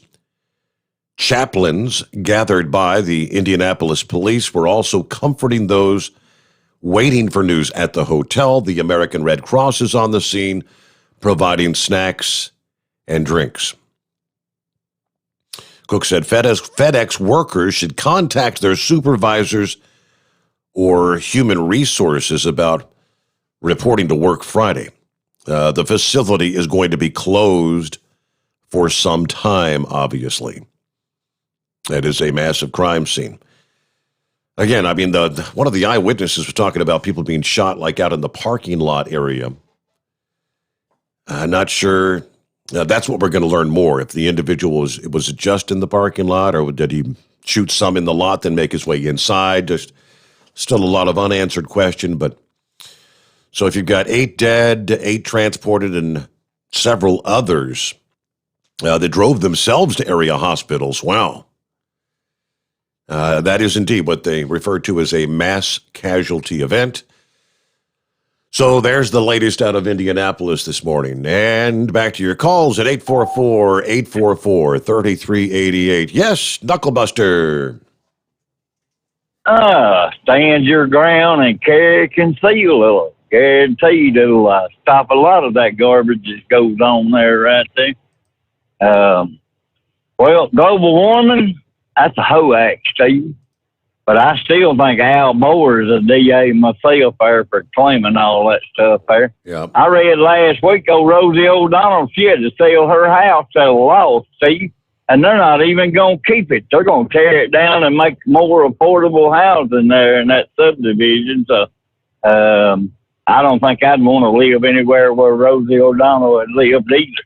And I can guarantee you Maxine would have never told me that, because I'd have got up and I'd have slapped the crack out of her ass and made her like it, see? And I'd have took this size 11 and a half boot and kicked her ass into 2022.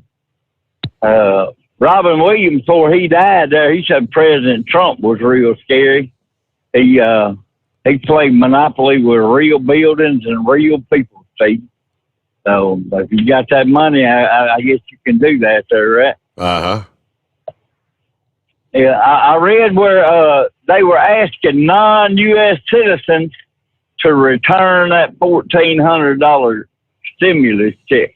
Or if you just didn't need or want that $1,400, you could return it too. So, I tell them, send me another one. I'll be debt-free here before long there. Our favorite Georgia singer, he's putting out a new album, Steve, in May there. So I give you 3 guesses and 2 of them don't count who that is. Wouldn't have the initials AJ, would it? Yeah, Alan like Jackson, your hey, I'm favorite, gonna tell you, yeah, I'm going to tell you the same thing old Mort told Mindy. Nanu. Have a great weekend, Mr. Steve Summers, and we'll see you next week, brother. You're showing how old you are. Nanu. There's a lot of them out there that don't know what that was. Yeah, Mork and Mindy. I do remember. That was actually one of those shows my mom wouldn't let me. She didn't want me to watch. It's ignorant. She didn't like Gilligan's Island either. Ignorant. But Mom, come on. Yeah, she was a horrible mom, right? Who was it? Somebody sent me a message here a little bit ago talking about, I shared that story about I had a horrible mom, wanted to know where I was. Steve, if your mother said, wait till your dad gets home, good God Almighty, I would either run out the back door when he pulled in the driveway or I'd be hiding under the dining room table. I was more afraid of my dad than the cops. Born and raised in Detroit, when we saw a cop go down the street, we were running the other way. My dad would look at me and, I'd about pee my pants. Us kids better do what he told us to do. That's just the way it was. He was a great dad, though. But my, how times have changed. Yep. In other words, you had some discipline, which is lacking quite a bit, lacking in this day and age. Dr. Marcola says, should you be shamed for not getting the vaccine? I mean, it's your patriotic duty. And if you're not going to get a vaccine, you are selfish and immoral at best. I mean, some want to go so far as to say that's almost an act of domestic terrorism. Failing to participate in noble acts is not immoral. He kind of tries to explain. This is especially true with the COVID-19 vaccine. Should we all demand personal sacrifice for the greater good? Since the vaccinated individual is the only one getting any conceivable benefit, getting vaccinated against COVID is clearly not about saving other people's lives. Some insist that if enough people get vaccinated, herd immunity, the virus peters out. But no one explains how this is supposed to work, since the shot does not prevent infection or spread, either one. Even if the best case scenario were true, the choice to gamble your health by taking an experimental gene intervention has to be a personal one, made with full informed consent, which is nearly impossible due to the censorship of anything but complimentary information on the vaccine. For some, the potential benefit might be worth the risk. For others, the potential risks may far outweigh the potential benefit. We are not all the same. If you have a rare blood type, your blood's even more valuable to society than someone else's. But does this mean you have a moral, social, or legal obligation to protect other people by donating your rare blood? No. The right of the individual to choose is more important than the greater good of society. We've always known this. That's why giving blood is voluntary. There's no punishment for abstaining. That's why there's no reward for participating, other than receiving a sticker and a biscuit, maybe. Autonomy over one's body is absolute, one of the most fundamental rights in a civilized society. So important is this autonomy that it even extends beyond our own death. Our organs may only be harvested for life-saving transport with our prior consent. Becoming an organ donor. Another good thing to do was, until very recently, an opt-in system. Again, there's no reward for participating. There is no punishment for abstaining. Any medical intervention that is for the benefit of society with no conceivable benefit for the individual has to be voluntary. That's pretty much what he's saying about, shared earlier, you've got, 5,800 people totally vaccinated that have come down with the COVID anyway. 74 of which died. I mean, if you listen to the experts, well, if you get the vaccine, if in the event that you do come down with the COVID, you're not going to get nearly as sick. I can't tell that to the 74 that died, right? Interesting breakdown, interesting scenarios, but they kind of lead down the line of this is all kind of down the path toward communism, socialism. Yep. And with that, what are we looking at? We get a news break in here. We'll come back with more of your calls. It's 844-844-3388. As we make our way into a Friday, the Steve Sommers Overnight Drive, live from the Hotshot Secret Studios. USA Radio News with Wendy King. The body cam footage of police shooting a 13-year-old boy in Chicago has been released. So far, protests in Chicago have been mostly peaceful. The attorney for Adam Toledo's family, Adina Weiss-Ortiz, said the 13-year-old dropped the gun when police told him to do so. Police footage showed both hands in the air. If you're shooting an unarmed child with his hands in the air, it is an assassination. Chicago's mayor said the city is awash with illegal guns. Several Democrats, including House Judiciary Committee's Jerry Nadler, have unveiled a proposal to expand the Supreme Court to 13 justices. House Speaker Nancy Pelosi says she doesn't support the proposal and has no plans to bring it to a vote. Republicans say the move is a power grab. This is USA Radio News. If you have diabetes and you're on Medicare, you may qualify for a free continuous glucose monitor system. Managing your diabetes is crucial to your health. The new CGM systems can automatically manage your diabetes better for you. And by using a CGM system, you can eliminate forever one thing most people with diabetes hate the most: finger sticks. Now it's possible to manage your diabetes better, end the painful finger sticks, and get a new CGM monitoring system at little or no cost to you.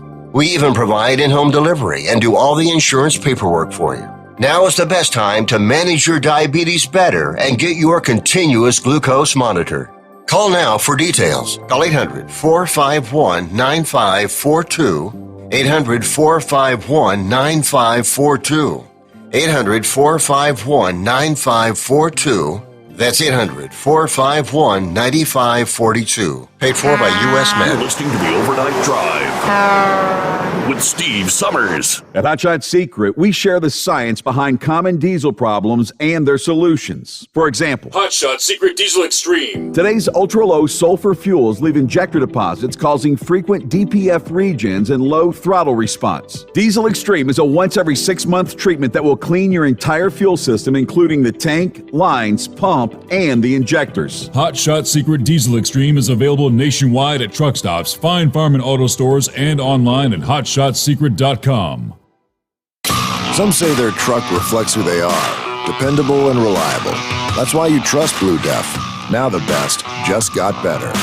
Introducing Blue Def Platinum, a revolutionary innovation with advanced system shield technology to significantly reduce harmful deposits. To maintain fuel economy, save money on costly repairs, and sustain the life of your SCR system, there's only one DEF to choose. Blue Def Platinum. The best just got better. PureFlow AirDog, your leader in fuel air separation system technology. Our systems filter out water, particulates down to 2 micron, and remove all of the air out of your diesel fuel. This allows for nothing but pure, clean diesel fuel to reach the expensive injection system equipped in your vehicle. Not only do our fuel systems protect, they also come in a variety of flow rates to meet your performance needs. Our systems are compact and use OEM-style fittings for easy installation. Learn more about our product at www.pureflowairdog.com and be sure to follow us on Facebook and Instagram. Protect your investment with PureFlow AirDog. Diesel Army is on duty 24 hours a day, 7 days a week. Burning the midnight oil with the best diesel coverage. All the tech, all the torque.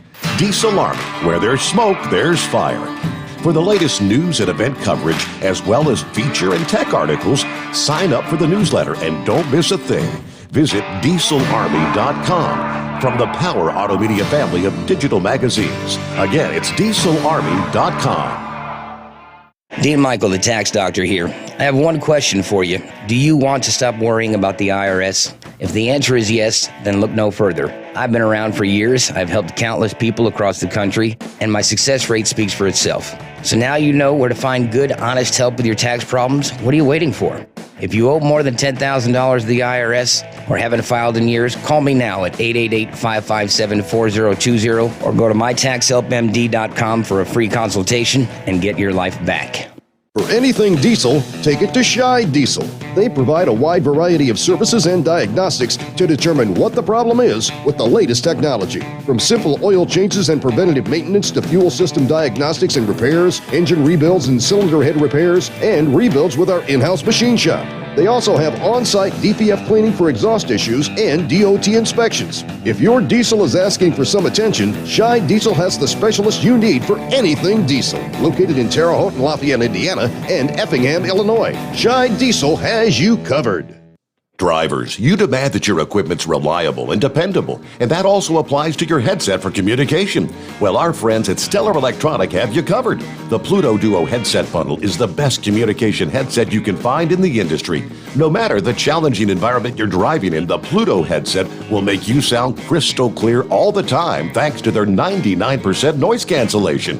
And the Duo's not only a stereo converter for the headset, but also a power bank so you can charge as you go. Learn more at StellarElectronic.com or visit them on Facebook. At Hot Shot Secret, we share the science behind common diesel problems and their solutions. For example, diesel particulate filter regeneration. The DPF catches particulates left over from combustion. The DPF regeneration cycle cleans the filter with temperatures exceeding 1,000 degrees Fahrenheit. A computer sensor triggers the DPF regen, which is often accompanied by a loss of power and fuel economy. The frequency of DPF regens are in correlation to the cleanliness of the fuel burn. Under heavy operation with the dirty burn, DPF regens can occur multiple times per day. Hot Shot Secret Diesel Extreme Fuel Additive promotes a more complete combustion, creating fewer emissions and therefore fewer DPF regens. Vehicles using Diesel Extreme experience 83% less DPF regens. Hot Shot Secret Diesel Extreme is available nationwide at truck stops, fine farm and auto stores, and online at hotshotsecret.com. Hot Shot Secret, powered by science. Because Channel 19's a little congested. Call Steve now at 844-844-3388. The Overnight Drive.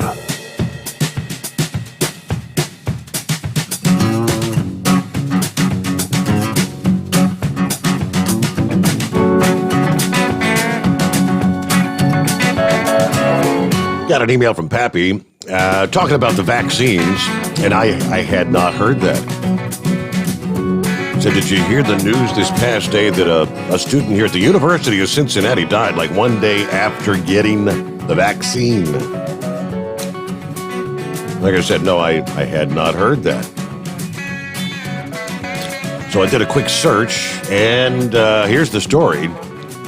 The Ohio Department of Health monitoring the investigation into what may have caused a 21-year-old University of Cincinnati student to die suddenly this past Sunday, about a day after he received the Johnson & Johnson vaccine. Spokesman for the state health department said they're waiting for the completion of a Hamilton County coroner's report and, if necessary, further guidance from the Centers for Disease Control. If an adverse effect from the vaccine is reported to the CDC, it then leads to a federal investigation into whether the negative effects were coincidental or somehow related to the vaccine.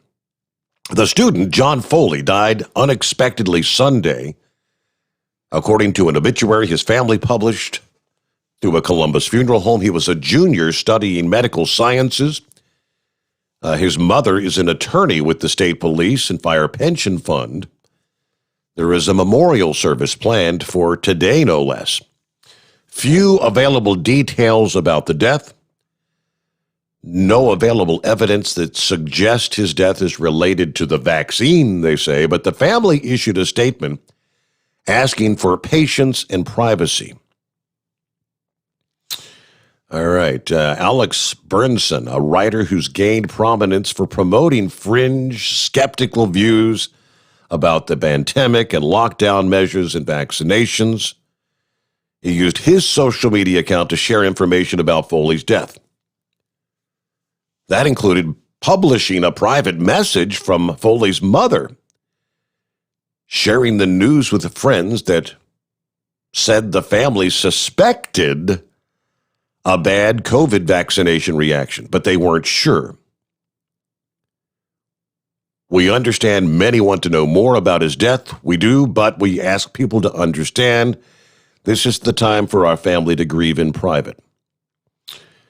All right, that was, I guess if he died Sunday and he got it on Saturday, and they paused the Johnson & Johnson vaccine on Tuesday. Complications, they said at that point, 6 documented instances. People suffering dangerous blood clots. So I guess that's going to be probably what the autopsy's looking to determine. Let me see here. Medical experts said the pause is going to take time to investigate the blood clots, make sure they're related to the vaccine. Okay, on and on. There's same old more and more about the vaccines, but officials with the University of Cincinnati that administered a mass vaccination site at the campus over the weekend didn't respond to request for comment. Nor did the Hamilton County Health Department. All right, so that's, I guess you can add another case, but it's just one of how many million doses they've given? But with so many things, don't they typically say one death is too many? All right, let's get back to the calls. Inbred redneck, would that be you? Oh, yeah, buddy. I heard the big moose there, brother. I'm telling you what. You know, deep down inside, I'm a showman, Steve. I'm going to call in my last favor to Hogsilla. And it, you know, they did picture a TV show here a while back, you know. It was called My 6-Ton Life, buddy. So, I don't know if Big Moose is in the same weight class or not, but I can see it now. Blockbuster. Live in the studio, Big Moose versus Hogsilla. Right there, Steve. I mean, just think of it. Star potential. It's enough to rock the world, send everything into tailspin, and I don't know if she can fit through your door, Steve. I mean, this could be a pay-per-view prime-time event if we could pull this off, Redneck. Yeah, I know, right there at your house, Steve. I mean, just think of it. I mean, of course, you're going to, you know, I call it, she goes into beast mode. And you might have to coax her in there with a couple of bags of Cheetos or whatever, or, you know. But, buddy, this can get done. But Big Moose did bring up a good point about the company script and all that. You know, that's where I'm from. I lived in them little towns there. Jenkins, Seco, Kentucky. Seco, Kentucky was actually named after the coal company. It was actually Southeastern Coal Company. And they just shortened it down to Seco, you know. Named the whole town after it. And, cryptocurrency is sort of like script. Company script, that's the way you got to look at it. But I knew some people there when I was growing up that lived beside my grandparents. And they were the first people to put in an actual store that wasn't a company store there in that little town. Well, it's actually a city that I'm from, Jenkins. And, buddy, they had so much money it was pitiful. But they never would spend it on nothing. They had a little store there, and they had so much money, Steve, that the old woman was taking the paneling off the walls in the house and pulling out the insulation and putting money in the walls. And when she died, her grandkids come in, and one of them got the house. I guess it was her favorite one, and our granddaughter's in there having it remodeled. Them people in there remodeling, but they pulled the walls down, found it was close to like $400,000 or $500,000 just inside of one wall. Wow. Yeah, that's the crazy kind of stuff that went on around there. Big Moose is right about it. You know? All the houses, you know, were owned by the coal company. Very few people, you know, on the outskirts of town, you know, they own their own stuff.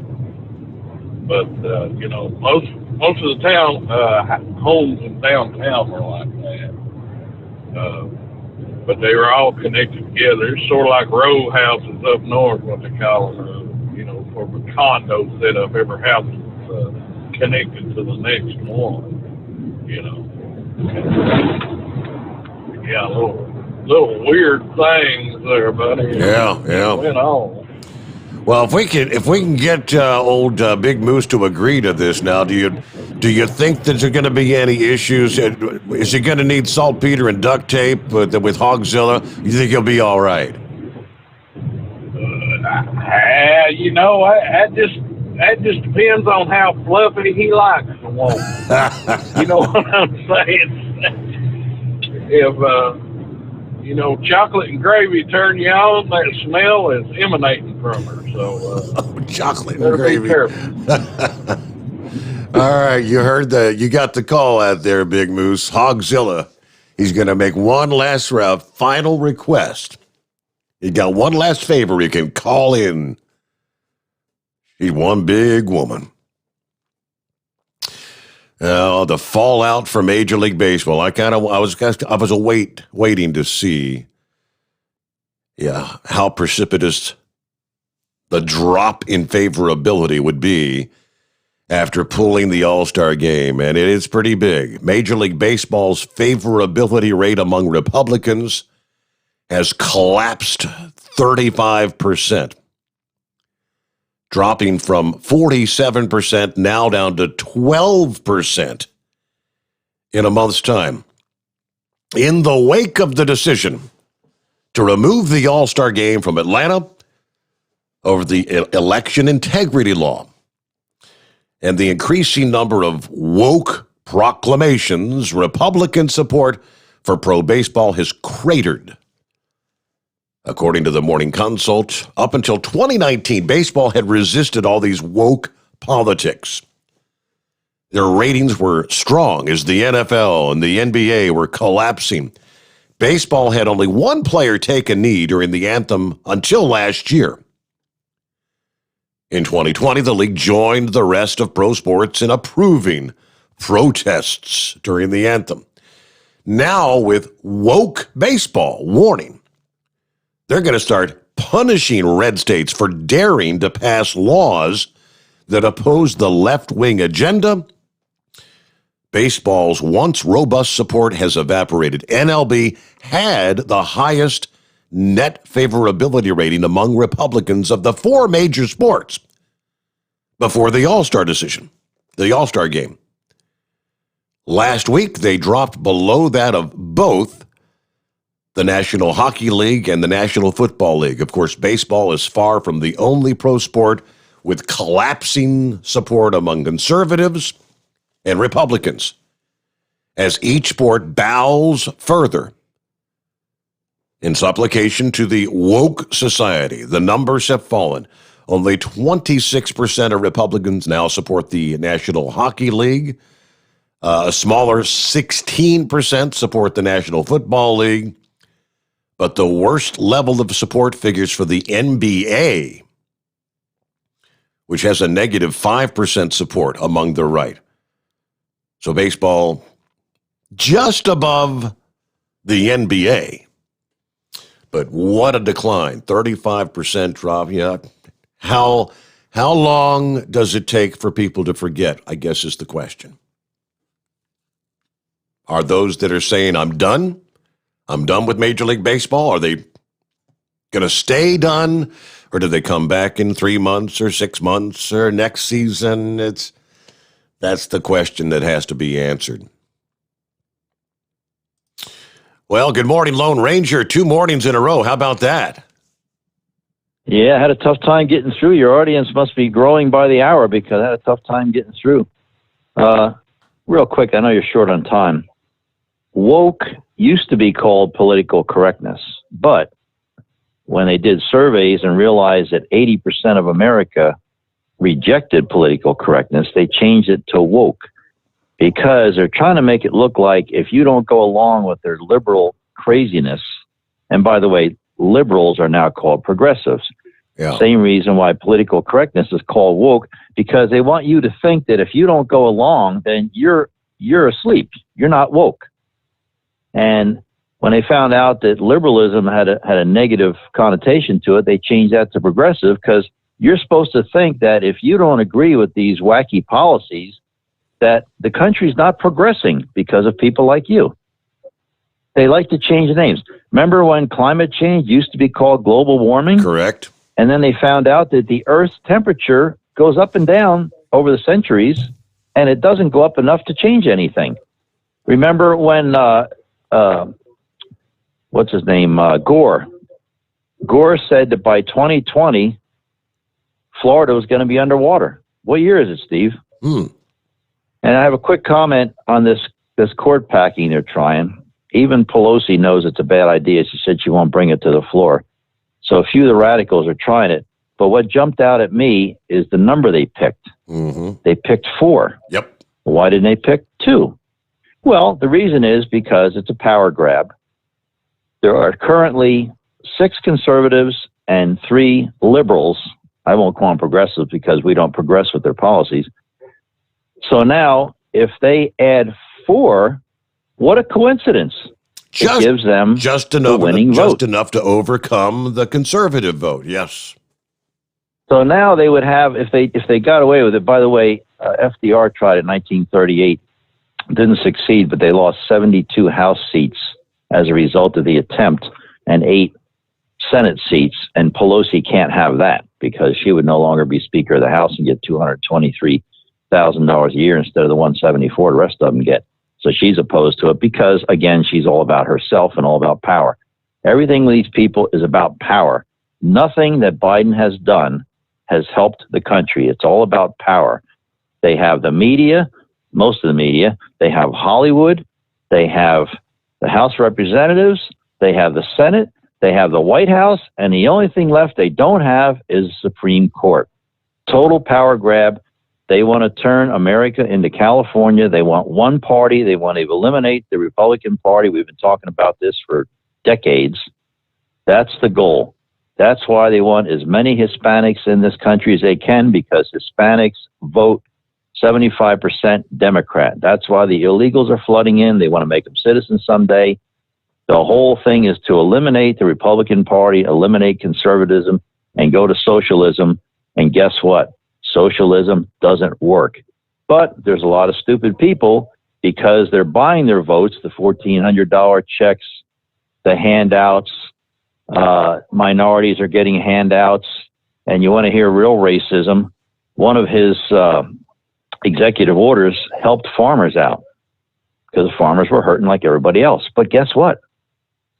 If you're a white farmer, you didn't get the handout. That's the real racism right there. And I know you're short on time, so I'm going to get out of here, and I'll talk to you later. Have a good weekend, Ranger. Thanks for checking in here on a Friday morning. There you go. Okay, let me jump over here to Larry. Morning, Larry. What's happening? Happy Friday. Good morning. Happy Friday. And I really enjoyed listening to everybody this morning since I got on. I did kind of perk me up when I heard about the discipline that you guys were talking about earlier that's lacking. I got to tell you this story. I had adopted my nephew years and years ago, and he was in the 3rd grade in a school in the Mount Healthy school system, and he brought home a note for corporal punishment, and I'm like, so what's this about? He started telling me what he did. I said, no, I don't care about that. I said, what about this note? He said, well, I don't know. I was just told to bring it home for you to sign it, and I probably going to get a swat or 2 the next day. So I took the note, and I went to the school the next day. The principal's name was Bob Streetfeld. Now, this has been 30-plus years ago, but I'll never forget this conversation. I said, sir, can I help you understand what this note's about? So Mr. Streetfeld started explaining to me what he had done at the school to deserve a SWAT. And I said, no, sir. I said, I'm not asking about that. I'm sure he's deserving it. I said, but this note, I don't understand it. He said, in order for us to issue corporal punishment, we have to get permission from the parent or guardian. And I said, really? That's stupid. He said, well, that's the rules. And I said, okay, give me 10 of those pieces of paper. I'll sign them. And when he screws up, you bust his rear end, period. All right. He laughed. I signed 10 of them, and I let Jason know that I had signed 10 of them, and so be prepared. You know, he never got another squat the whole time he was in school until he graduated. From the 3rd grade on, he never misbehaved to the point where he was deserving a SWAT. He knew it was there was accountability. And that's the thing that's missing today with the newer generation, right? There's no accountability for damn near anything. One of the guys from Coleraine Township Fire Department, retired, big fellow, and Mr. Crinewise started driving a school bus. Now that reminded me of Kindergarten Cop, because if you know Wayne Crinewise, he's just a big fella, big teddy bear when it comes to kids, but nevertheless, he's driving a school bus. He did that for, I think, 2 years, and he said it drove him crazy because the kids would misbehave, and he would do the documentation that he was required to do, but then the parents wanted to know, what did Wayne do to cause their child to misbehave, because they're good kids. Yep. It's just... It's the teacher's fault. It's the bus driver's fault. It's the kitchen. It's the cafeteria worker's fault. It's never the kid's fault. They're all good kids. Listen, I'm sure Pappy has done the same thing I have. I've arrested kids, or I pulled a kid over, and blah, blah, blah. If you cite them, by the time they go to juvenile court, mom and dad has already forgiven the child, and the police officer is the bad guy every single time. What I did in a lot of cases, if it was a local resident and the infraction wasn't egregious, I would follow the child home, have a conversation with the parent, didn't cite them, have a conversation with the parent, and allow the parent to administer whatever discipline they felt was necessary. I gained more community support by doing that than I ever did writing a citation to a juvenile offender. It's a whole new world we live in, Larry. Well, you get to be our final caller once again this morning there as we close out a Friday. Yeah, but it's called fear of reprisal. Yeah, what keeps any individual from breaking the law? In most cases, there's a consequence to be paid. Yeah, when my bank account's empty, why don't I go rob the bank? Well, I don't want to go to prison. But if you have no fear of reprisal, there's nothing to hold you back. Yeah, right. Okay, so we close things out on a Friday morning. Have a great weekend. I'm not sure what our topic of discussion will be. Joel Morrow, of course, joins us Monday morning for our first 2 hours of the program. And, of course, he'll be sending me an email, letting me know what the topic will be sometime Sunday afternoon. So I hope you'll jump back in here and join us come Monday morning. Be safe, have a great weekend, and thank you so much for listening in to the Steve Sommers Overnight Drive live from the Hot Shot Secret Studios.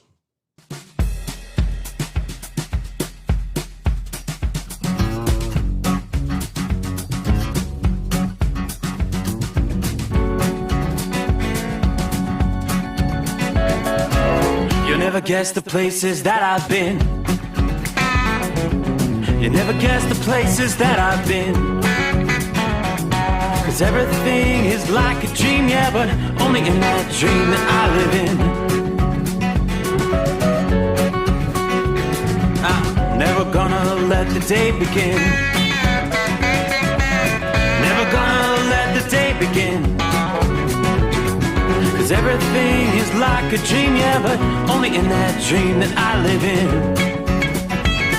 Oh, don't wake me up before you go, and I'll just make this bed my home. Oh, darling, please just let me sleep. Give me my dreams.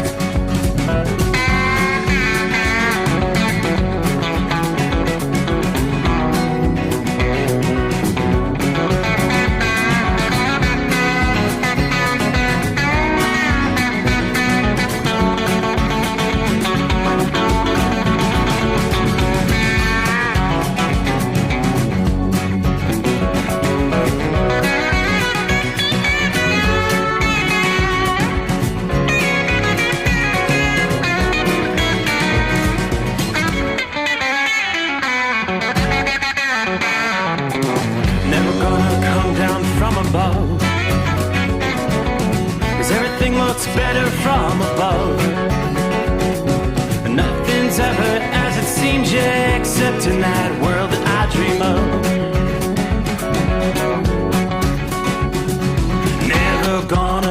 the ones I love. Never gonna lose the ones I love. 'Cause everything is like a dream, yeah, but only in that world that I dream of.